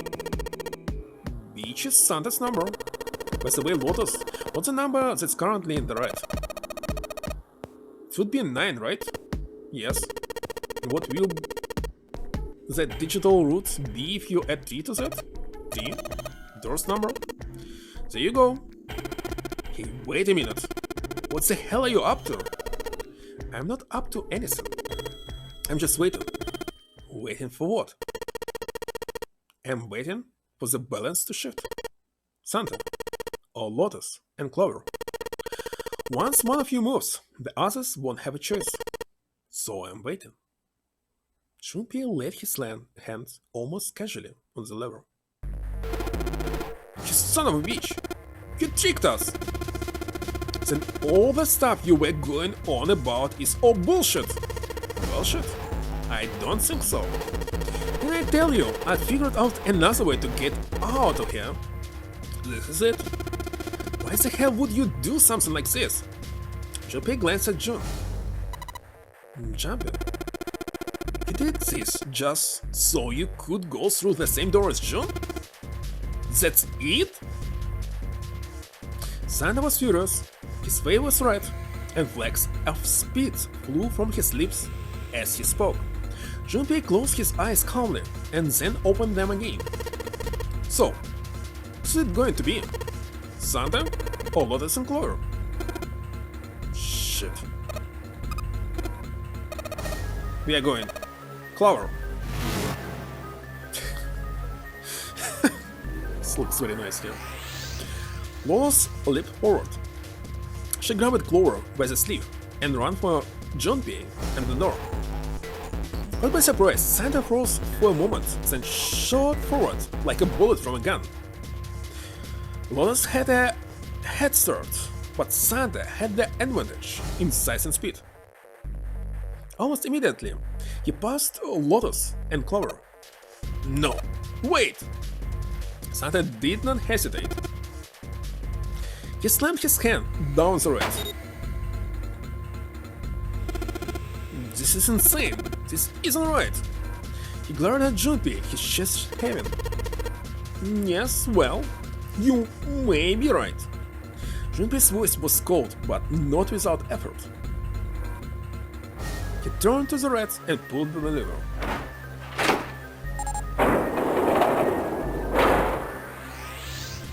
With the sound of metal on metal, the door opened.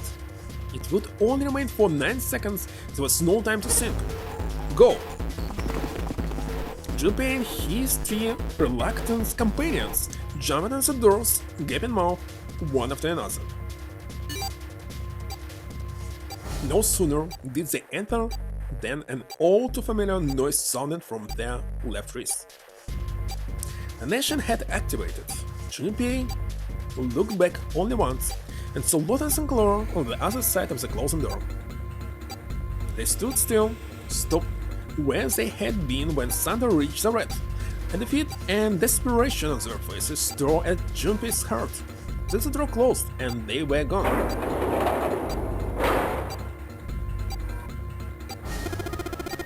You son of a bitch, Junpei, this isn't fair! Thunder rounded at Junpei, lightning crackling in his eyes and his knuckles white. You realize what you just did? You leave them out there and they can't? Shut up! That's enough! It hadn't been Junpei that spoke, but Seven. We gotta find the dead, or none of this is gonna matter.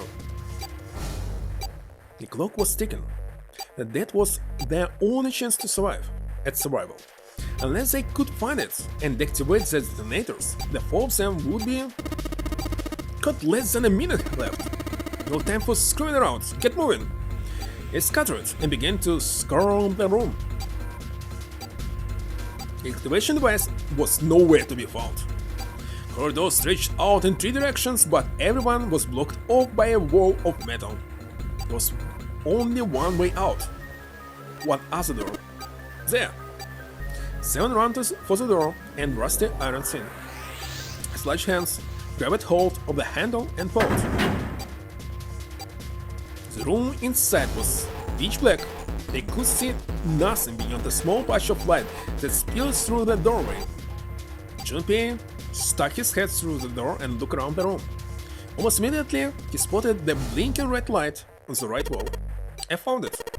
The dead's right over here. He stepped in the room and nearly fell down. The door was slippery. What? He stopped and glanced down at his feet. What was... Hey, what the hell are you doing? Get over there! Junpei felt Seven's heavy, bent against his back and stumbled across the room. What is this? CHR? No, it's LHR. No, it's LLR. Even TLR. Or something. The other three peeled in behind him. They all felt immediately that something was wrong. Nothing that could be easily identified, only a sense that something terrible shared the room with them. There was no time to say so. Quick, get to the dead. They all started running. In the dark, it was hard to tell where the wall was. All they could see was the tiny red light blinking at them over and over and over. And finally, suddenly, they were there. In quick succession, all slamming their hands against the scanner panel.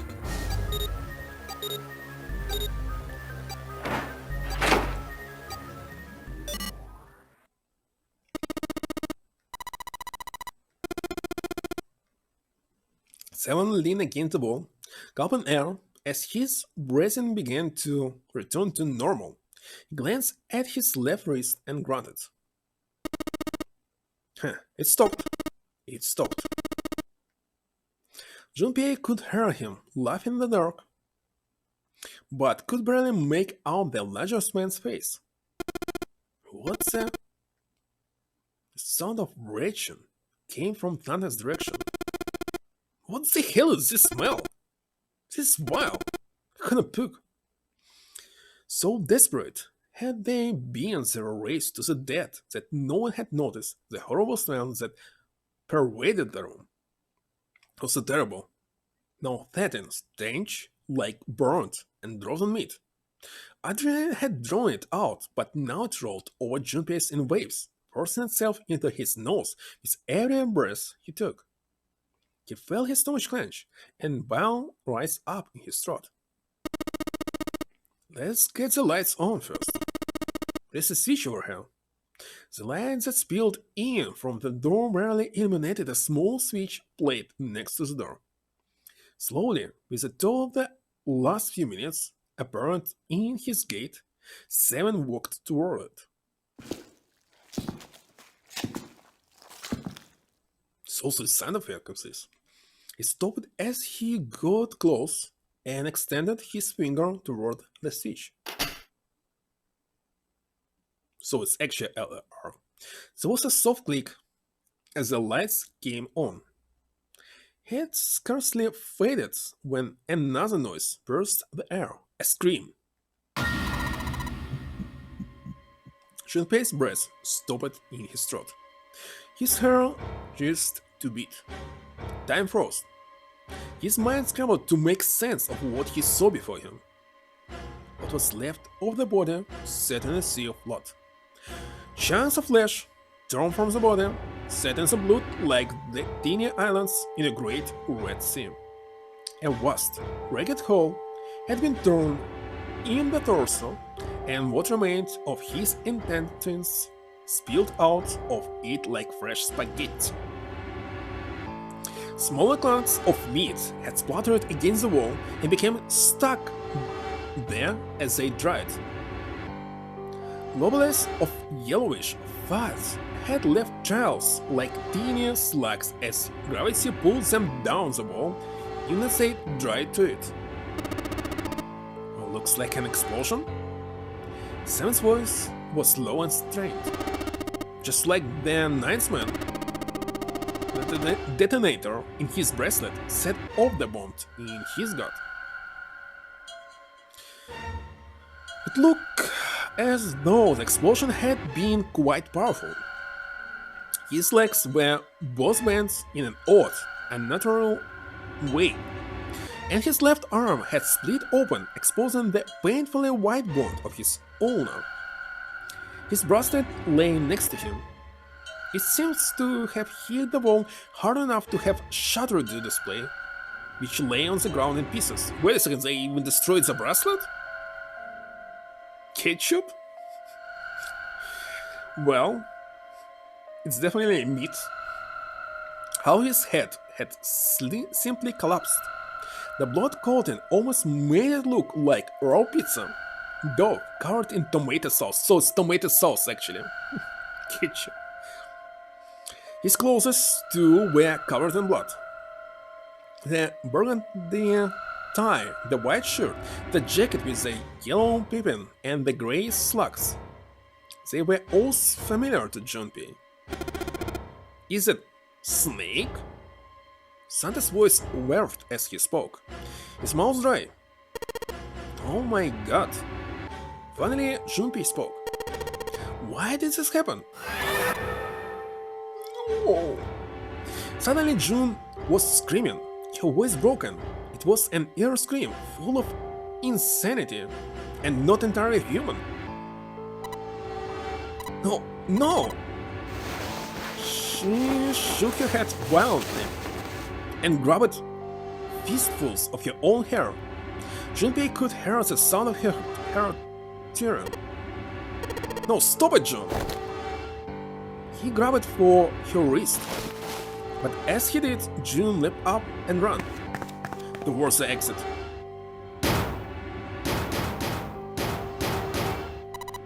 Please, get me out of here! You have to let me out of here! She screamed at the door, and her fist slammed against it with a hollow sound.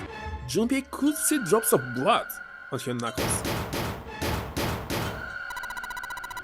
Why are you doing these horrible things to us? What did we do to deserve this? She screamed again, a desperate, mindless cry. Her fist played against the door.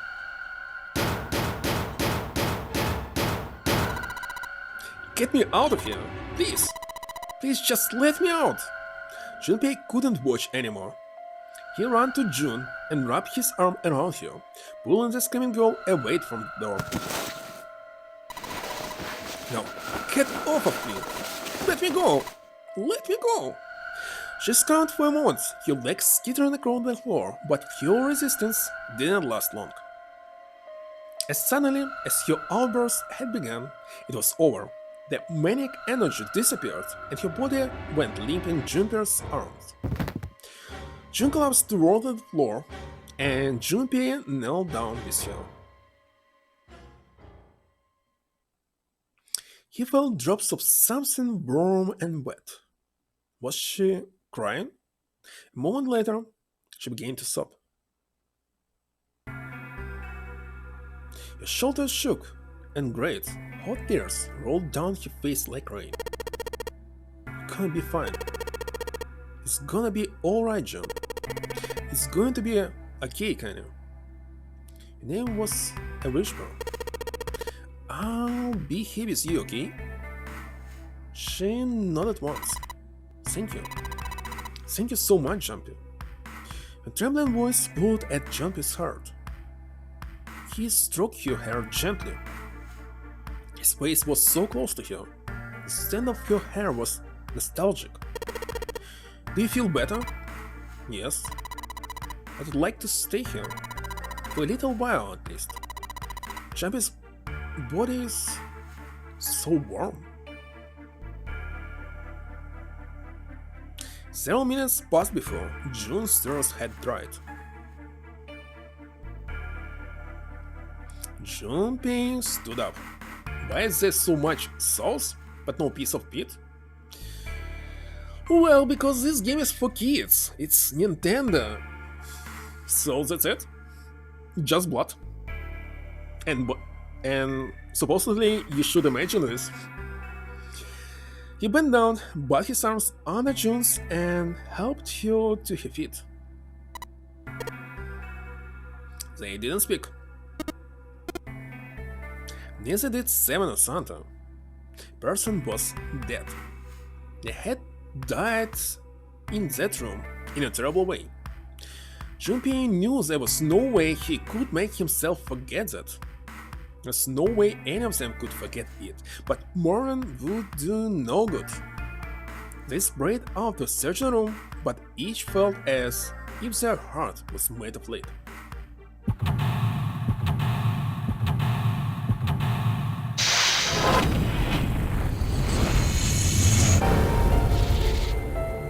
We escape in this room? It's showroom. Is it a toilet on top? Might be. Well, we can figure it out very soon.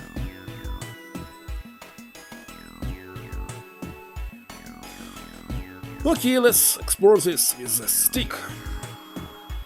Can we find the body here? Those letters written in blood. LLR. You think that might be some sort of dying message from Snake? No, that's impossible. You saw the body. You aren't doing anything after something like that happens to you. Then this. The way the blood's dry tells you it's real old.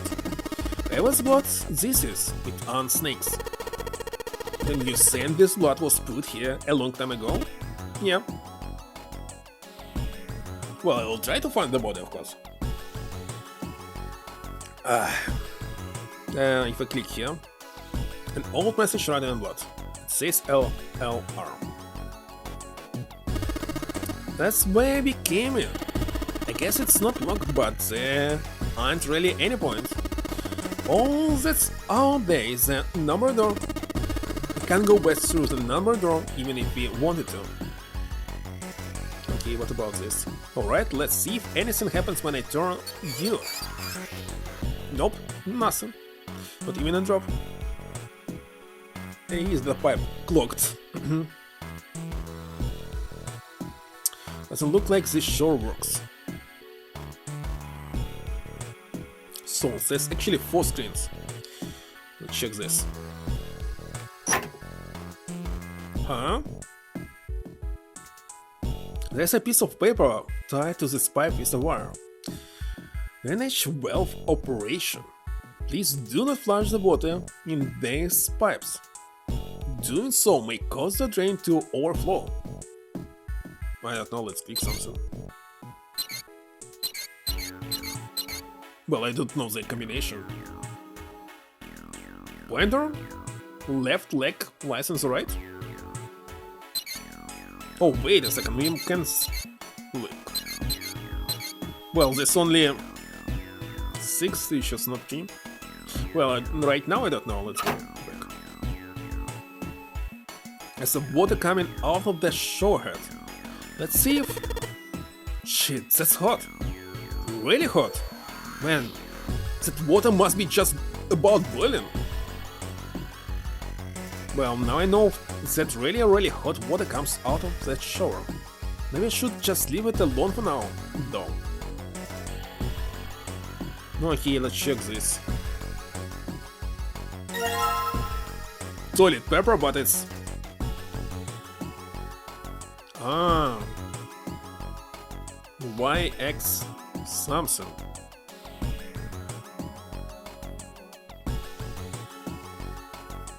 Okay. A stack of toilet paper. A wooden box. There's something here. Do we know? What the hell is this thing? Some kind of spray bottle? There's something right on it. Lumion, I can't read anything else there. Labels all faded. Let me see that. I just grabbed it from him. It wasn't very nice. Oh, this is luminol. You know, fluorescent guys use it at crime stands. Oh yeah, that stuff that glows blue when you spray it on blood. Even if the blood's been wiped off, it still glows. Okay. A thick pipe that stretches down from the ceiling. So what time is it? It's midnight. What is this? Nothing. Let's check this one. And the widened wall that separates the toilets. Huh? What do you think this is? It looks like tar. It's kinda sticky, I don't think we can just wipe it off. I doubt that just pouring some water on it is gonna help much either. About hot water? Hot water? If we had some really hot water, like boiling hot, then maybe that would wash it off. Well, wait a second, we have hot water. Can you flush it?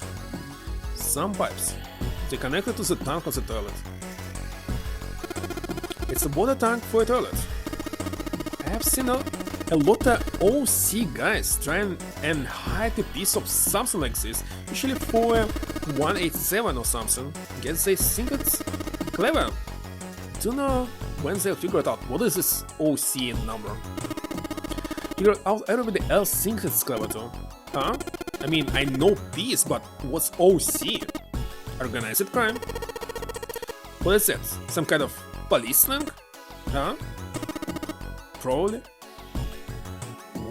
So see, well, see, he looks all set now. It's not really important right now, guys. Let's just check it out, alright? Well, he's not wasting any time. What is this?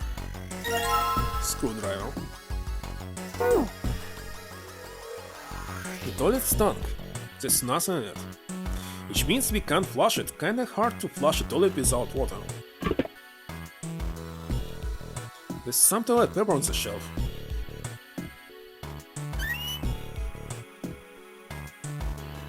A skinny shelf. There's nothing in the toilet. If there was, that would be gross. Okay, there might be something in the tank, you know? Let's open that shit up. It is. A red keycard. Also with Star Wars? No idea.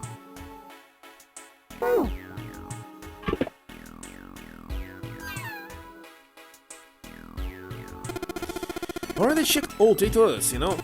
Nothing unusual there.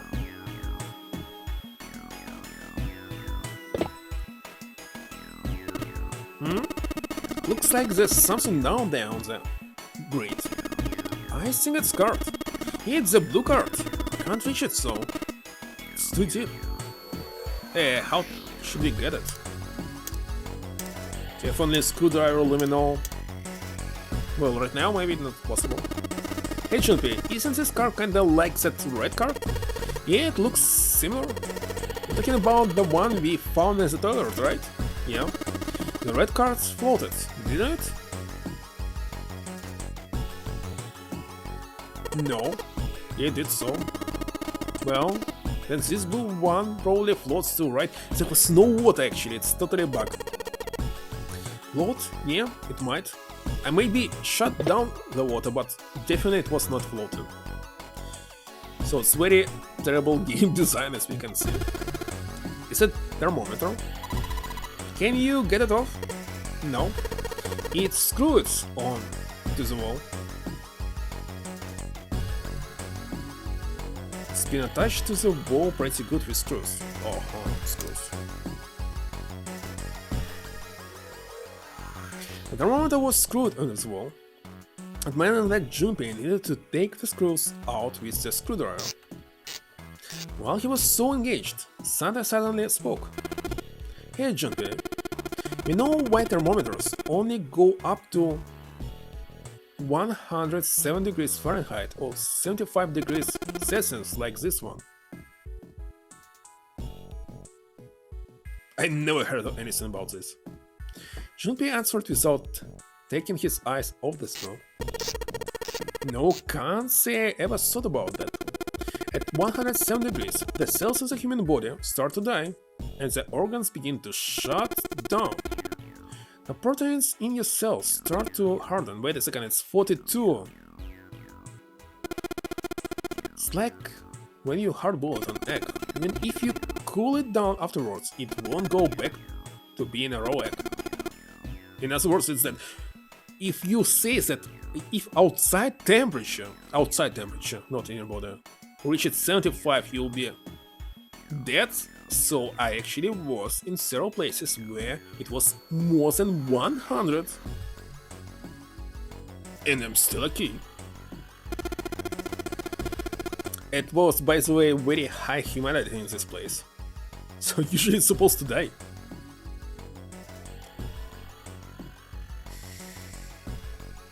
Let me check.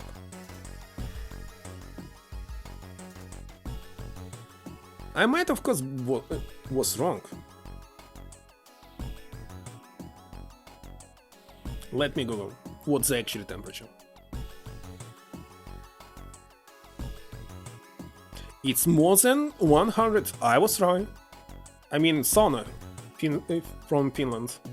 It's more than in Finland, saunas from 70 to 110 degrees.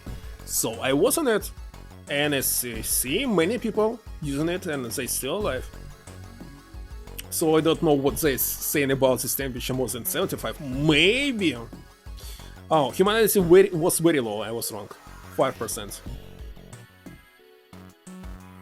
In Russian, by the way, it might reach 90 degrees, but I was definitely more than 100.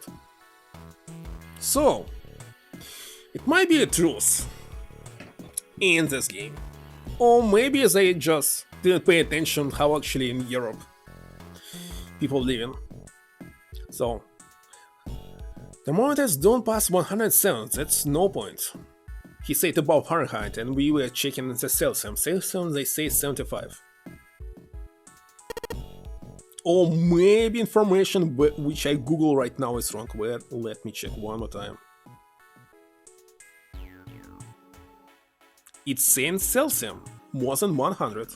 It's boiling water. But with low humidity, you can survive. Oh yeah, he continues to work as a screw. But it's pretty rare for a ferro to get that high. Okay, he's talking about 42 degrees, so there's some proving in this game. If you're saying ferro, so it's temperature of your inner body, 42, not outside. So, let me transfer 107 Fahrenheit to Celsius. Maybe it was just pure translation to English. F to C. Yes, it's 42, so it was a bug in the game. It's not strange, that just regular bug. Nothing special about it. In our session, so if for Fahrenheit it was right, but for Celsius not, or maybe I misread, no, but I saw it was 75. Of course there are other external things that could... like what? Well, let's see, something like getting locked in a sauna, or getting thrown into an incinerator and burned to death.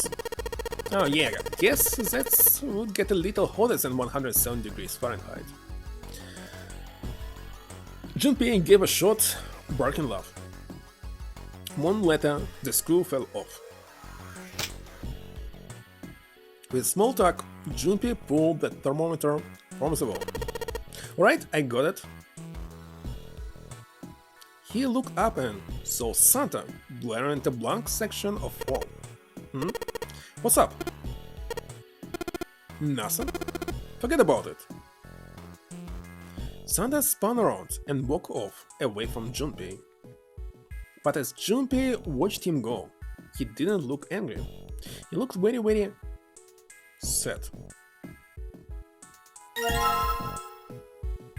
Okay, what about this? Well, it definitely says 75. If they meant Celsius here, it's actually Celsius, I see it here. It's definitely a bug.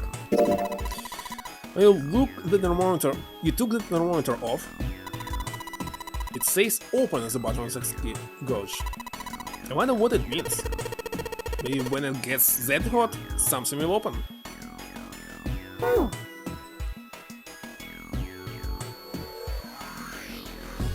Okay, I don't know what is the number, but I can try to click. Nothing happens when I press these buttons. Well, it looks like the power's on. I'm wondering what's the deal with this. Those things that say lock up there, though. Lock. It's a blue light right next to it, but it's off. Looks like the red lights is off. Yeah, it still says lock. There's a little slot there for swiping a card. This card. The red light's on. Jumping. But we need another card. Okay.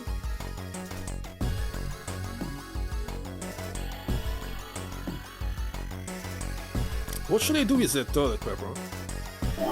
Let's read it. It's a toilet paper with some kind of red symbols on it. I think maybe that's a Skyttle cipher? Skyttle cipher? What the hell is that? You rub a piece of paper on a stick and then write several sentences on it so that the whole paper is filled up. Then you unwrap the paper and you can't tell what the original message was, right? It's how it works, more or less. Then to decipher it, you got a happy stick that's the same diameter as the original one. Same diameter as the original one, huh? Yeah.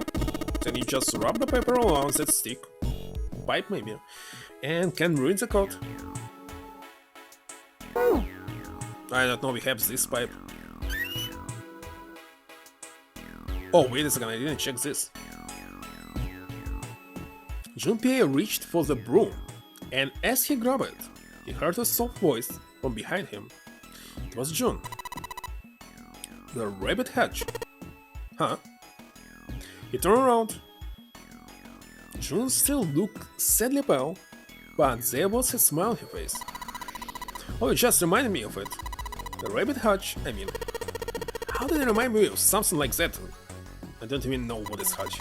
Jumping in the room. You were always playing around with the broom in front of the rabbit hutch. What is hutch? Let's Google what is rabbit hutch. Rabbit hutch. Images. It's actually... I got it now. Some kind of house where they live in.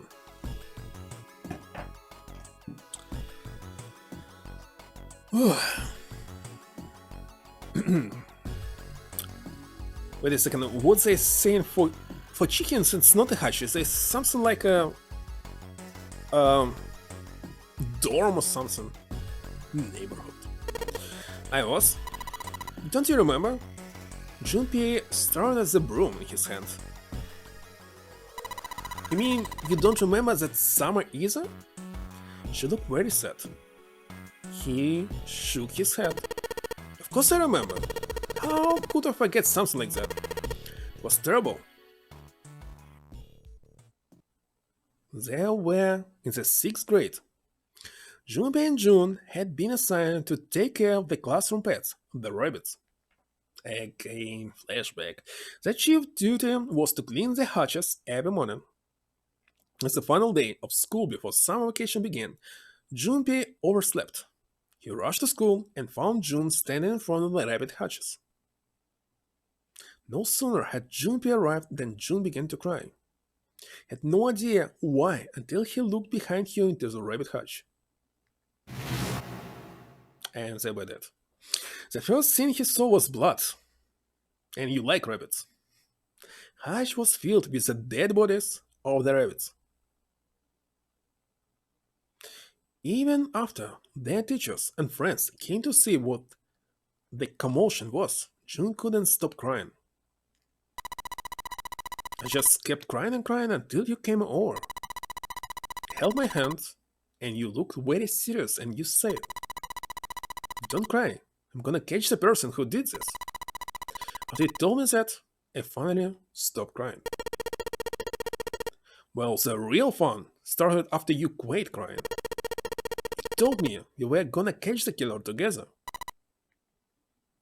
June smiled, and a little of the flush of life returned to her cheeks. Then we decided that we'd ambush them. Yeah, remember? The school also kept roosters and guinea pigs. Junpei and June had decided the murderer would likely return to finish off the rest of the animals. They would almost the killer at night. Ambush. Junpei and June hid behind the hutch at dusk and waited. It was a warm summer night. The quiet sound of crickets whispered through the air. As the sun went down, the star began to wink at them from the sky. And June's Akane Kuroshiki's face. That night was something Junpei knew he would never forget as long as he lived. But the murderer never showed up. We waited for them all summer vacation and they never showed up. Yeah, but the animals didn't get attacked either. I think all that work amounted to something, you know? It felt the same way, but it was good to hear her say it. Also, you know, if you think about it, we were probably taking on a lot more than we could handle. What do you mean? She looked up at him confused. Well, come on, we were just kids.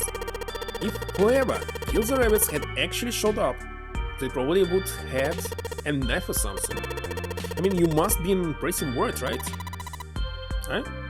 I wasn't worried. Because you were. Because you were there with me. She blushed furiously. You know, no one else wanted to take care of the animals. Grey embarrassed, she tried desperately to change the subject. I was the only one who asked to do it at first. Yeah, boys don't really wanna bother with taking care of animals, you know? Well, yeah, but you asked to do it after I did, didn't you? It wasn't the rabbits. They were gonna make me do something else, you know? How that school was. I figured it'd be better if I was working with somebody who wasn't too much of a loudmouth, right? Somebody who wasn't gonna tell on me if I felt like blowing it off. Really? That's why you volunteer? Yeah, it is. You know, quickly and much too earnestly, and they quickly look away at something very important. That hadn't been the reason, of course. He had asked to take care of the rabbits so that he could be near June. But it had been so long ago, he couldn't bring himself to tell her how he felt back then. It would be embarrassing. He took a quick breath to clear his head, tossed his broom up, and then snatched it out of the air. Well, we don't really have time to be walking down memory lane like this, you know? Gotta figure out a way out of this room, otherwise... Yes. June nodded scarcely, then turned and walked away. Junpei turned around and looked at the room. At Snake's body. Chunks of flesh and organs still lay on the floor. The conversation he and June had been having scarcely fit their surroundings. But perhaps that was simple human nature. Despite such a situation, or perhaps because of it, the mind turned to the farthest thing from death that it could find. Still, Junpei couldn't help but feel a twinkle of guilt at wanting so desperately to live when Snake lay dead before him. He had to live. He wanted a life again, a life with June in it. As he stared at the clumps of blackened flesh, all Junpei could think of was how much he wanted to live. So we got the broom, and we can now combine it with toilet paper. What if I rub the toilet paper around the broom? Oh, so you rub the toilet paper around the broom, huh? So it's 634 plus? Looks like the symbols line up perfectly. It says 634.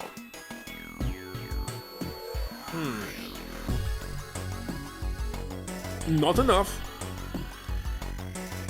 Let's go back.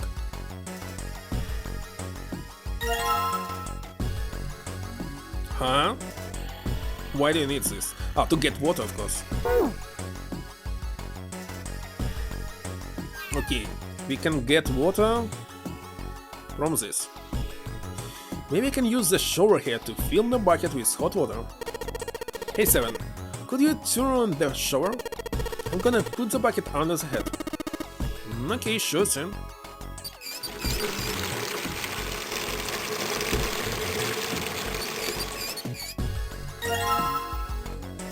Okay. Now let's use it here. It's something that looks like turns as a toilet bowl. If I flush it hot water from the bucket, that should clean it up. So do it. Or you must put it on top. Doesn't matter really, but okay. Alright, so I just poured the hot water into this tank and... Looks like you feel it. Now you should be able to flush it, right? It's probably a handle somewhere in the tank that you can pull. You think so? Serious? Yeah, I'm pretty sure.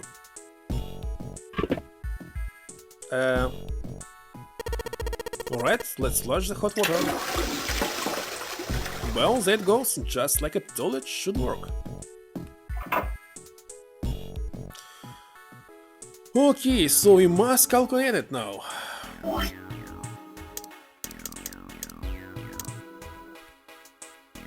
Uh, 634. 634. 634. 9 7 8 1 8 3 9. Right? 89. So what does it mean? 89. Where can I add it? Oh yeah, we must get first of all the blue card. LLR. Must be somehow related to LR. An old message written in blood. It says LLR. Oh, Luminol! Of course. Wait.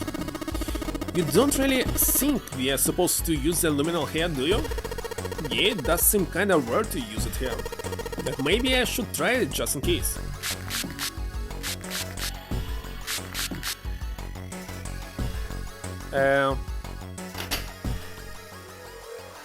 Alright. So it's LLR, LRL.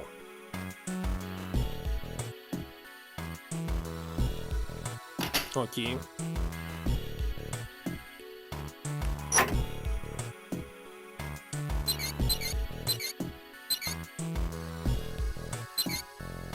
Well, I did what it said on the wall. I wonder if it actually did anything. Hey, this drain's acting up! What the hell did you do? I just messed with the valves a little. Nothing big.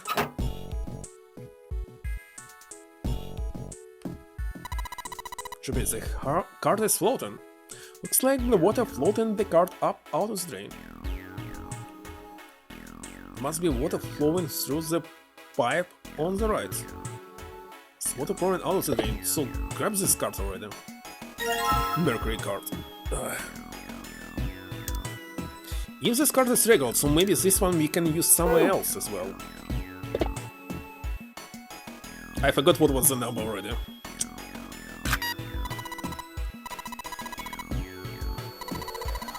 Now you just need to put in the password. Was it A3 something? I don't remember this. Once lights are on, we should be able to enter the password now. What's with the E and C keys? It means enter and C means clear, I think. Silver card again. So after you put in the password, hit E. If you screw it up, hit C. 89 error? So that's right. What was the number? Oh gosh, I don't remember, seriously.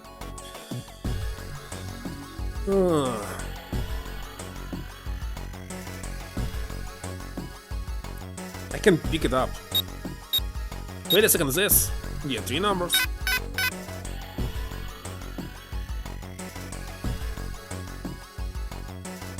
Let's go back and check.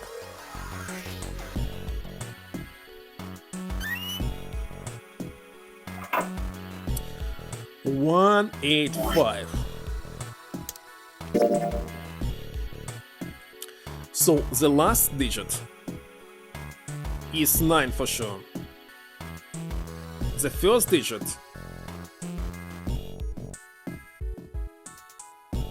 is 8. 819.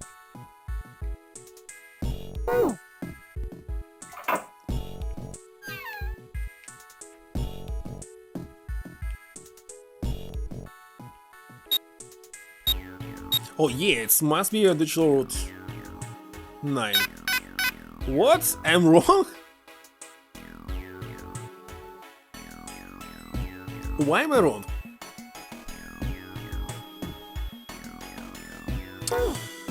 I'm an idiot, some kind of. Let's, I don't know, put it in chat.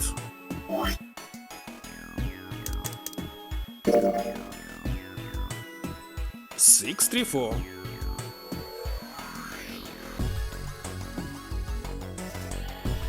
Plus.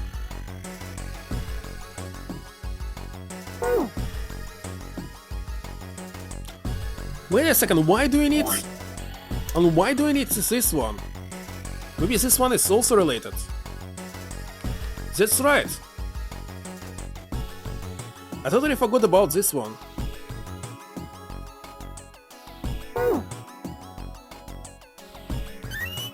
So this missing one more item, number.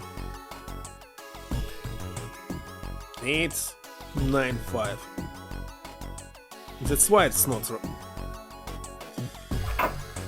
Okay, So we must, I don't know, pour the hot water or something. Yeah, if I can get this hot water on the thermometer, then maybe. Alright, thermometer, let's get this party started.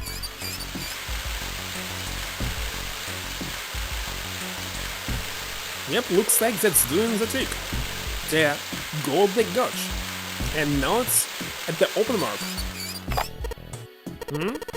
It open? What's this? Looks like there's a piece of paper on there. 957. It's kinda a big number in this case. Well, if you use, I don't know, Python or something, might be this number, but I don't know, it will be a very huge number.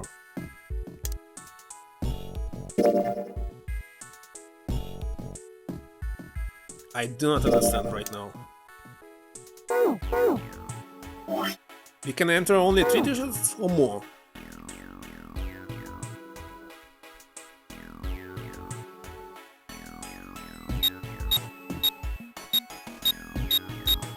Four digits. Oh yeah. Where's my calculator?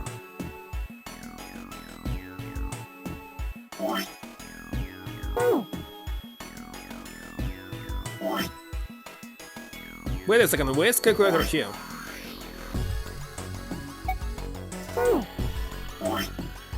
Oh, this one. So 6, 3, 4 plus 185. So this actually puts the whole calculator here. 1776. 1776, and digital root is 3.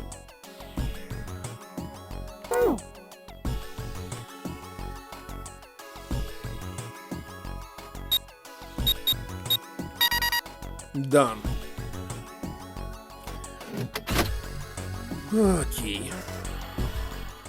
We did it.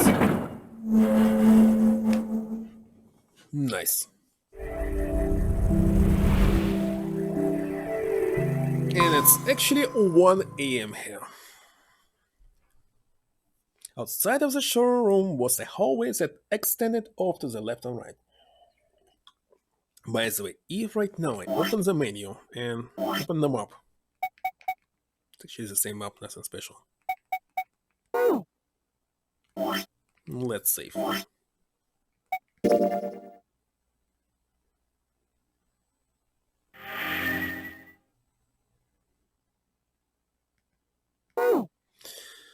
Outside the showroom, there was hallways that extended off to the left and right. Well, here's the only extension to the right, not left. At the right end was a large iron door. Oh, maybe this door. They'd move a few steps toward the door when Junpei heard the sound of metal on metal. I turned around. Seven was doing something to the door of the showroom. What's you doing, Seven? Well, I figure maybe we might wanna come back here sometime. So I stuck the broom in there to keep the door from shutting. Alright, let's go. Why do we need to return? I don't know. With that, he stood up and began walking down the hallway. Wait a second, to get the bracelet. He brushed past Junpei and kept going. Still don't understand why they didn't get the bracelet number 9. After a moment, the rest of them followed him. All along, they found themselves at the large iron door. They had only been there for a moment then, when June spoke up. Junpei, look! He turned. There, on the right side of the hallway, was a piece of paper attached to the wall. Junpei ran over and peeled it off. Another map. It's a map of the ship's interior. It said SEDEC in the upper left corner. From what he could tell, it was a map of the floor they were on. There would be time to look at it later. Junpei folded the map and stuffed it into his pocket. Why? Can't we open it right now? Yeah, I have C-Deck now. Let me check it. Mm-hmm. Mm-hmm. Another showroom.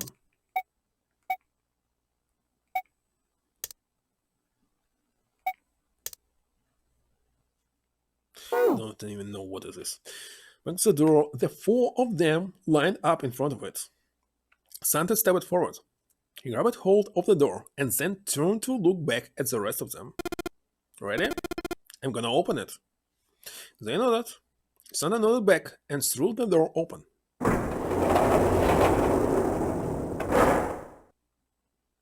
All four of them leaped through. It took only a moment for them to realize where they were.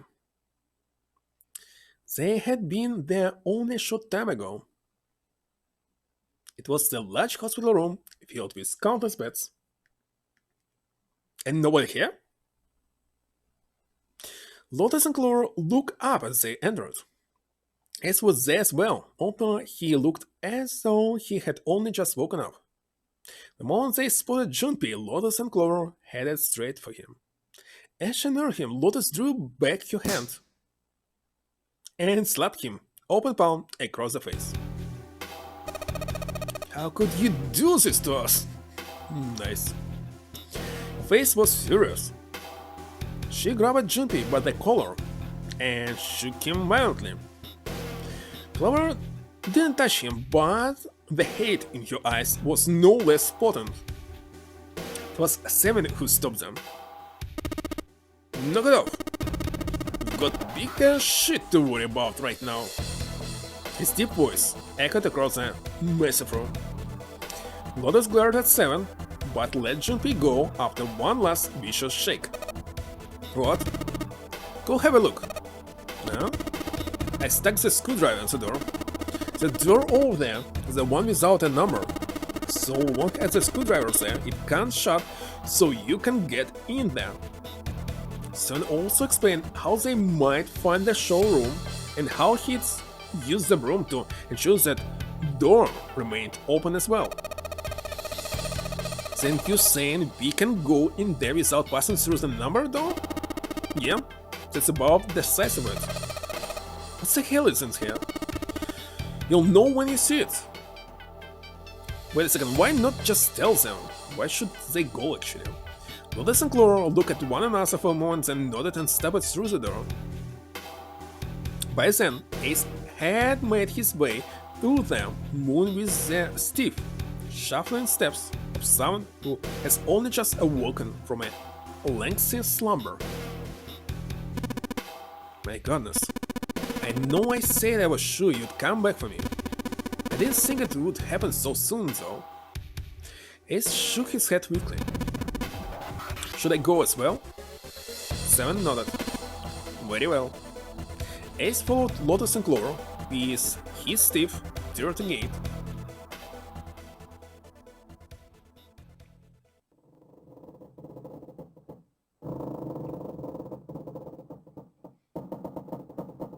A squeal of tortured metal made Junpei's teeth curl. Sounded like the noise a ghost would make.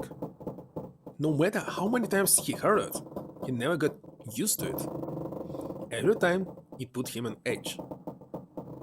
It didn't help that there was a girl nearby who looked far more like a ghost than a living human should. It was Clover. She sat on the edge of the bed, her head drooping listlessly onto her chest. Her eyes were blank and stared across the room at nothing. Her breathing was slow and mechanical. Aside from the rise and fall of her chest, she didn't move. Junpei felt as if even a nudge might cause her to shatter into 1,000 pieces. Snake was probably a murderer. Chances are he was killed the same way as the ninth man was. Seven lowered his voice, like in an effort to keep Clover from hearing what he had to say. What is his mode? Oh. It's another Pokemon. There was 4 other people in the room with Junpei and Seven. Ace, Santa, June, and Lotus. Seven looked at each one of them in turn and continued. It's pretty straightforward. Not that hard to figure out how they did it. First, the killers got Snake to answer the gate on the right to open door T. Then they shot him into it alone and waited 9 seconds for the door to shut. Once the door shut, it was over for Snake, but he didn't give up. He probably knew it wouldn't do him any good, but he probably ran into the shower room looking for the dead. It was a small chance, but it wasn't like he had anything to lose. Fortunately, it didn't work. The detonators only deactivated if everybody who authenticated when they went in uses the dead. And then 81 seconds after he was shown in, that happened. I see. So, that's what you meant by killers, huh? You need at least 3 people to open one of the number of doors, including Snake. Couldn't open for Snake and a single killer. Exactly. That means we are looking at multiple props here. Junpei crossed his arms and grunted. Well, just in case I wanna make sure. Let's say you're right. When do you think Snake was killed? When we all split up to look for the parts for the rats, I think. Right after the was when we noticed that he was gone.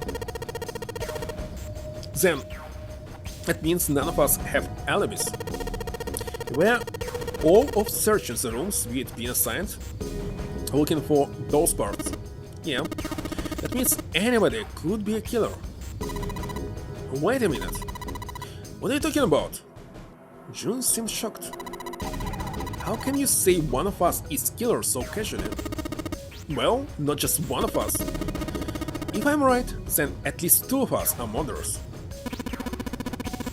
Why don't you calm down a bit, sir? What are you going to gain by being so suspicious? That's what Zero wants, you know. What? Zero wants? Exactly. This game was set up by Zero, wasn't it? Wooden door, only one can escape on it. Well, it's kinda strange. Because they use the door to actually float on it, but as you know, in Titanic, all the doors were made by iron wood, so it will be heavier than water.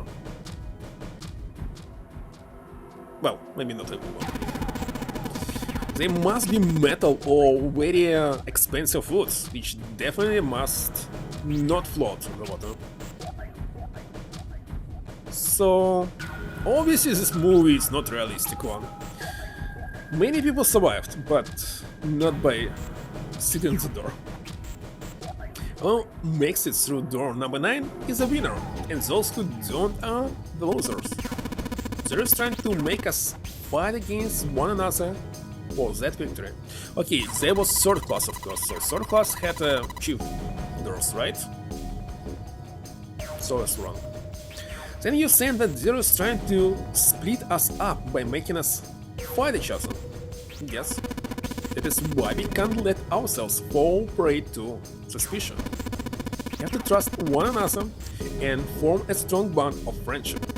Otherwise, you'll end up ensnared by serious manipulations. Then does it mean that the person who killed Snake guessed almost certainly Zero himself? If there's anyone who should doubt, it should be Zero. He masterminded this game and kidnapped all of us. Doesn't it seem reasonable that he would have killed Snake as well? Junpei hadn't really considered that. If Zero had killed Snake, then Zero was on the ship with them. Was Zero still on the ship with them? Tough choice.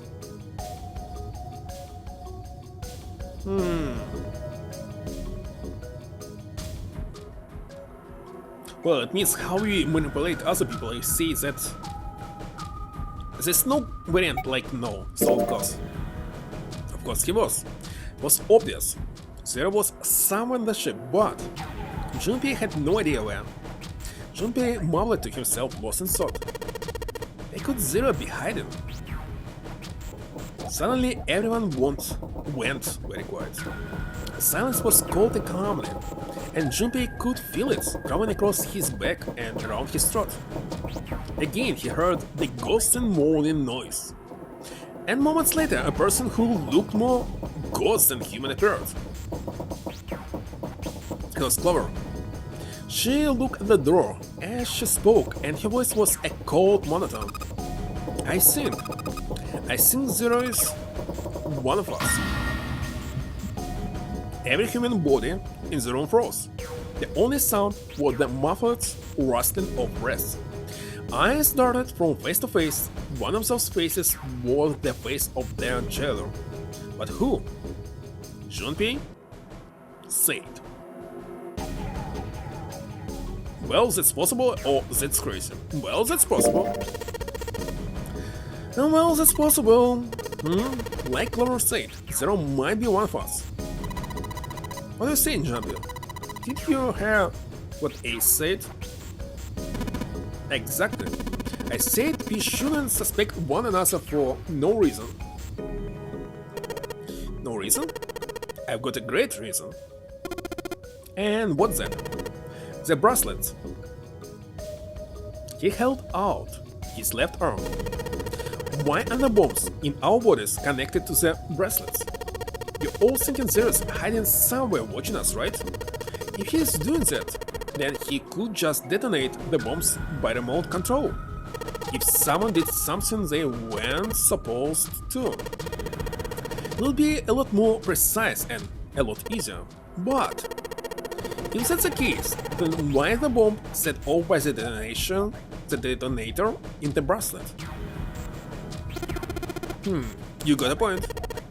I'm not done. Try applying the same ideas to the Nanara game. All of the puzzles here run all by themselves. In other words, Zero doesn't have to be controlling them for the game to move forward. Why is that? Why would Zero bother to do something like that? Junpei let the question hang in the air and look at the others. It was Santa who answered. So let's say you and Clover are right, Zero's one of us. If that's the case, then it'd be really hard for him to keep track of all of us or control anything remotely. That's why all the puzzles run by themselves. That's what you're getting at, right? Yeah. Junpei nodded. 7. When we were talking earlier, you said any one of us could be a Snake's killer, right? Yeah, something like that. Alright then, I've got a question for you, Ace. You said something like Zero might be the one who killed Snake, right? Yeah, something like that. I can't think of any other explanation. So, what do we get if we combine those? They fit together pretty well, I think. Something like this. Whoever killed Snake equal to Zero equal one of us. 7 and Ace theories aren't mainly exclusive. They actually complements each other pretty well. At least they do if Zero is one of us. No one spoke. Their faces were grim, but Junpei wasn't sure if they believed him or not. Finally Lotus spoke up. What were his motives? His motives? Yes. Isn't that pretty important? Why would Zero want to hide as one of us? Well, that's because Junpei choked. He hadn't thought of that, and he had to be honest with himself. He had no idea. I don't know. Lotus sighed. Well, so much for making a persuasive argument, Junpei. In other words, you had only circumstantial evidence. I don't really think that's enough to go on, you know. Junpei was painfully aware of their eyes on him and their disapproval. He tried to find something else, anything else to look at. Because when he felt he could bear it no longer,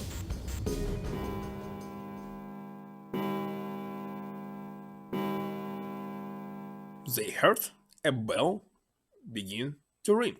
It was the clock at the central staircase. 3 in the morning. 3 hours left. That means we have 3 hours left.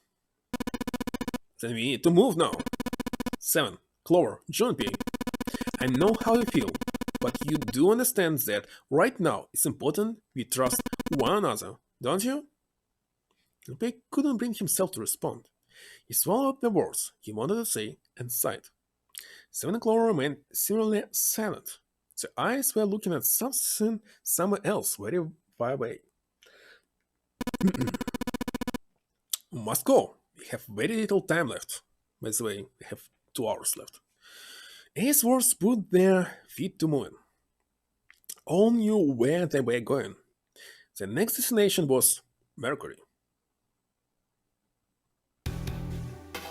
They stood in front of the elevators, next to the stairs that led to the casino and the kitchen. Within the 2 elevators was a card reader with the Mercury symbol engraved on it. Junpei stood in front of it with the Mercury card key. He found the card while investigating the showers room. He took a deep breath and slid the card through the reader. It made a small beep, and the lights on the reader blinked to life. Now they were ready. 7 people, including Junpei, climbed onto the elevator.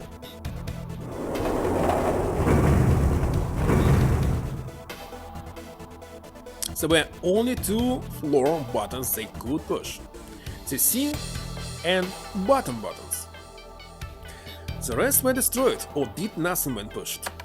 Junpei hit the bottom button. The door closed. Slowly, they began to move downward. Sometime later, all 7 of them stepped off the elevator and into the bottom deck.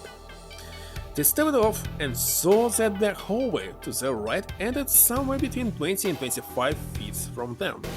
The hallway in front of them was a dead end. But not a regular dead end.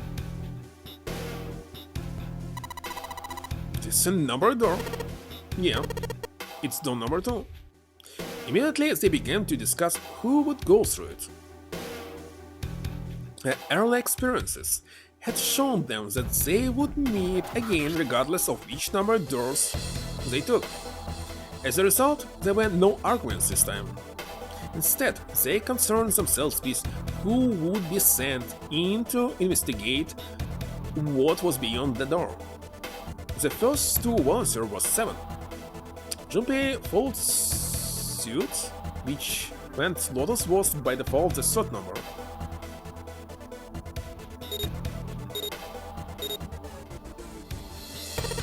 Alright, we are taking off. Okay, please be careful. Jesus, you two are acting like you're married, you know that? Jun blushed. So did Junpei.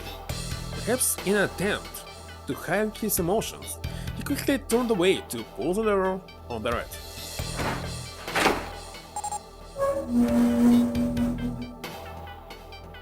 The door opened. As they come to expect, there appeared to be a short hallway on the other side. Alright, let's go. Lotus was the first through the door. 7 was next and Junpei brought up the rear.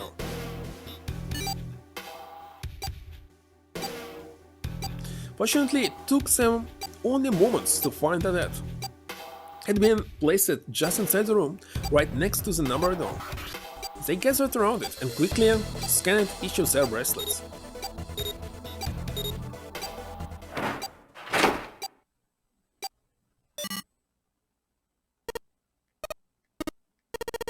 It stopped. Yeah, it stopped.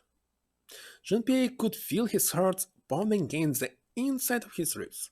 Seven and Lotus were bracing hard and fast. It was the third time they'd been through the process, but they had yet to grow accustomed to it. Not that Junpei wanted to.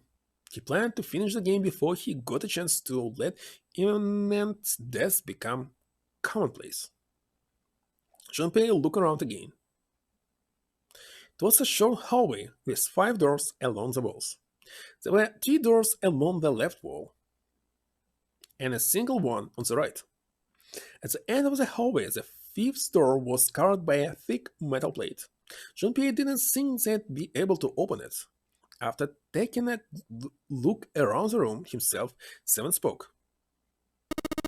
Alright, let's get started. I think we'd probably better split up. You two okay with that? Yes, no problem. Sure thing. Seven nodded to them and stepped into the room closest to him. Let us look at the door for a moment, then headed for the one in the center. At last, Junpei was left alone. Well, I guess I'd better get started too.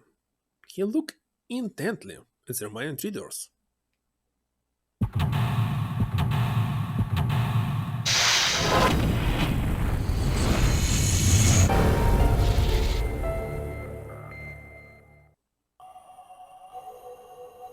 Confinement room from hallway. Wait a second, we just have a hallway and that's all? Are you kidding me? It's nothing else. Okay, what about this door? Okay, so here we can open. Ah, I see. Let's turn around. Can I click on this? Oh, what the heck is this? What the hell is this supposed to be? Like a drawing of a whirlpool or something? Well, if I had to guess, I'd say it's trying to look like water. But really, what is this? It's a drawing on the mirror that looks kinda like a spring.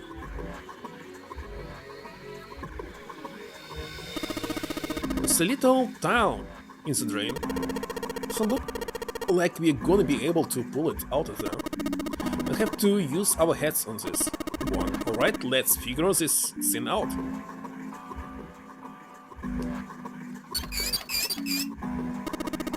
Looks like the water doesn't work. Doesn't matter how much Seven turns that thing, no water's coming out. Has the water been shut off from somewhere else?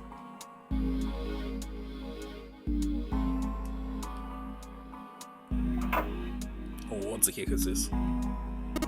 Similar on a toilet lid, huh? Seems a little fishy to me. It's a sun symbol, but it doesn't look like the ones on the doors. Why does it sound? I don't know. So. Now this toilet pretty nasty to begin with, but the inside's even worse. Honestly, I'm amazed you could bring yourself to touch it. She'll need more water.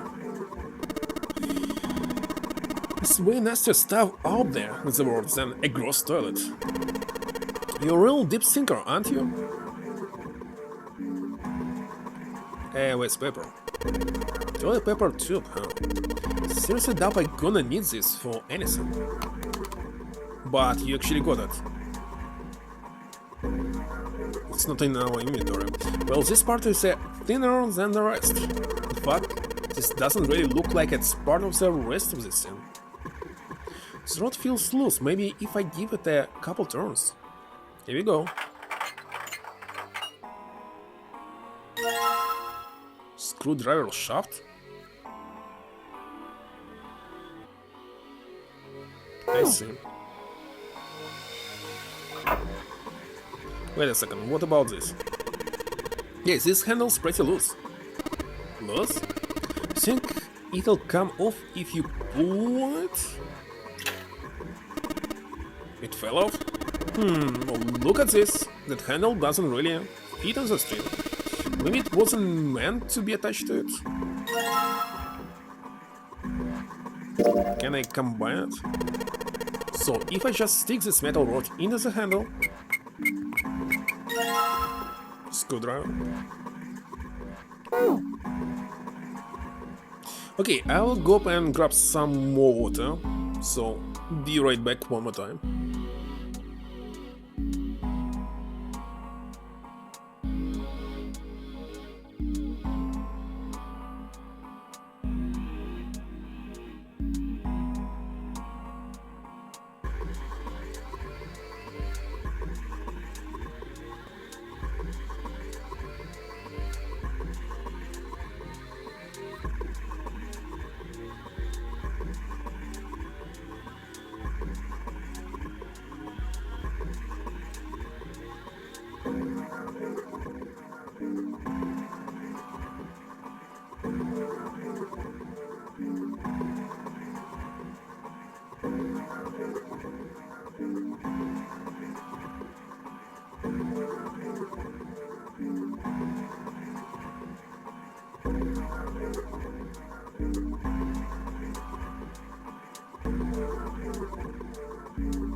What? What's going on, anybody? 6 has already passed? Well, actually, so far, only 2 people died. They just were not able to enter this door with number 2 and just left behind. That's it. So there's nothing special about it.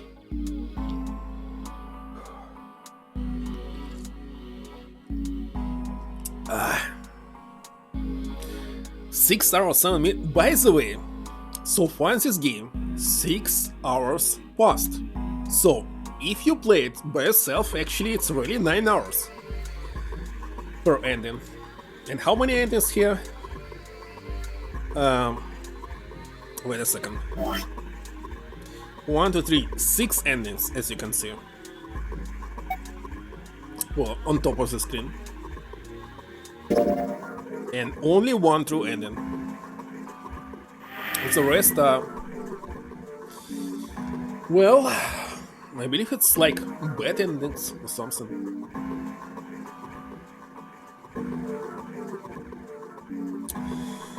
Wait, note. No.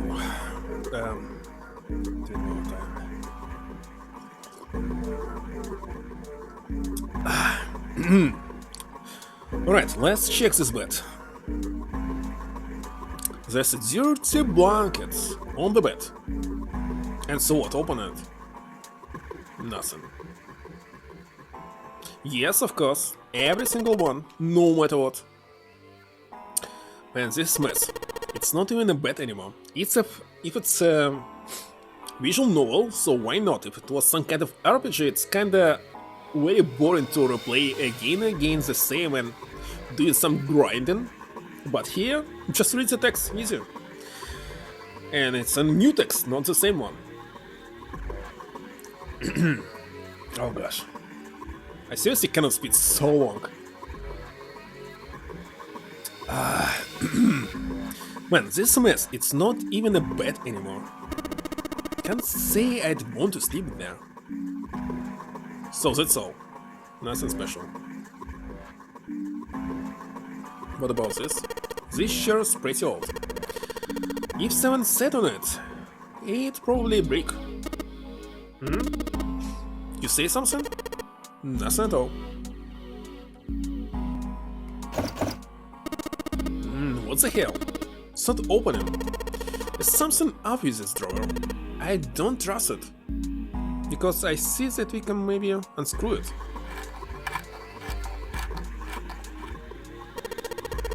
Sweet, got the screws off. Now we can open the drawer. There's nothing here. Well, maybe the drawer is what we need. The drawer, huh? Alright, let's yam the thing out. I wonder why do we need it?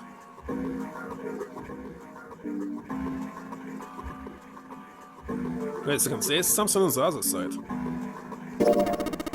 There's a bomb on the back. I wonder what it's for. Maybe there's a hole somewhere and these bombs line up with it and trigger a hiding switch or something. Hey, we've seen weirder stuff. Doesn't seem that far-fetched. Okay.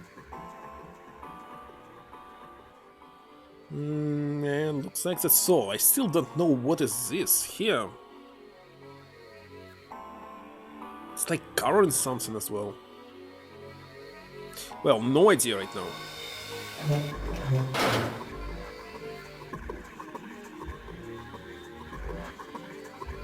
Okay, let's change this one.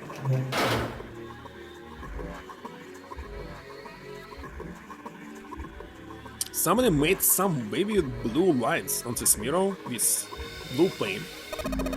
Is it a drawer of a blue scarf? No, maybe not. This drain is kind of weird shape for a drain. You think they made it that shape for a reason? Or just for fun?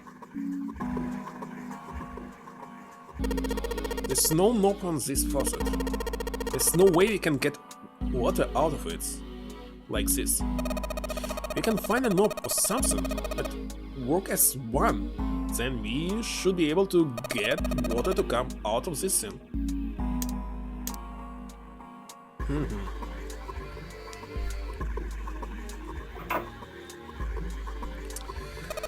A moon? What a filthy, disgusting moon. Yeah, it's pretty filthy, but it's a precious hint. Let's remember it, alright? Wait a second, what is this? Nothing. It's just hanging from the wall. Well, if we are pulling the string, then it must be a toilet that flushes. This paper seems to be pretty old. How the hell can you touch that? It's horrible. Well, it's not like I've really got a choice, do it? Do I? It's not like I want to. Okay, what about bed here? Towel? Well, it looks like a towel. I have to wonder if the design means anything though. Maybe you should consider that what the design might be, perhaps. This will give us a hint. No idea. The bed looks cool, pretty sure you'd freeze to death in winter. No kidding. If I tried to sleep here, my skin would dry out in no time. Well, it's not like you're that young anymore. That shouldn't really matter. I imagine, aren't you lucky? Seems you'll die before you have chance to grow old and hideous. I'm sorry, you're right. Dry skin is a woman's worst enemy. This bed look even sadder without the pillow. So, it's still terrible, but I'd never sleep on a bed like that. Wait a second, was it something as well? Nope. Not first of all, chair. This looks like a chair for prisoners. It's rusty, but I don't think it's gonna be a lot of help. Isn't that obvious? Look, I don't want to touch anything unless I have to. Well, it's not having this. Does she really not want to be in this room that bad?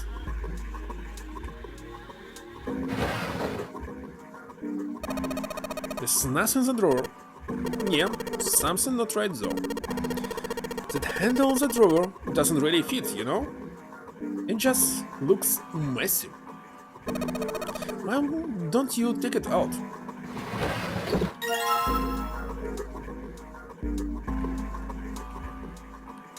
Wait a second, it's a mirror or what? So there's a mirror on the other side of this drawer, interesting. It's kind of an odd shape, and it looks like someone touched the handle with a screw. Up to the button. And what about this?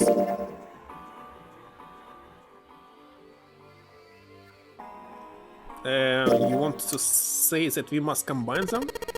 If I use this screwdriver on the screw in the center of this handle, maybe I can get them off.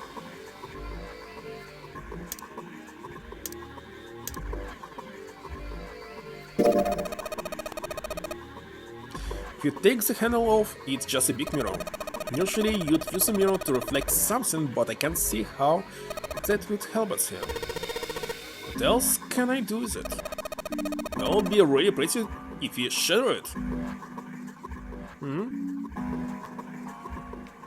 Lavatory. Wait a second, why did I exit? We can use this knob. Right here.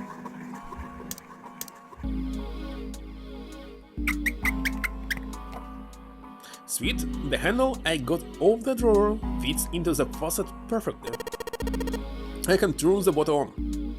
So turn it on. Shumpei, what are you doing? It's pretty obvious, isn't it? I'm running the water. I can see that. I'm asking you why you just letting it run like that. Think about like waters. This faucet didn't have a knob when we found it, right? What do you mean? Just watch. Anytime now.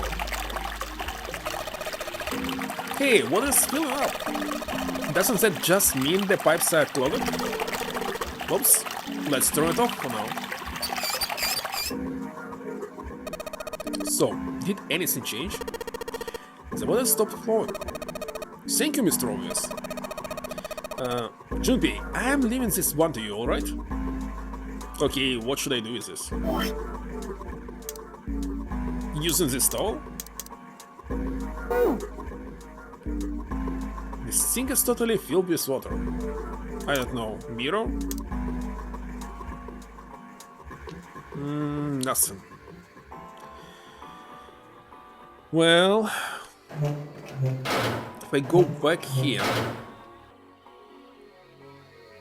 Aha, as I thought. Tile.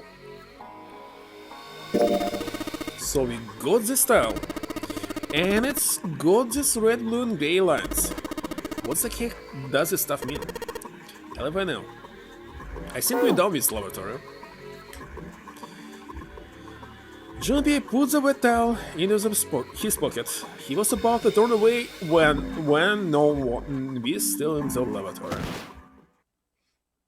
There was noise behind him.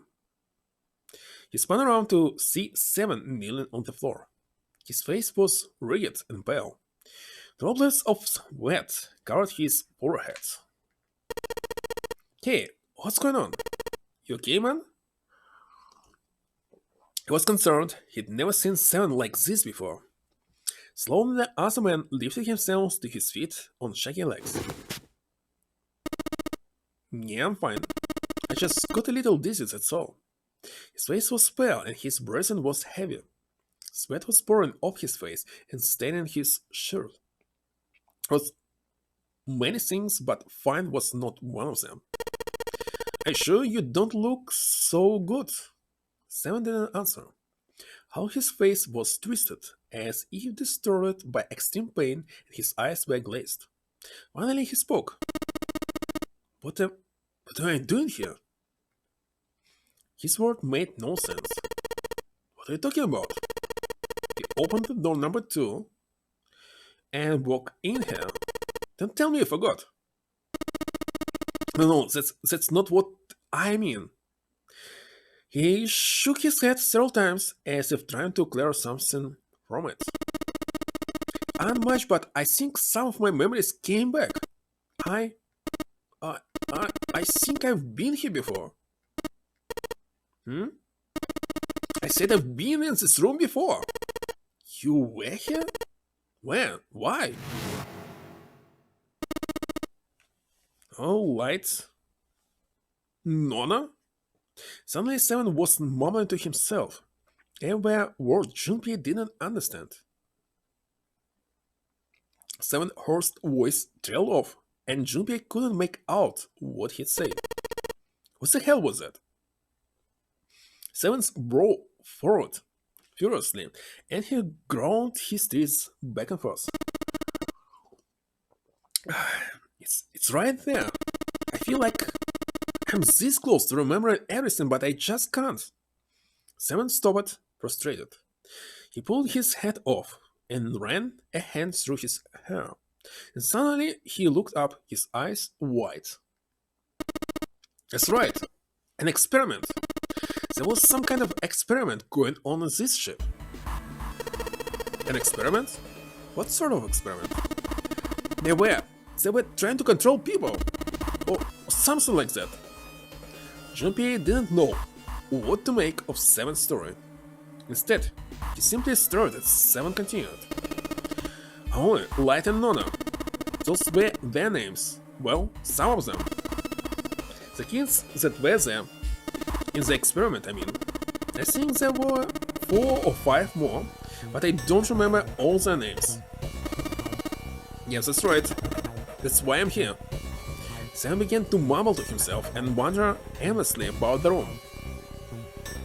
He looked confused. So far as Junpei could tell, the man was simply rambling, and there were odd twitches to his movements. Experiment. Cradle from a tentacle. Those kidnapped kids. Was I working in that case? Seven continued to mumble to himself about things that meant nothing to Junpei. Junpei didn't have any answer for him, of course. He couldn't understand what was happening to Seven. All he could do was wait. After a few moments, Seven finally stopped. He crouched down and looked under the bed. His face registered mild surprise, and he began to mumble to himself again. Oh, by the way, I'll take a pause, really, because I have a running nose right now. Be right back. Very quick.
How many people? Doors and arson in this game? Obviously 9. I totally forgot that actually it's a winter outside and I turned off the heater, so it's kinda cold here.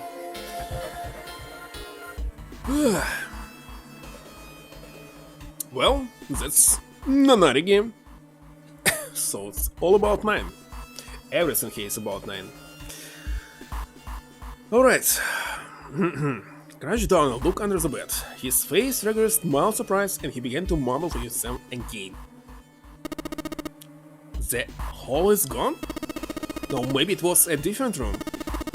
There's gotta be a tons of rooms on this boat that look just like this one. At last, Junpei could contain himself no longer. Well, right now there are only 7 people left. What exactly do you remember? Well, maybe you could stop talking like a crazy person and tell me what's going on. Here. 7 stood up slowly.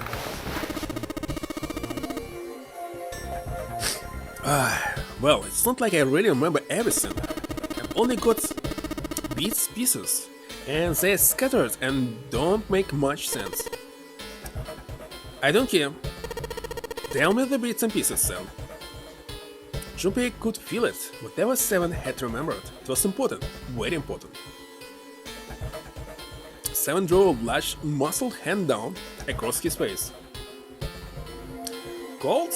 No, I don't think so, but who knows? As he wiped the sweat from his brow, he spoke, because usually you must get a cold from being outside, and I wasn't outside for 2 days. What I can remember, I think I was a cop. A cop? Yeah, I was looking for that group of kids that got kidnapped 9 years ago. You remember that, right? It was all over the news. Yeah, I was still in school. I don't remember all the details, but I do remember some of it. 16 boys and girls disappeared. Oh, wait a second, it's real faces here. Well, they pixelated, but those are relevant. Yeah, I think it was a bunch of kids, right around my age. They all just disappeared, nobody knew why. It was all over TV and the newspapers every day. So you're saying you were investigating it? Yeah, that's what it looked like. And I guess I found something. There was this medical company called Cattle Pharmaceutical that had something to do with those kids. After figuring that out, I managed to get some information out of somebody who worked for them. They told me a ship would be leaving that night with all the kids on it. They were gonna be taken to some kind of big passenger ship somewhere out in the ocean. And so, 7 had headed to the wharf. He kept to the shadows and before long found a suspicious ship he'd been looking for. There were a number of human shapes moving near the ship. Looks very interesting. I mean, this art. They were men in black suits, and of them were carrying large bags into the ship. The bags. There was something about the way they moved as they were carried. There could be no mistake, there were human beings in those bags. He had moved before he even realized he was going to. Out of the shadows he came, his gun already in his hand. Heard the words, "Don't move," but they went to his. He felt metal touch the back of his head. "Drop your gun," came the cold voice from behind him. With the words, he felt the cold metal sink behind him press against his skull. Slowly, 7 crouched down and laid his gun on the ground. Then suddenly, he felt a sharp pain in his neck. A needle. Was it some sort of drug? As he was thinking about that, Seven felt his face hit the cold concrete beneath him. He could feel the chill of it seeping into him.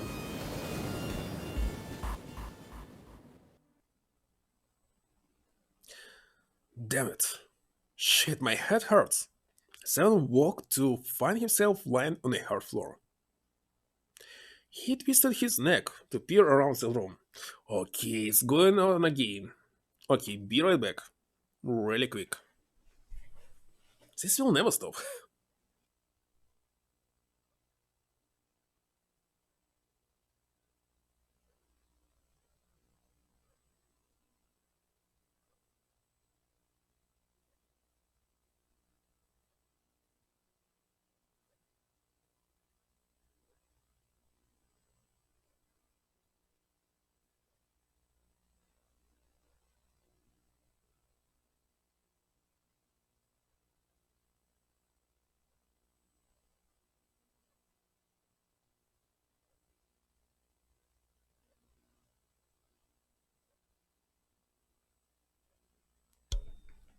Well, I seriously want to get at least one ending today.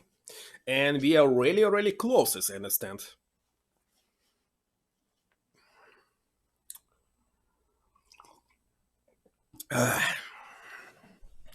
So, he twisted his neck to peer around the room. Where am I? There was a small, shabby bed and a dirty sink. A toilet with no stall or privacy of any sort. Any sort. Why do you need to actually privacy? You should actually close this door behind you. It's cool. It was a place Seven had seen all too often. I'm in a cell. Oh. Or was it the toilet was a door set into the wall? Seven struggled to his feet and hobbled toward it. He gave the door a good shove, then another, then tried pulling it.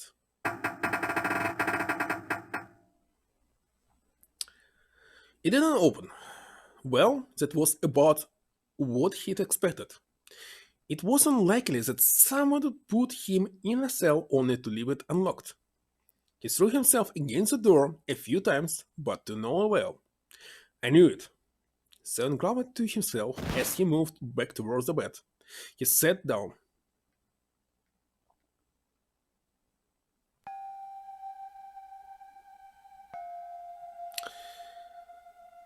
He sat there for a very long time. Just how long, he wasn't sure. So it's actually not a laboratory, it's a full cell with toilet in it. At last, he began to nod off and had nearly fallen asleep when he was roused by a distant voice. There, over, it's 9. The voice was far away, very far away. Seven couldn't understand what it was saying. Nonetheless, it was a voice, and a high one, most likely a child. His eyes shot open. Keen, what? As he listened, he could pick out several different, distinct voices. So it's like, hurry over here, something. There were at least 5 or 6, possible more. There were the voices coming from. Where were the voices coming from? He looked around the room, frantically. Perhaps the door? No, that wasn't it. What's going on now? What? Was it coming from the left? Was it coming from under the bed? He grabbed the bed and flipped it up with ease. There it was. There was a hole for ventilation in the wall where the bed had been, carved with a metal grate. Seven lay down on his stomach and peered through the grate. He couldn't see anything, it was too dark. Now that he'd found it, however, there could be no doubt this was the source of the voices. For a moment he was confused. Why were the children nearby? Then he remembered what the man from Cradle Pharmaceutical had told him. Our ship would take the kidnapped children from the wharves to waiting passenger liner out in the ocean. Was Seven on that passenger liner? It didn't matter. What mattered was that he found a way to the children. Seven looked at the metal grate, put his feet through that hole. He stuck his fingers through the grate and grabbed hold of it.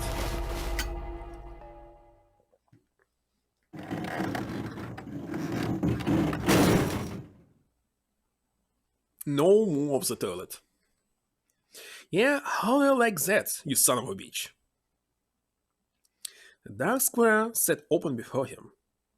Seven wiped the sweat from his forehead and crawled inside.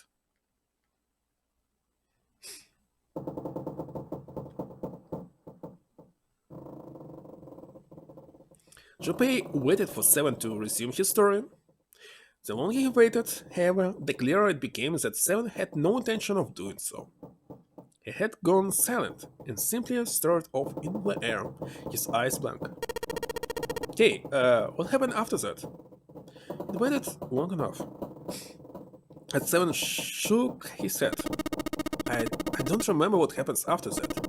I think I found some kind of door out of the duct. And I think I found some kids too. Oh man, I can't remember what happened next. And what happened to the kids, Seven? Did you save them? I don't know. I don't know if it was me.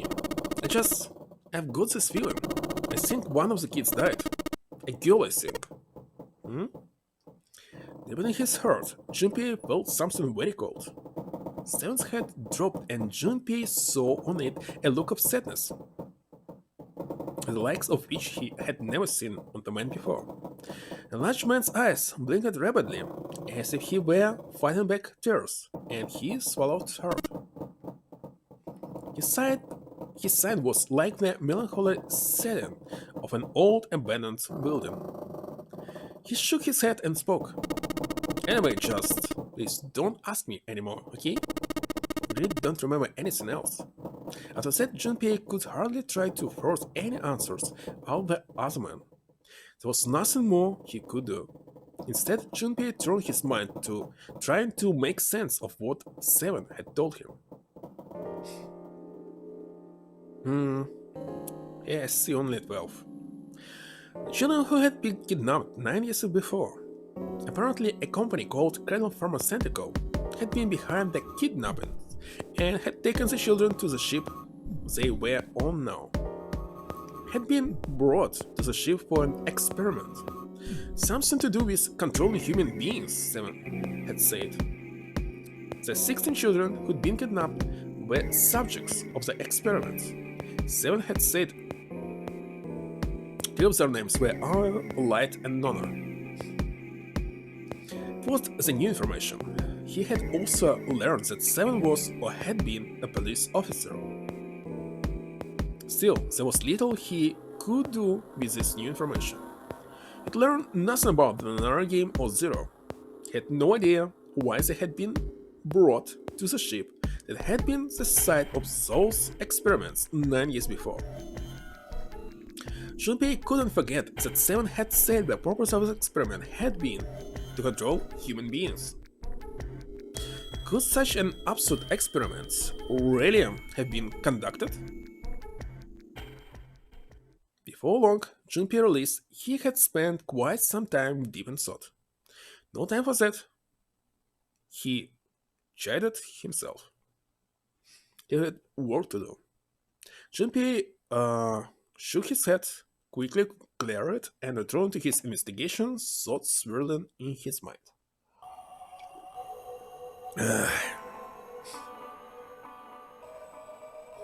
So there's nothing to do. What about this door? Yet another toilet!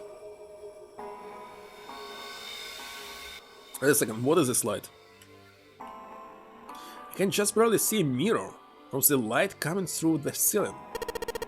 Sure would be nice if that mirror was a little lower down. It looked like the same height as the mirror of the right. I wonder if it means anything.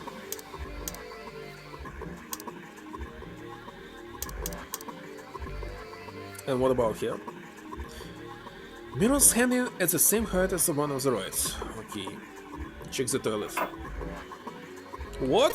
14 means E in red? I think I saw 14 in red somewhere else. Was it on something I'm carrying around with me? What? This is 14. Okay, means E. Okay.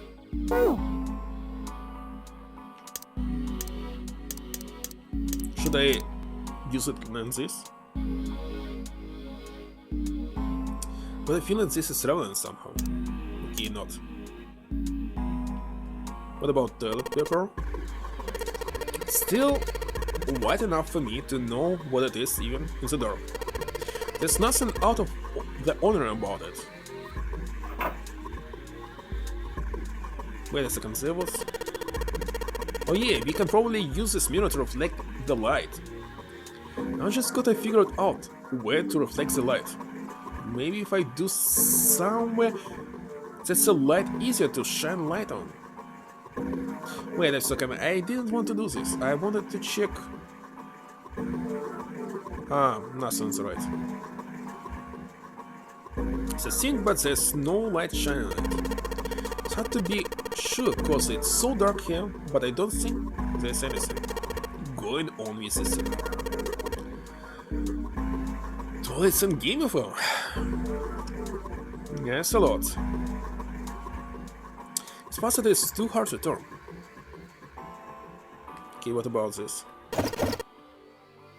Damn it, no matter how hard I pull on this down thing, it won't budge. Yes, I won't be opening this anytime soon. Doesn't look like it's got a keyhole and there doesn't seem to be anything stopping it. How the hell am I supposed to open it? No idea.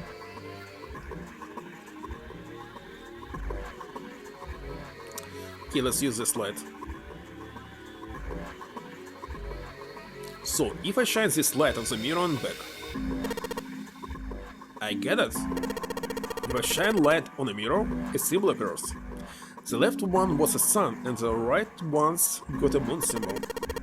I'm gonna remember this. Okay, what about this? I shine light on the mirror in the back. Is it a number? Okay, sun is 4, moon is 7. So if I shine light on this mirror, then I get to see some numbers. I can see 4 on the left and 7 on the right. 4 and 7. Restaurant.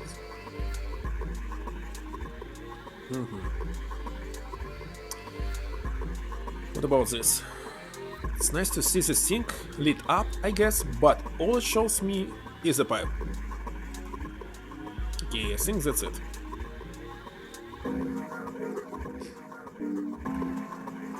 It's a blanket, not really a great one, but still. I think it's useless to stay here.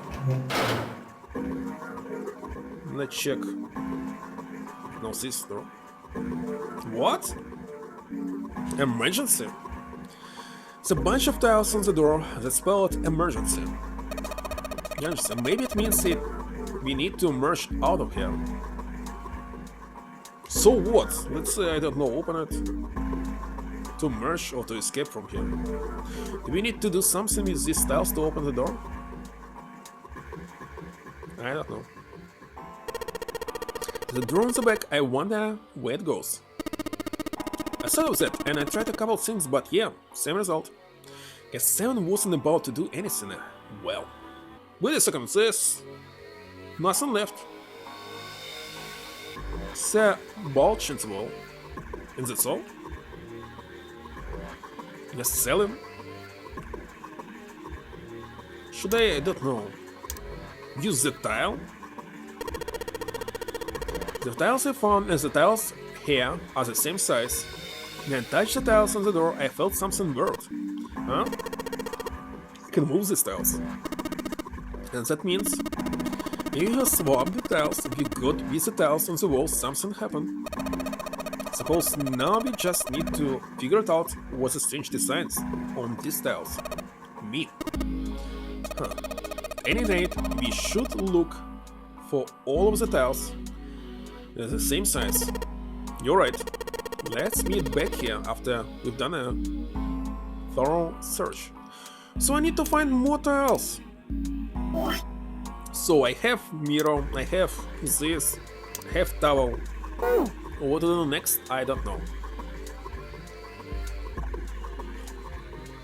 I definitely missed something.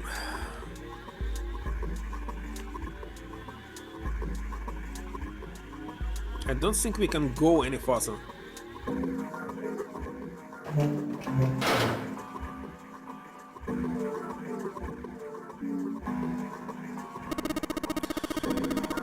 Now the mirror looks like part of the design of the towel. And the design of the towel was a river and spring, right?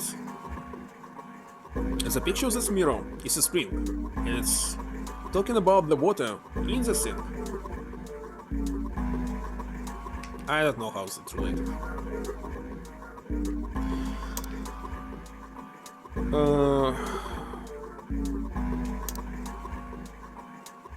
I got it from here, right? So maybe if I put it inside, I don't know, here. Sounded like something falling. What was that? I heard it too. Let's open the drawer.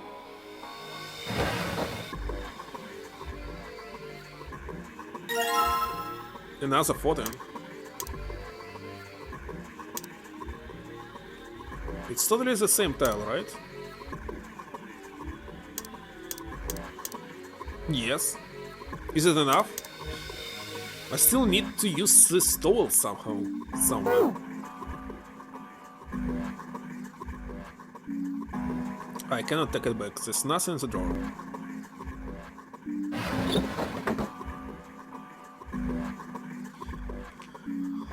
Okay, let's check this. Drawing in the mirror is just like part of the damage in the towel. Towel has a river and a spring, is it? Maybe it's only related that we can get this tile on the soul. Spring has a river in it. If it's indicated the thing, then that's all.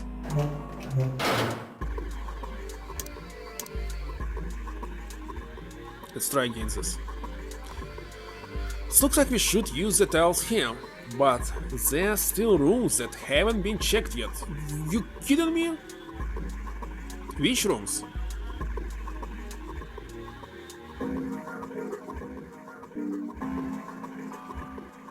We checked 3 rooms. The ceiling, I've seen a lot of ceiling in my time. I'd say this one rates about a 3, 3.5. I cannot see any other rooms here.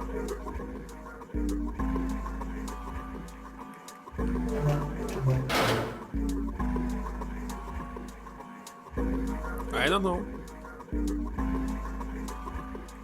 Drawers it doesn't open. I wonder if this is part of a puzzle. You stolen it. Nothing happened.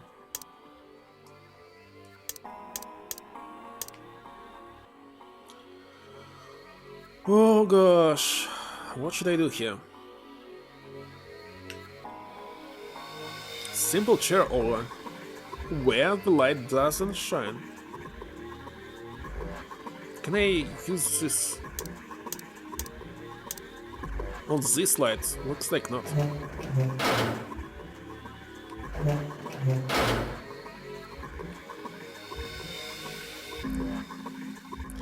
How should I supposed to use this light here? What was this? Just click on this one. And he just turned around. Oh gosh. There's nothing special about this toilet paper. Don't really think I need to bother shining any light on it. I can't believe this. I stuck. It's a partition over there. It seems pretty pointless to bother examine it. Maybe nothing else was the light. Oh gosh.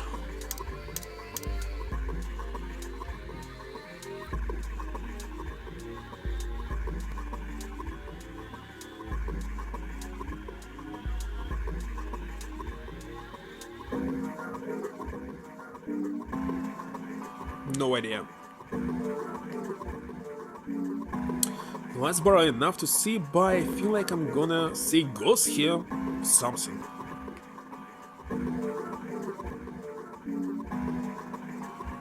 Are you kidding me? It's the first time when I stuck here.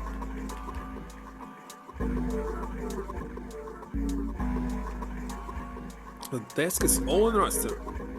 And that's all.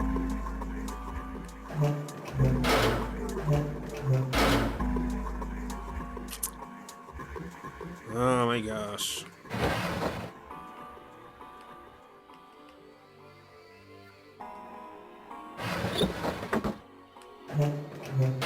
Let's check the first room.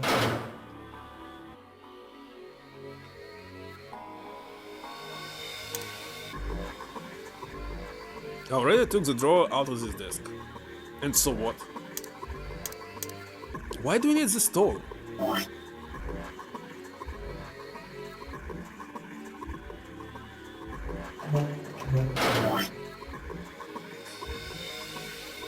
Ah, gosh.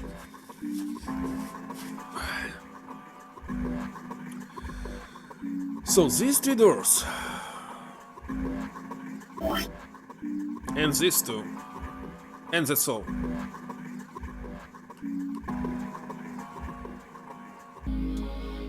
What am I missing?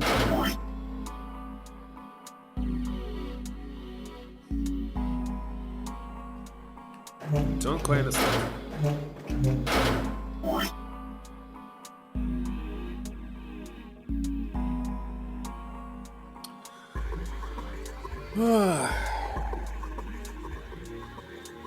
I'm checking the toilets.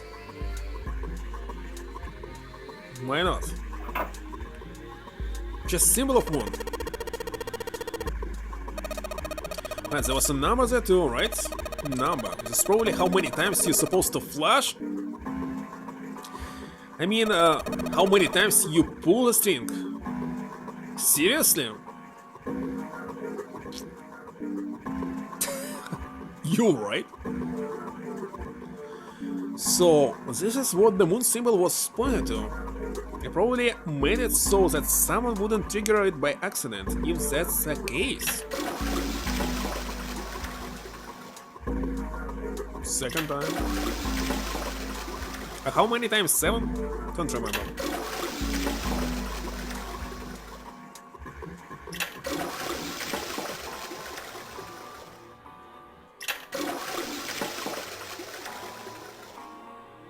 This is a 6 consequence time.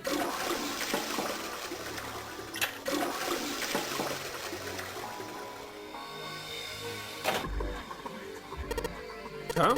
Did you hear something? I heard a loud flushing noise. No, not that. You stole it is disgusting. You don't expect me to touch that thing, do you? If you don't want to, then I'll do it, alright? I don't know. So what? You stole it while, and surprisingly, Lotus refused to go anywhere near it.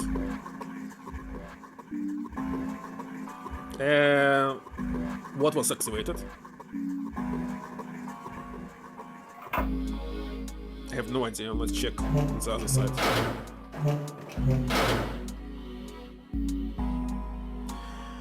The only things you can manipulate in this room is that string. Chances are they made this puzzle so someone wouldn't trigger it by accident. Guess I should just keep pulling on this thing then. Alright, here goes. Second pull.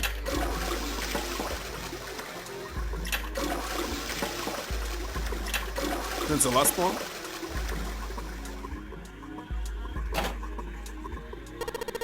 That is a key. It makes some kind of weird sound when I pull on that string. The same thing happened in the other room. That means? I don't know, don't you think it's a little suspicious that the other room gave us a hint to figure this one out? You're right. The room next door's just like this one, so this leaves the dark room. Let's check it.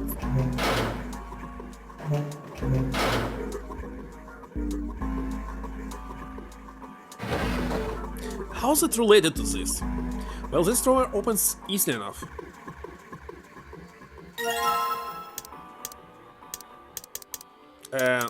I saw like 2 tiles. Yeah. Now we have 4. All the same, 14, which means E.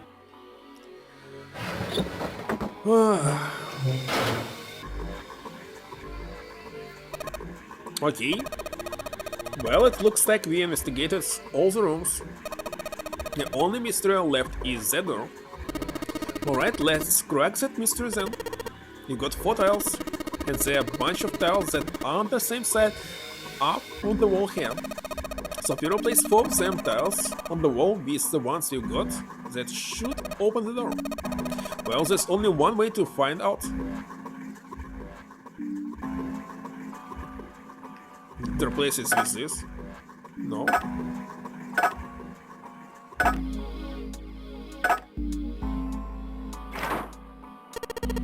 Hey, did you just hear something unlock? That mean we got it right? Yeah, it looks like we did. The 14 hidden on the tile. If you convert that to hexadecimal, it's an E. Basically, the E's in emergency is the 14s from the tiles. So if you replace it, that gives up the answer. If you really care why it worked, let's just get over here.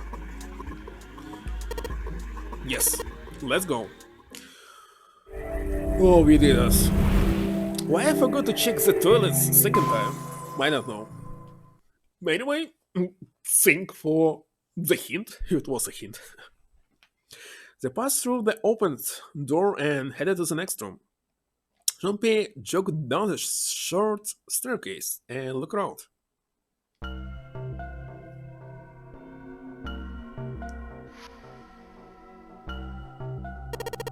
What the hell is this place? The words had sprung,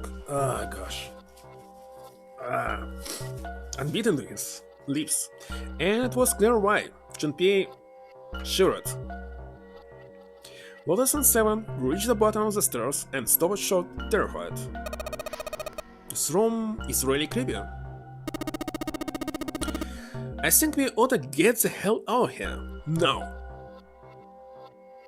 He jogged up the stairs on the opposite side of the room and shook the door on the wall next to the catwalk. Gosh, I need more paper, oh gosh, be right back.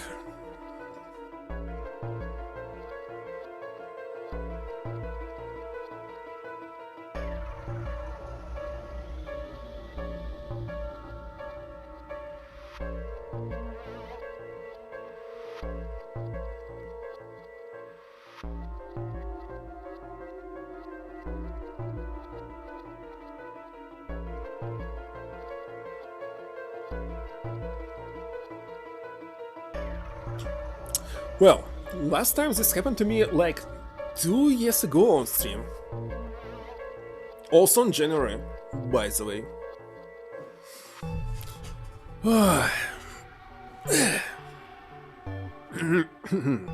Didn't open, and he muttered to himself. Figures. It's locked, isn't it? Yep. Don't know why so the ones be any different. Jean-Pierre looked around the room again. In the center of it was a chair. The back of it was carved with electrodes connected to a nest of wires. Beneath it was a strange glass panel. Jean-Pierre wasn't sure what it was for, but it made him uncomfortable. Whatever might have been beyond the glass, Jean-Pierre couldn't tell, it was too dark. Jean-Pierre turned to look at the right side of the room. There was a table covered with a piece of cloth. Parts of the cloth were stained with something that looked suspiciously like blood. On top of that table were a number of metal instruments. Junpei didn't know what they were for, and he had a feeling he didn't want to find out. His mind began to imagine what could have taken place in that dark, cold room. The things he imagined were not pleasant. Junpei shook his head in an attempt to clear it and tried to focus on something else. Anyway, we don't want to stay here any longer than we got to. Let's figure out the puzzle and get the hell out of there. Come on. Well, I hope it will be short.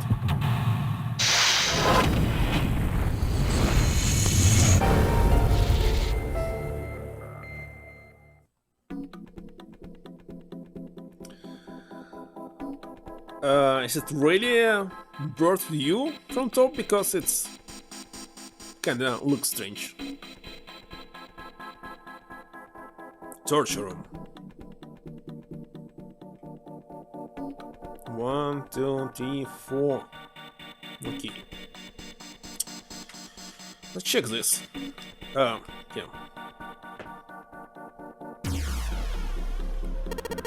There's something on the screen. This device will conduct the experiment. Once the experiment has been completed, the door will unlock. Just adjust the switches to match the blocks in the sample above. I don't know what the thing is, but we gotta figure out this puzzle. It's right next to a torture chair. Whatever it is, I don't think it's good. Anyway, we just adjust the switches to match the blocks up on top, right? Just the switches shown at the four corners of the screen, then press the check button. Junpei, we don't know what this thing does. We can always come back to it later. There are lots of other things you could do. Is it? What the heck is this?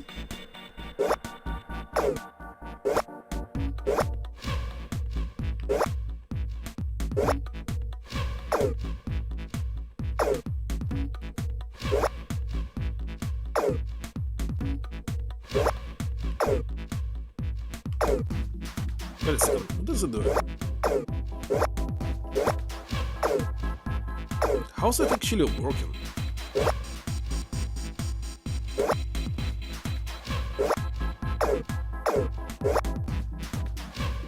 We did it.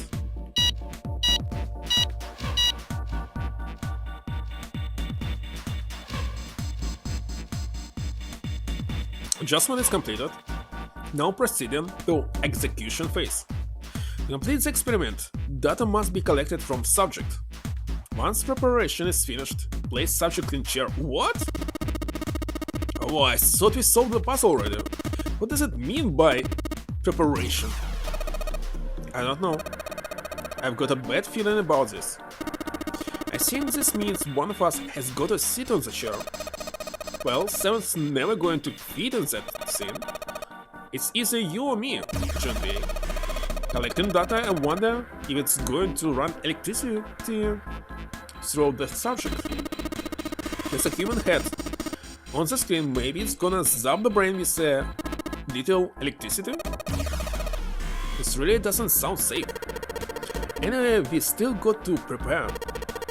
We can talk about this after we figured out what it means by preparation. Oh, right?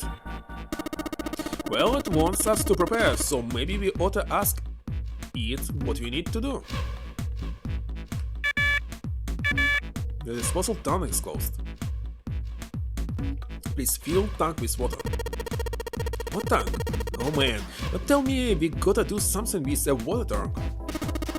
Well, there's probably something around here to open the tank or whatever it's asking us to do.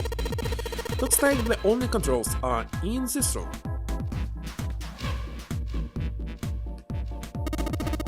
A really creepy chair. The manacles make me think it was used to torture people. Well, we can open these manacles without a key. There's some sort of weird symbol on them. Which symbol? Where? What kind of symbol? Well, if I have got this right, I think it's the sun symbol.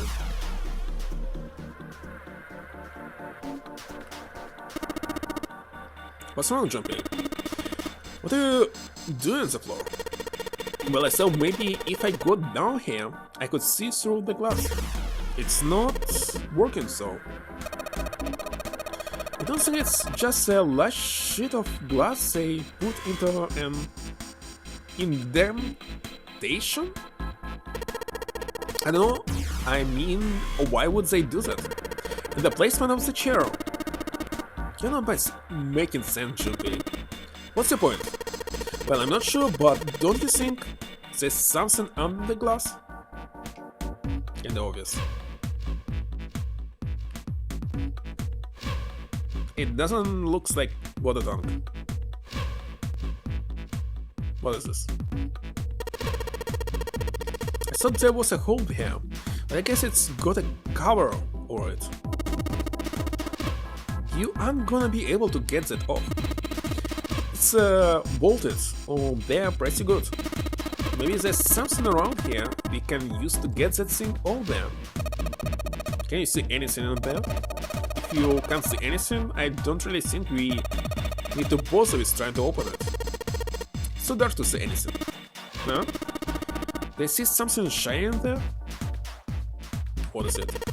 Is something shining there? Yeah, well, maybe. We ought to check, so it would be pretty bad if we missed something important. Maybe we can find something to take that cover off with.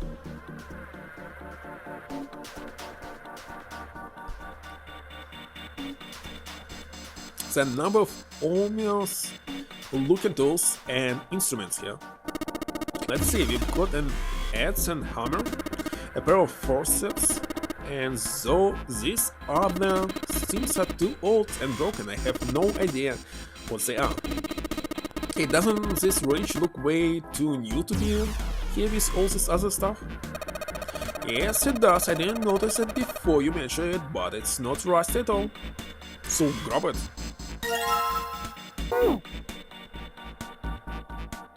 Can we use it on this? Scars bolted on this pretty good. Should be able to get those bolts off with this wrench just fine, though. See it, it's open. And inside it, the hole's too small, you can't see in even with the cover off. Well, you can't see in, but I think there's enough room to stick your arm in. Are you sure you want to do that? There could be something dangerous there. Okay, I admit, that scares me a little, but we need to see if there's anything useful in there. So go and grab it. Alright, here we go. Arm into the hole. I think I can feel something. It's small, cold and hard. Doesn't feel like there's anything else in here. Alright, let's see what this thing is. Sun key. Give a sun symbol on it. Should be able to open the other door with this. Yeah, but we gotta get out of this room before we can do that. We're probably gonna need the sun key to do that. But none of the doors in this room have keyholes. I bet we gotta use it on something that's not a door. But wait a second, we have this chair. Sun key should fit into the keyhole of these manacles. Alright, sun key, in you go. And yes, yet they open. I don't think we're gonna need this sun key again here, though, just seems unlikely. Alright, sun key, you done your job, into my pocket with you.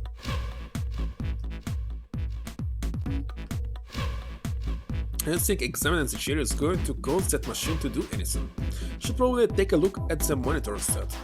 Well, it was about water. Okay, let's check this machine. There's a bunch of buttons here with the letters A through F on them. Let's push some of them. Down you go. So if I press it again, back you come. I guess these buttons switch something on or off when you push them. yellow, you think the color means something? No idea. I mean, red looks more dangerous, but other than that, the bottom of this one looks like it's covered in rust. Don't think it'll move at all. The needle on the gauge is at 0. Doesn't look like it's going to move. All of these needles are pointed in different directions. Maybe something happened if I turn them? Huh, shoot. They're all rusted, I guess turning them doesn't really do anything. So only buttons do. There are tons of knobs here. Doesn't seem like any of them do anything though. You think it's broken? I don't know, but looks like there's nothing else to do. Because this door is closed. Because the entrance is locked. It's been like that in every room we've been in. What did you expect? There's no point to try to go back. Let's just think about going forward, alright? Okay, but I can check this door as well. Says the door will unlock if we complete the experiment. So in other words, we aren't getting out that door until we finish this experiment. Well, let's do that then. Have no items. Near the glass is one way like they have in the police station, you know? Or maybe it's just covered with something that makes it opaque. Now, it doesn't matter how close I get, still can't see anything. Echoes when I knock on it though. I wonder if it's hollow. Okay, let's check this. The screen says to fill the tank with water. We need to find the controls for the tank, I guess. And now actually, not sure. Number of rusty torture tools are lined up here. I don't think there's anything else here we need. Well, there's only these controls, but what should I press?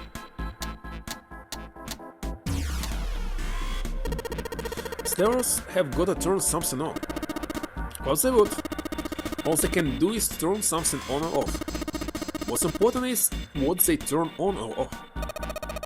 Don't say the floor is going to suddenly open up. So are you going to use it or not? See some oil or something down here at the base of the lever. Yeah, feels like it's got some movement to it. I should be able to pull this one. Alright, let's pull the lever. Is it water? What the hell? What's going on? Will you calm down?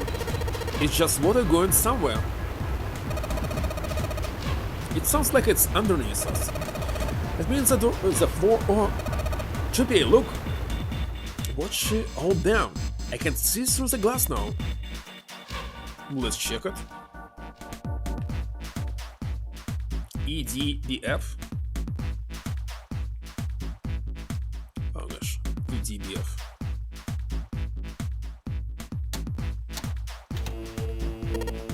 What? The strange noise coming from the chair. It looks like it's been turned on. I guess the puzzle here was that the power had to be sent in a specific way.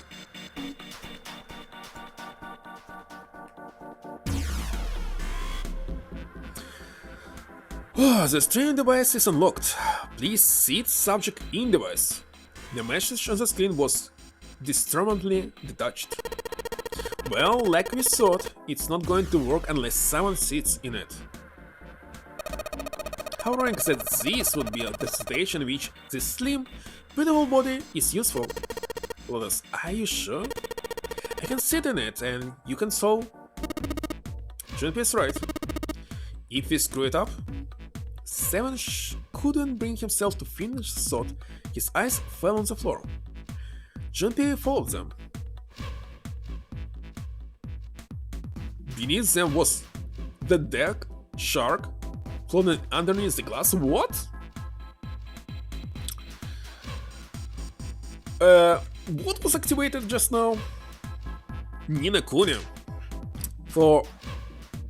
Wait a second, it was released on PC, right?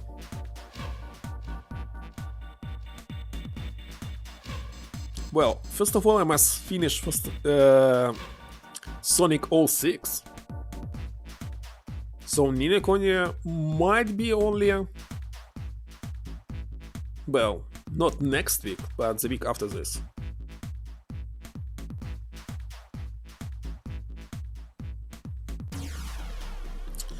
Okay, let me send myself a message.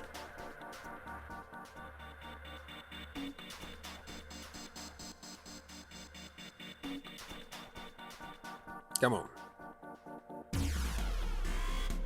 Here it is.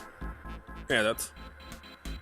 Well, of course I can play it on PlayStation 3, but the quality might be bad.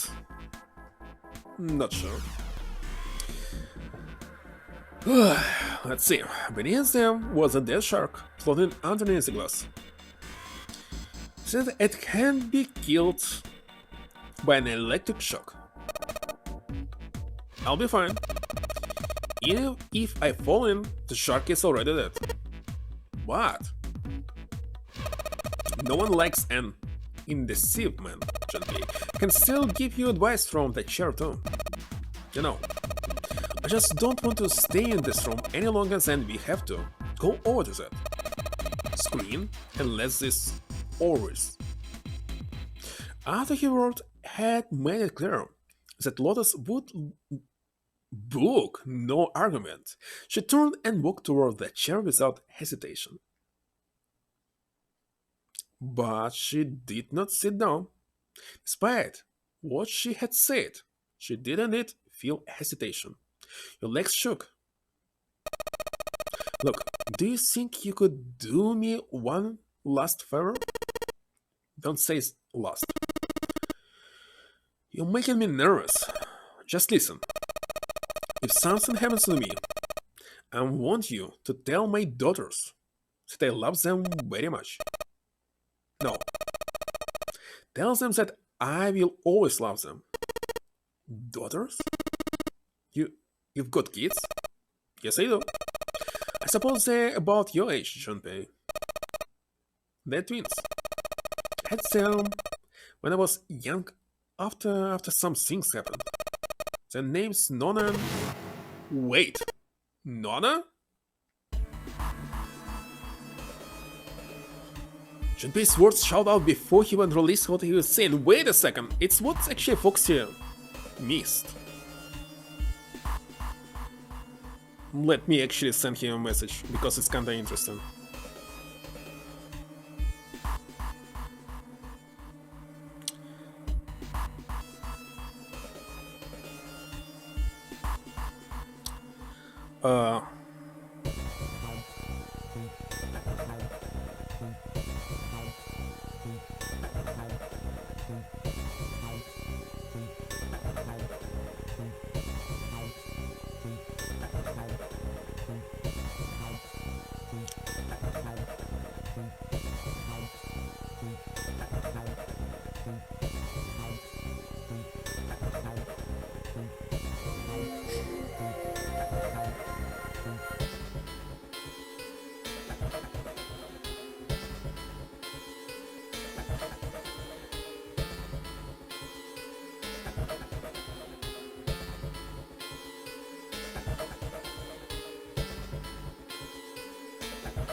Alright, let's continue. Junpei was shot out before he even released what he was saying. He remembered the story Seven had told him. Io, Light and Nona. Those were their names, well, some of them. The kids that were there in the experiment, I mean. What the hell? What's wrong with you? Lotus took a step back from Junpei. Seven looked just as shocked as Junpei. He blinked his eyes rapidly, as if he weren't sure he was completely awake. No way, couldn't! Lotus, is your last name Kashiwabara? Lotus' eyes went wide. How do you know that? Are you serious? What the hell is this? There's no way you... the kid's mom. That kid? What do you mean, that kid? Why you acting like you're Matthew? 7th bro, 4th. I have. What? Yeah, I met one of your kids. When? 9 years ago. Where? On this ship. Why were you? It's not a short story. Don't care how long it is. Tell me please. What happened here? 7 glanced at Junpei, then turned back at the Lotus and began to speak. It was the same story Junpei had heard only minutes before. Every detail.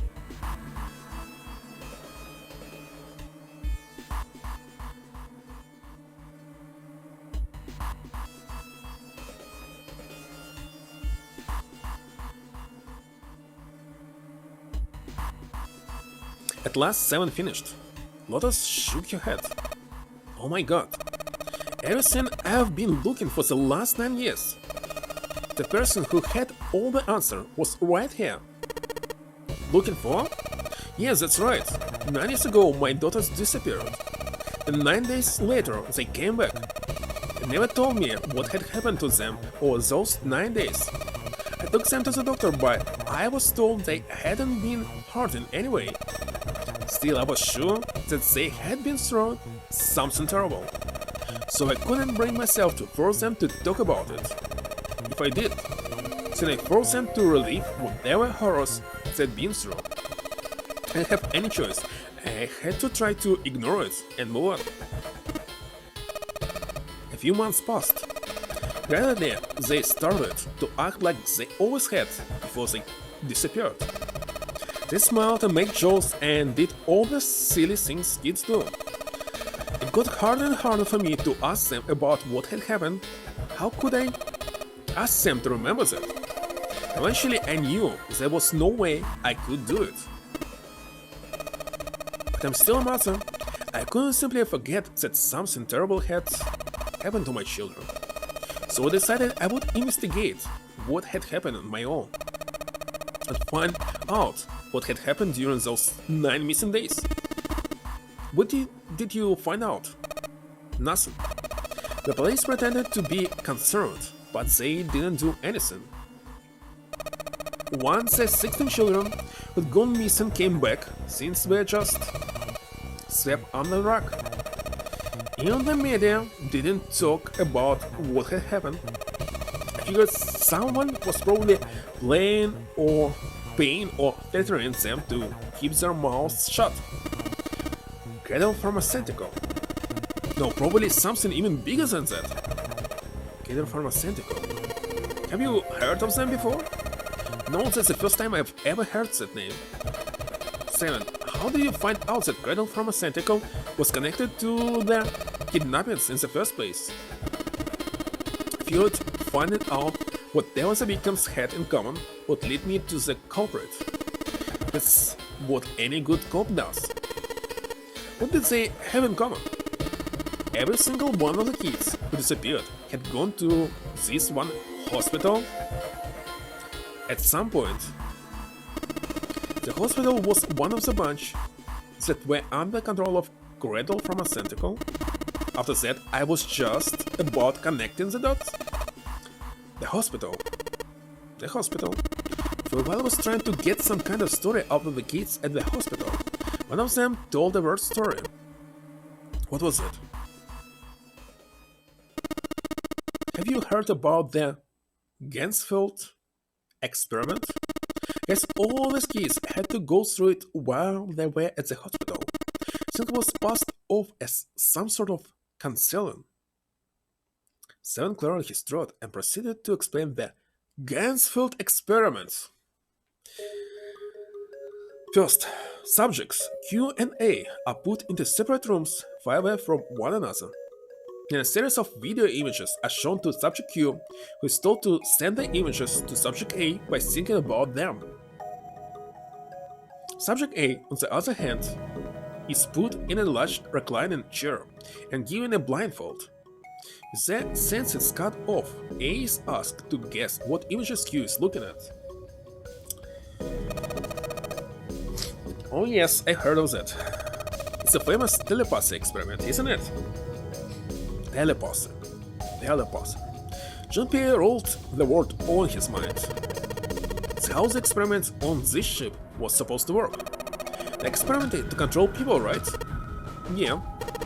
I don't know if any of the telepaths stuff really exists. That maybe someone from Cattle Pharmaceutical bought into it. Well, that's granted. Seven had been thinking hard for the last several minutes and finally spoke. You know, that is the case. I still don't get how that has anything to do with any of this. Then another game, Zero, why we were kidnapped. What does any of that have to do with telepathy? I know I brought all this up, but I have no idea. Maybe none of the stuff is connected after all. Then, in that moment of silence, cold voice echoed down from the ceiling. No subject has been detected. Unless a subject is detected within 60 seconds, all power will be shut down. System count is estimated to take 1 hour. If you wish to proceed with the experiment, please seat subject in the restraining device. 1 minute left. Oh, that doesn't sound good. Yeah. Okay, I'm going. No, that's not what we... Just hurry up and get it over with. Jumpy, I'm counting on you. Right. Lotus sat down on the chair. Jumpy looked at her one last time, then made his way to the monitor. Don't want ketchup anymore? Well, there, somebody will be electrified. Lotus, please, tell me right away if you feel anything weird. You worry too much. Now get on with it and be a man, or June's going to leave you. Lotus was putting on the best act she could manage, but her legs were shaking so much that if she hadn't been sitting, she likely would have fallen down. Failure was not acceptable. Wait a second, should I save her? Wait a second, I can.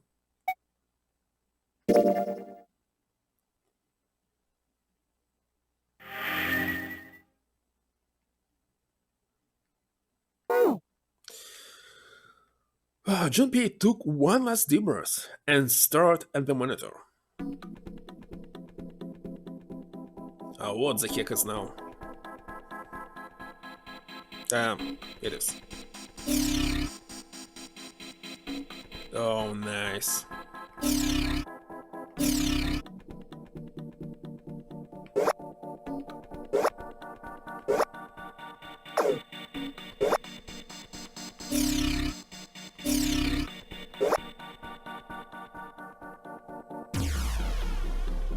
Well, this one much.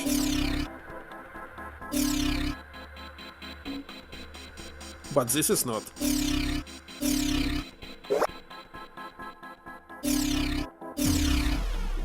Is it so? No, it's still not all. Holy shit.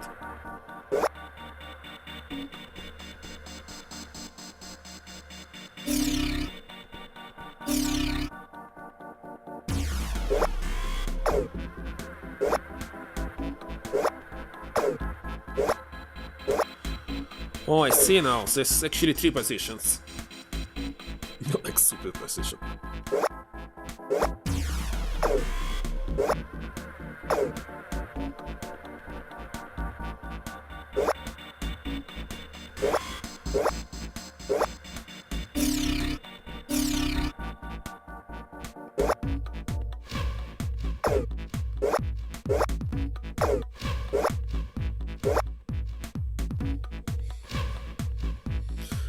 Hello there, Drift Pride. Wait a second. It's the first message on this channel. Very strange. I thought that I actually saw you before here.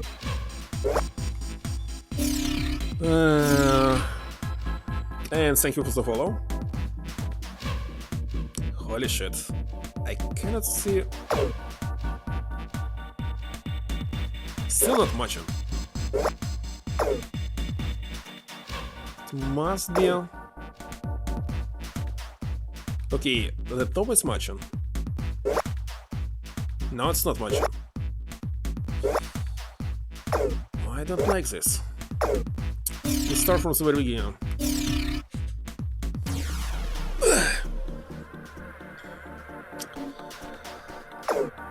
So, as I see, if I'm doing this... Okay.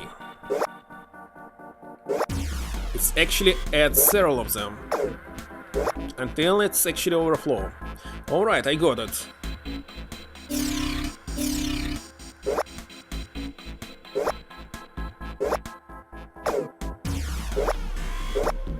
Strange.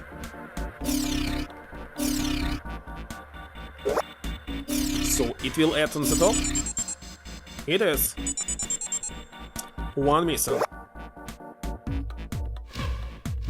Matching. And thank you for the hosting.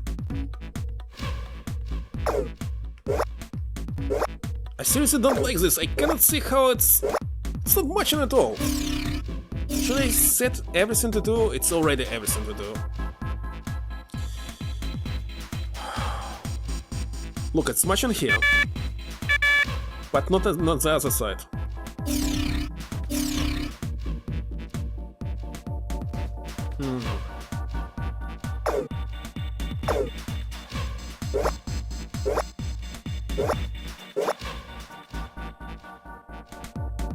What am I missing? Holy shit. Nine toilets game. There might be 9 toilets in this game.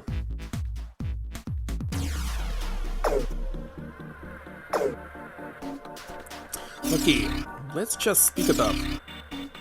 Maybe I'm missing some other switch.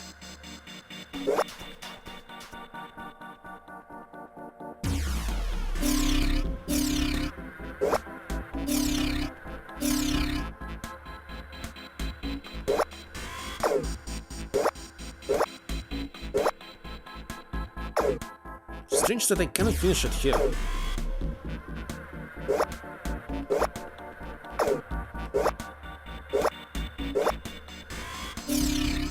It's not enough. Okay, let's set it to 2.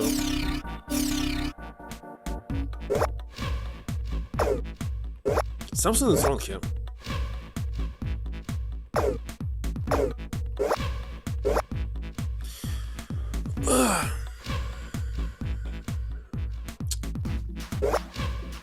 Something is wrong. What can I also do?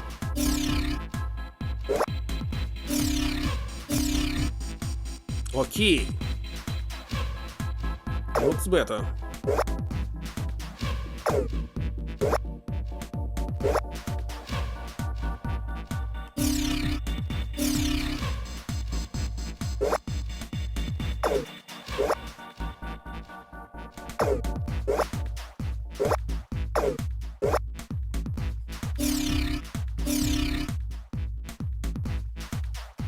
Okay, it's much is here. But how can... Why it's so complicated?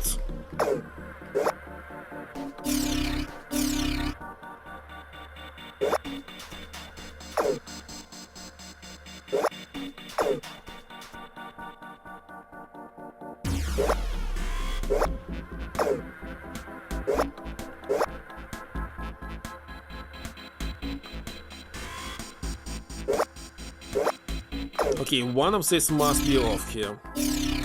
Like level 1.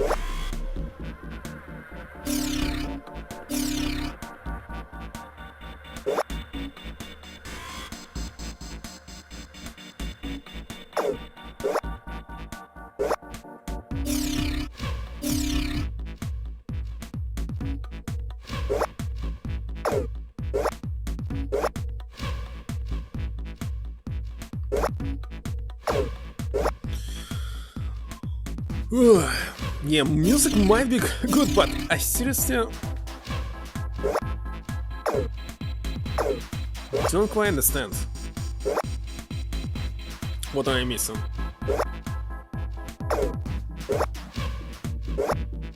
Okay, if everything will be 2, let's see.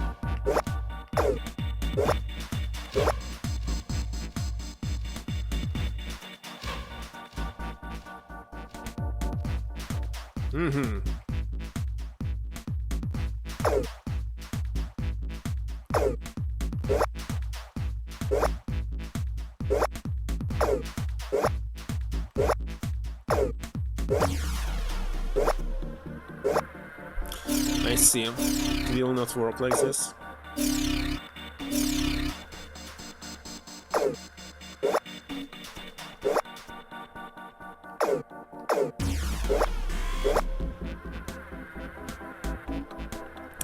Actually, maybe if I...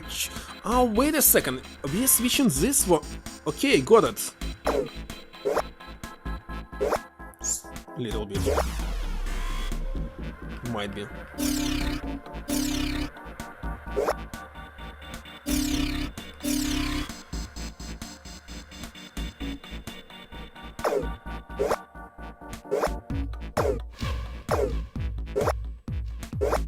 What is changing this one?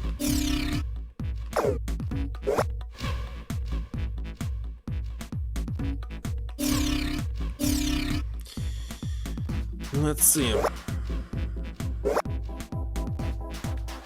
Okay, looks good. On the other side. We did it! Oh gosh, it was long. It takes a lot of time. The experiment has concluded. The door will now unlock. I can have the door unlocked. And now we got a new message. Release subject from restraining device. Alice, are you alright? Yes, I am. I'm glad nothing had happened, but I do think my lab just got a little shorter. Hold on, I'll let you out right away. Shouldn't take long for 7 and me to get you out of here. Let's get out of here now! Being a guinea pig is not for me. So actually something changed to her or not? I don't know. Damn straight. I don't ever want to see this scene again. Okay, let's just escape it already. Whew.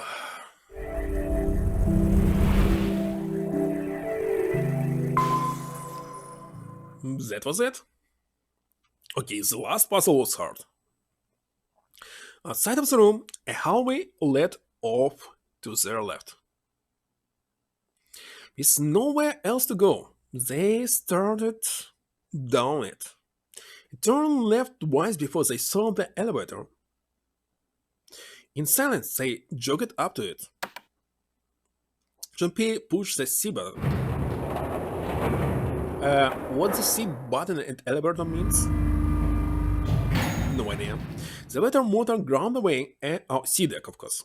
And before long, they found themselves once again on C deck. The door opened and they stepped off. I expected to find 4 other people waiting for them. There were none. Where did they go? I have no idea. Lotus shrugged. Something in the pit of Junpei's stomach stirred. He tried to forget the feeling and took off down the long hallway before him. 7 and Lotus followed at a run.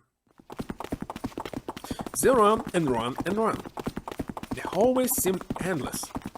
Their destination had already been decided. The door behind the second staircase. There was a sun symbol engraved on the keyhole of that door, and Junpei had the sun key in his pocket. That key would open the door. It had to. That was why they ran for the central staircase.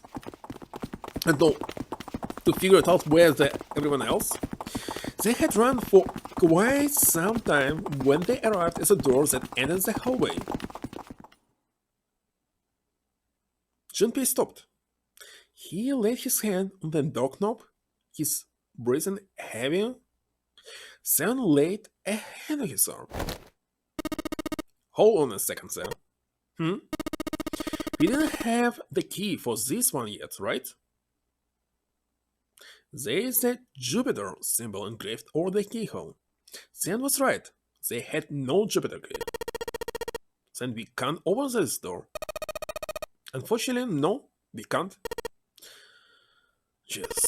The sound door's gotta be just on the other side of this, you know? Frustrated, he twisted the doorknob. The door opened? I wonder why. Hey, It opened. What? The Aces must have found the Jupiter's key. Well, what are we waiting for? As he spoke, he showed the door the rest of the way open. They rushed through and stopped cold. The terrible stand before them made their blood run cold. What the heck? Wait a second. June is missing. 3 people lay dead on the floor, covered in blood. Junpei felt a cold sweat trickle down his spine. He couldn't breathe. His legs shook. His body felt cold, deathly cold. Actually, how they were killed? I have no idea. But his blood was boiling hot. He could feel his mind begin to fade. He couldn't think, he couldn't concentrate. His mind was blank.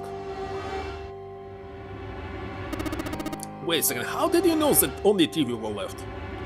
What the hell? What the hell happened? Seven's voice was weak and broken. He edged toward the bodies, his movements stiff. He bent down over Clover and pressed his fingers to her wrist. Nothing. She's dead. Suddenly Lotus moved. Before he understood what was happening, her hand was in Junpei's vest pocket. Hey, what are you doing? He leapt back. Lotus looked up at him, terrified. The key. Give me the sun key. Why?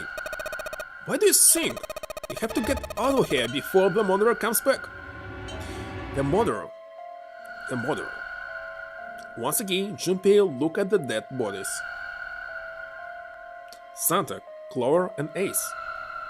That meant that the person who had killed them was... Well, we know for sure that only Clover is dead. The other two, I don't know. No, it couldn't be true. Before Junpei could react, Lotus dove back into his pocket and came out with the key. Let's go! Without waiting for Seven or Junpei, she ran straight for the central staircase. They followed.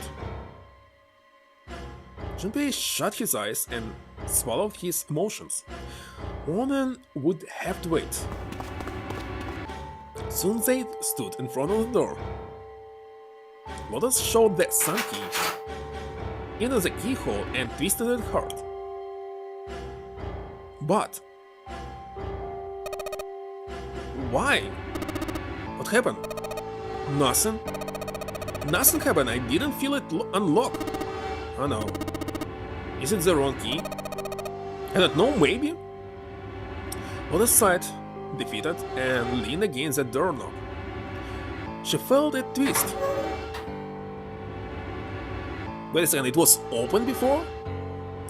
Small gap appeared between the door and the frame. What the hell is this? You mean the door was already unlocked? Why? How would I know that? Whatever, let's just go. Lotus took a deep breath and slowly opened the door the rest of the way.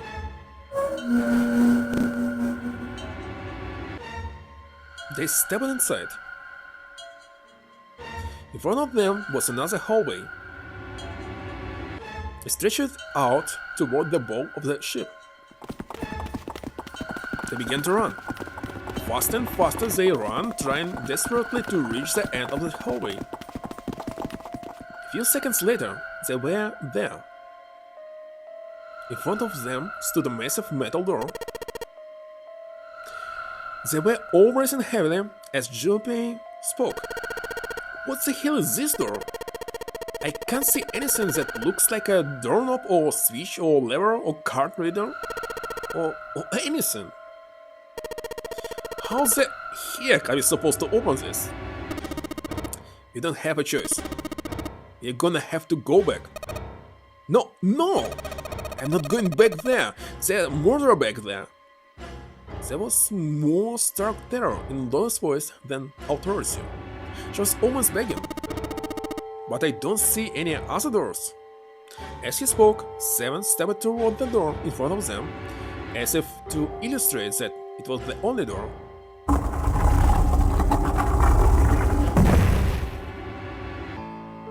It opened. Nothing surprising, a simple automatic door. Look guys, got a really bad feeling about all this. The other doors were already unlocked, and this one automatic? Haven't seen anything like this before. How could the situation possibly get worse? 3 people were already dead. He hit the button. Junpei told himself. There was nowhere to go but up. He stepped through the door. And whatever hope Junpei had managed to summon disappeared. No? It wasn't true. It couldn't be true. It was impossible. Utterly impossible. It was a dream. It had to be a dream, a nightmare. Yes, it was a nightmare, and if he could just wake up, he was seeing things. Yes, that was it. It was a hallucination. A lie. It wasn't real. It wasn't real. What actually he saw? It wasn't real, right? June. No, the code names meant nothing now. Kane. Well, Akane. Also that. I have no idea how all of them were killed, despite that I actually know this game and how it ended. I have no explanation right now. At all. So all of them died. Okay, maybe she killed all 3 of them and next committed suicide. It will explain everything, but why? There was possibility, yeah. Evidence, I don't know. But motive? I can't explain this. Junpei cried out and leaped through the door. He flew to her side, his heart like a stone in his chest. Kenny, hang on! Junpei swept her up and shook her by the shoulder. She moaned and her eyes fluttered open, but only barely. Kenny, Junpei? Her face was pale and her lips were dry and cracked. Her eyes were blank and cloudy. He stared straight at Junpei, but saw nothing. Junpei put his hand against the small of her back to hold her up. Held warm and wet. He lifted his hand up, the scarred in blood. Oh man.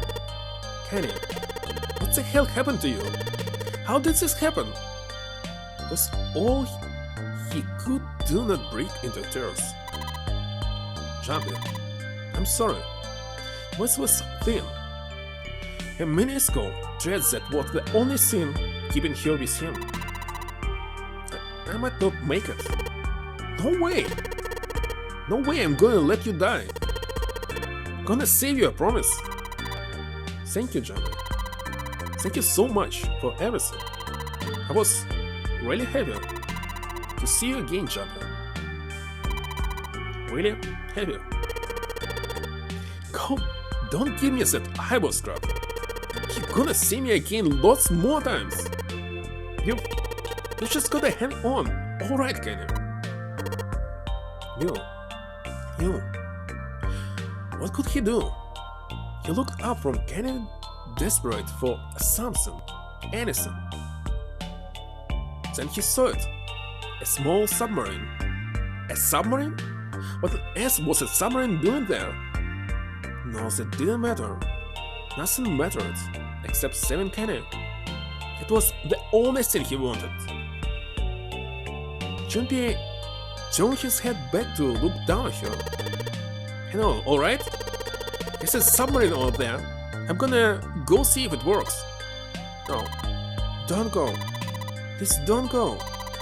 Please just stay with me, okay? I want to be close to you, champion. When I... Champion, did you know you meant a lot to me when we were kids? I've liked you for a long time, Junpei. Really long time. Junpei's vision had gone blurry. It took him a moment to release. His eyes were filled with tears. He could feel a piercing point of a hand deep in his heart, like a white-hot flame. Junpei, do you remember how you longed out a lot when we were kids? Went to the pool and to the fair. Do you remember playing snowball at the school? They're all memories I'll never forget. All of those moments are treasures to me. But I also wanted to go to a lot of other places with you, a lot more. But that's what happened now. No, I mean, yes, it will happen. We'll go all sorts of places, Kenny. You hear me? I promise we'll go wherever you want. Really? Yeah, really, I swear. Makes me happy. Really happy. She said it to herself over and over. A big smile reached her tired face. Chubby, I feel sleepy. Oh, Kenny, don't fall asleep. Thank you, Chubby. Thank you so much. Your eyes were slowly closing. Champion screamed, even as he felt his throat go hoarse. Kenny! Kenny!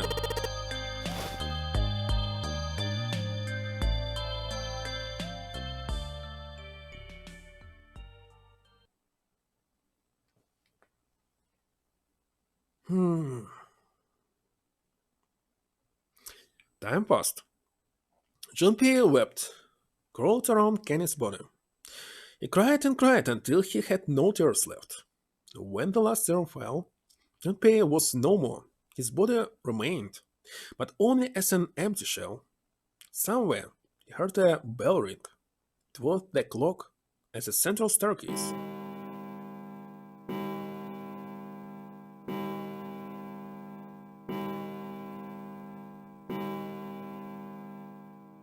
Five? So 1 hour left. It rang 5 times, then faded. 5 o'clock. Quietly, gently, softly, he set Kenny down the floor. Slowly, Junpei stood. Only then did he realize that Seven and Lotus had not followed him. Where had they gone? Slowly, he looked around the room. There was nothing. No sign that they had ever been here. It felt as though every part of Junpei's body was made of lead. Slowly, he made his way to the door he'd come through. As he approached it, it opened, sliding apart with a sound like grinding stone.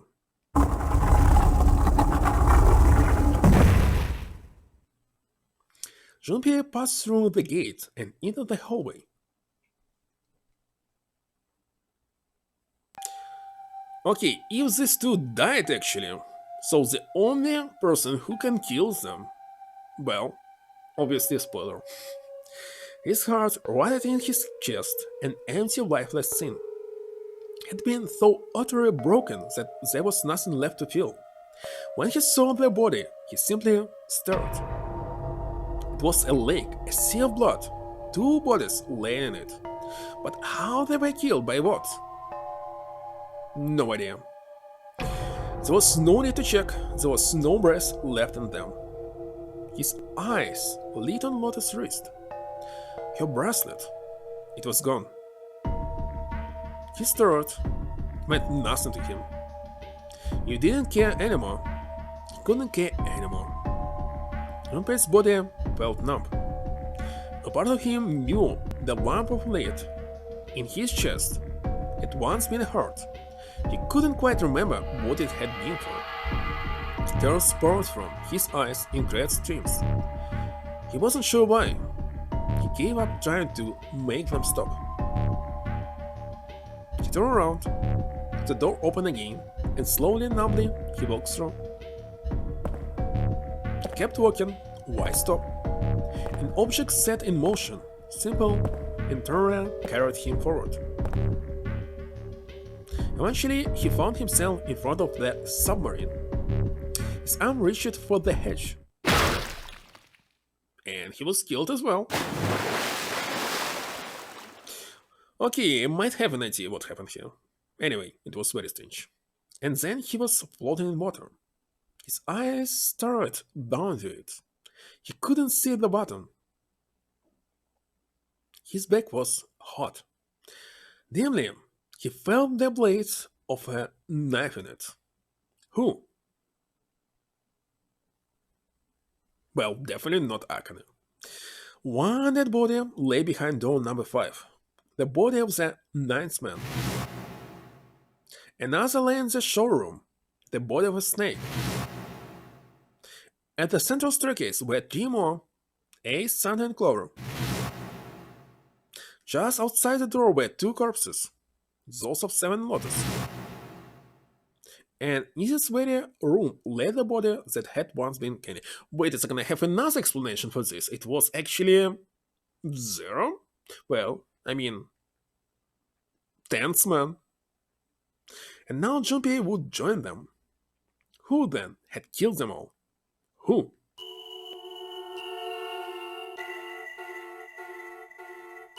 Junpei let out one last breath. Finally, he felt the bubbles creep up the side of his face. His consciousness faded quickly. He stolen away into the cold, gentle lapping of the water.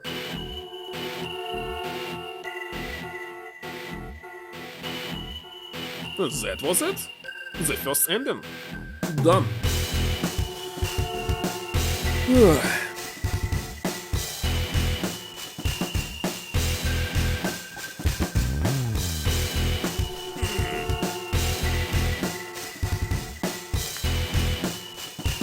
And it's right in time because right now it's 3 a.m.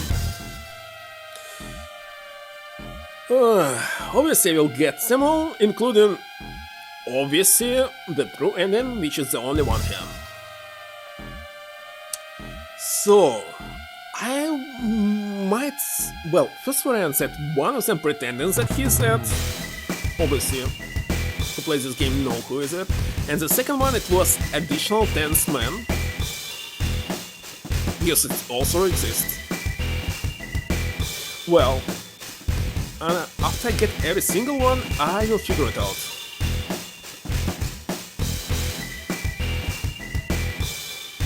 Or maybe I will simply Google it.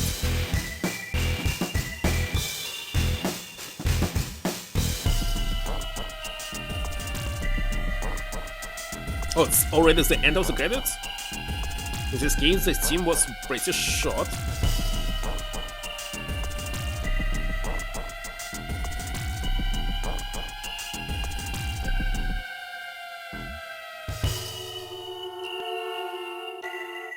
The end? Or is it?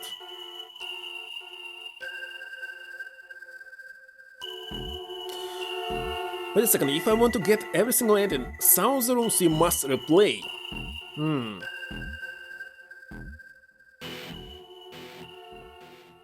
Well, I don't think it will be a problem. You have reached one ending. The game has multiple endings. In order to experience all the endings, you need to save now. Once you've saved, you can restart the game with information you've acquired in this playthrough saved. Once you begin the game again, you can skip through text you already seen. Simply press right on the control pad, it's not D-pad, it's control pad, to fast forward through lines you've already read. As you reach lines you haven't seen or new choices, it will automatically stop. What? For real? Sure that they're over. How does this happen? The memories of the escape option has been added to the main menu. They were all killed by a unknown person, and I have 2 different variants how to explain this ending. But I don't know which one is true. To figure it out, we must check other endings. Well, memories of the escape enables you to play the stages you have completed. It's recommended to save after this in order to unlock the memories of the escape. Look at Peter. Okay, if you restart the game, you'll still start at the beginning. Yeah, yes. Save it. It's the last ending, by the way. Delete it. Right?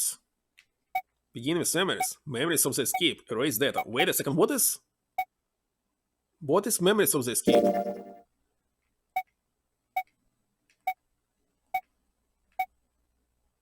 It's all what I finished.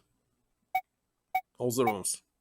So I finished 1, 2, 3, 4, 5, 6. Out of how many? Okay, 6 and left. 1, 2, 3, 4, 5, 6, 7, 8, 9, 10. So less than 50%. Uh, Give me some memories. You'll start from the beginning of the game with information from previous playthroughs. Like to write the save data?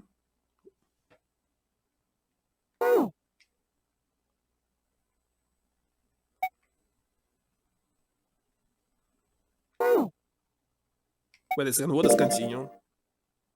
Resume from the point where you saved last? No. So you must begin with memories.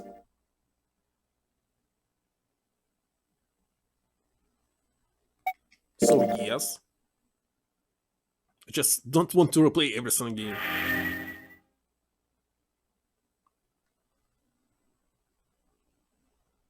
So we can skip it, no? Yeah, let's skip him. It's not very fast, actually. Wait a second, we must escape this room one more time. I can't believe this.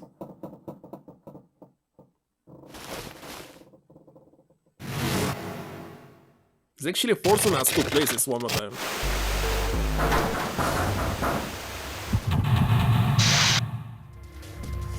Yeah, we must escape it one more time.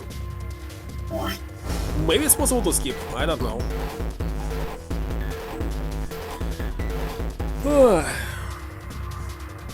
Okay, it will be fast, why not? Well, actually it must be the end of the stream, but let's skip this room one more time.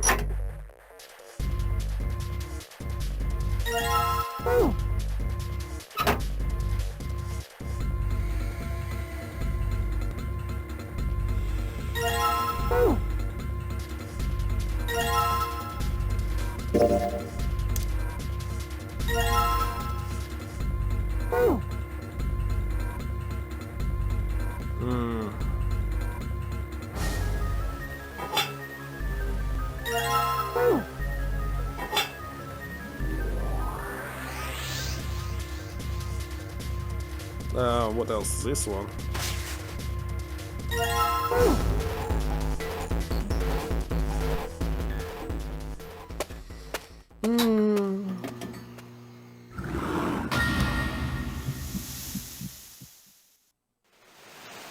So I believe in PC version you don't need to replay everything.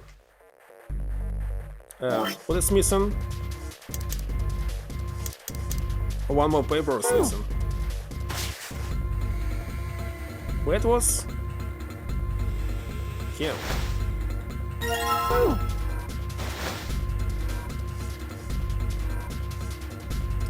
Now I just need to check. What was this? 0, 2,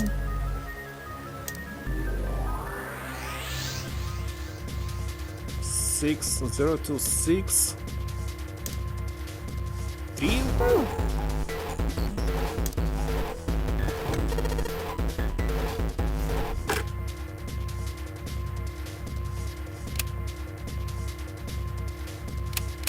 Maybe not.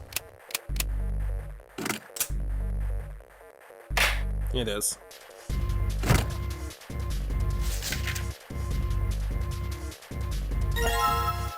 Okay, the last code is 7, 7, 4, 7485. 7485. 7485. Where is it?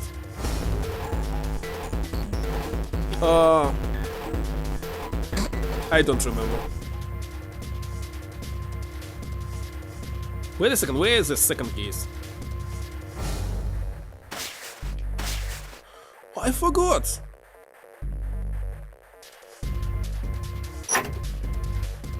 It's not here. Oh yeah, I recall it. Here.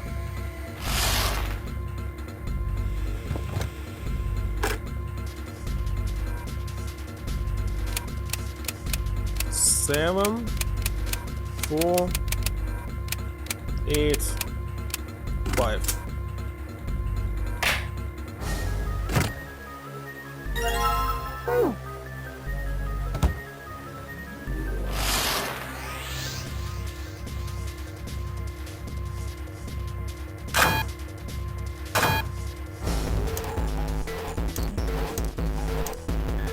Wait a second, what am I missing?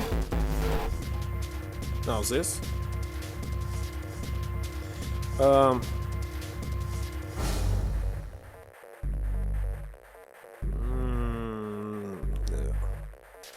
Wait a second, which number should I use?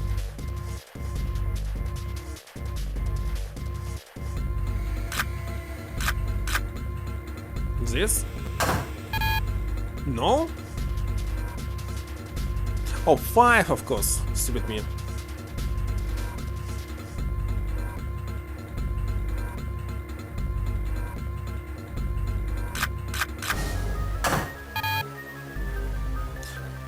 What am I even doing?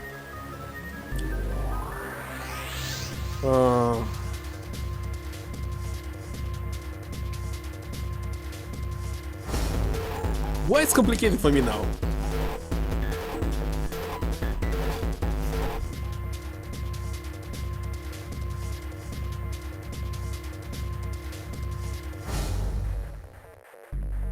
Oh yeah. That's it.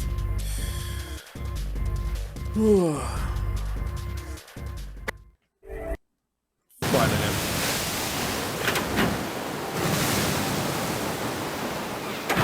Skipping everything.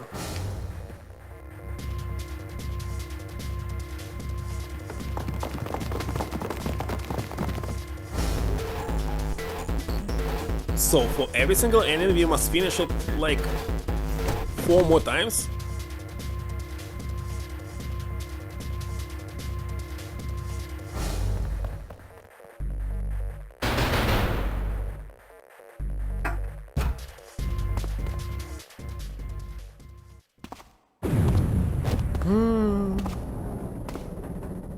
So I'm going to actually save before starting the chase.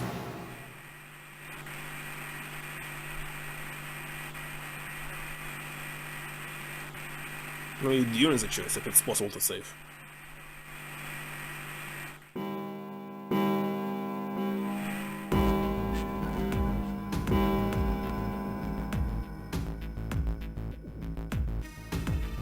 Yeah, it's not very fast.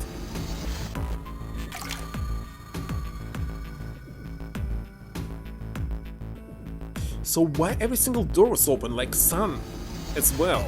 So they found all the keys, so there's like 2 sun keys, right? I'm not sure. Might be.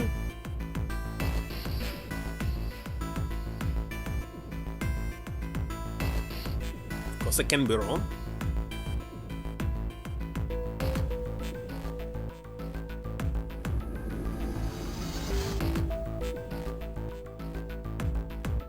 Wait a second, whose hand was in something yellow? Can't see anyone who's wearing something like this. Anyway.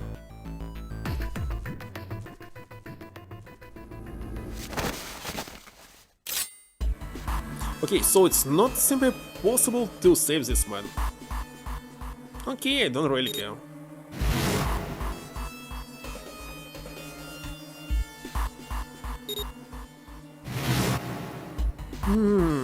Explorer.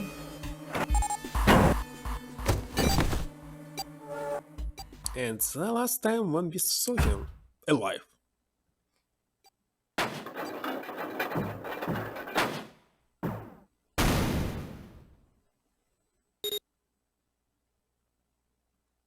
Oh, we can select another choice here.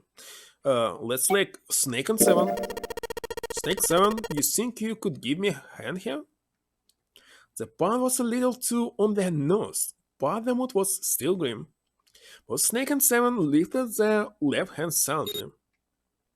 And that's all. Slowly, each of them placed their hands on the scanner panel. Okay, everything else totally the same.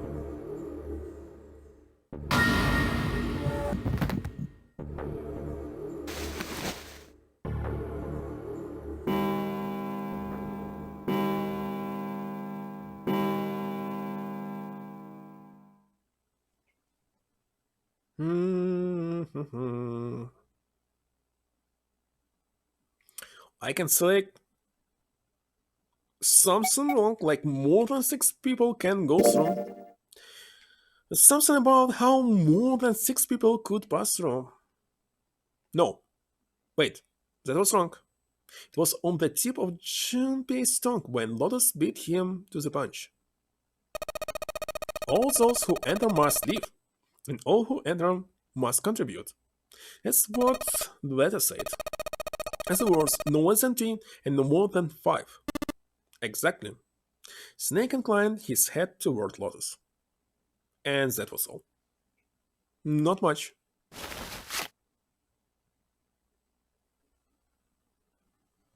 Any other choice? It's really hard, by the way, just hold this right.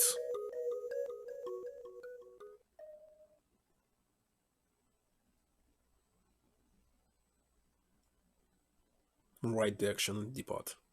And now it's totally silent. Come on, turn on some music. Something.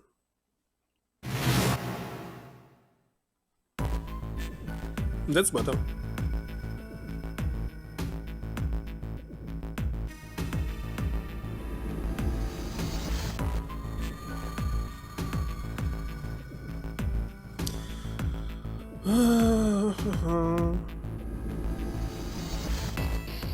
It is another choice. What would the additional route be? Last time I made a mistake, so it's actually 8 plus 5. 4. It's actually 4. Repeated what he determined. And that's all. Which door do you want to go? So here it is. I am going to save. Alright. And I will continue next Saturday. That's it. 5 more endings.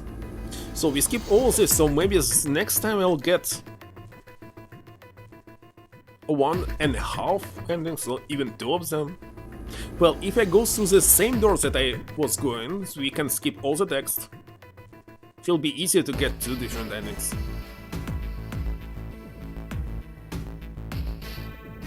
But I think that's it. Would you like to quit? There's no need, because there's no music on the main screen, right? Anyway. That's it. Let's see who can you rate at 3 AM. Who is still online?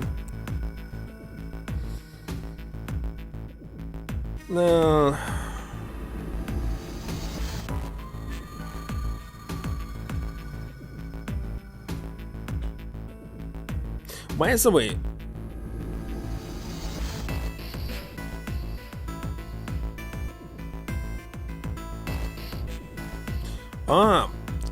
remember this emote when we saw like all or something? This was from guy Fractal Mind Mike, who is playing right now King's Quest V first play, but the problem is he actually has 92 people watching him. I'm not supposed to rate somebody with such amount of people, right? Well, there's nothing bad about this, but you have another man with less viewers, so we must actually rate him no matter what. It's Marshall William, playing Sekiro. So let me rate him.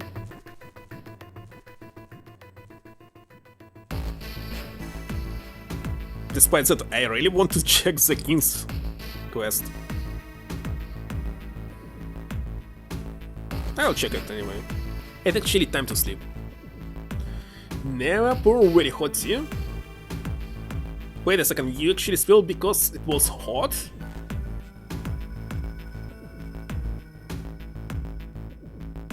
It's very unfortunate. I hope you're good. Alright, I started the raid. That's it? Wait a second, 7 people were watching this? No? It's very interesting.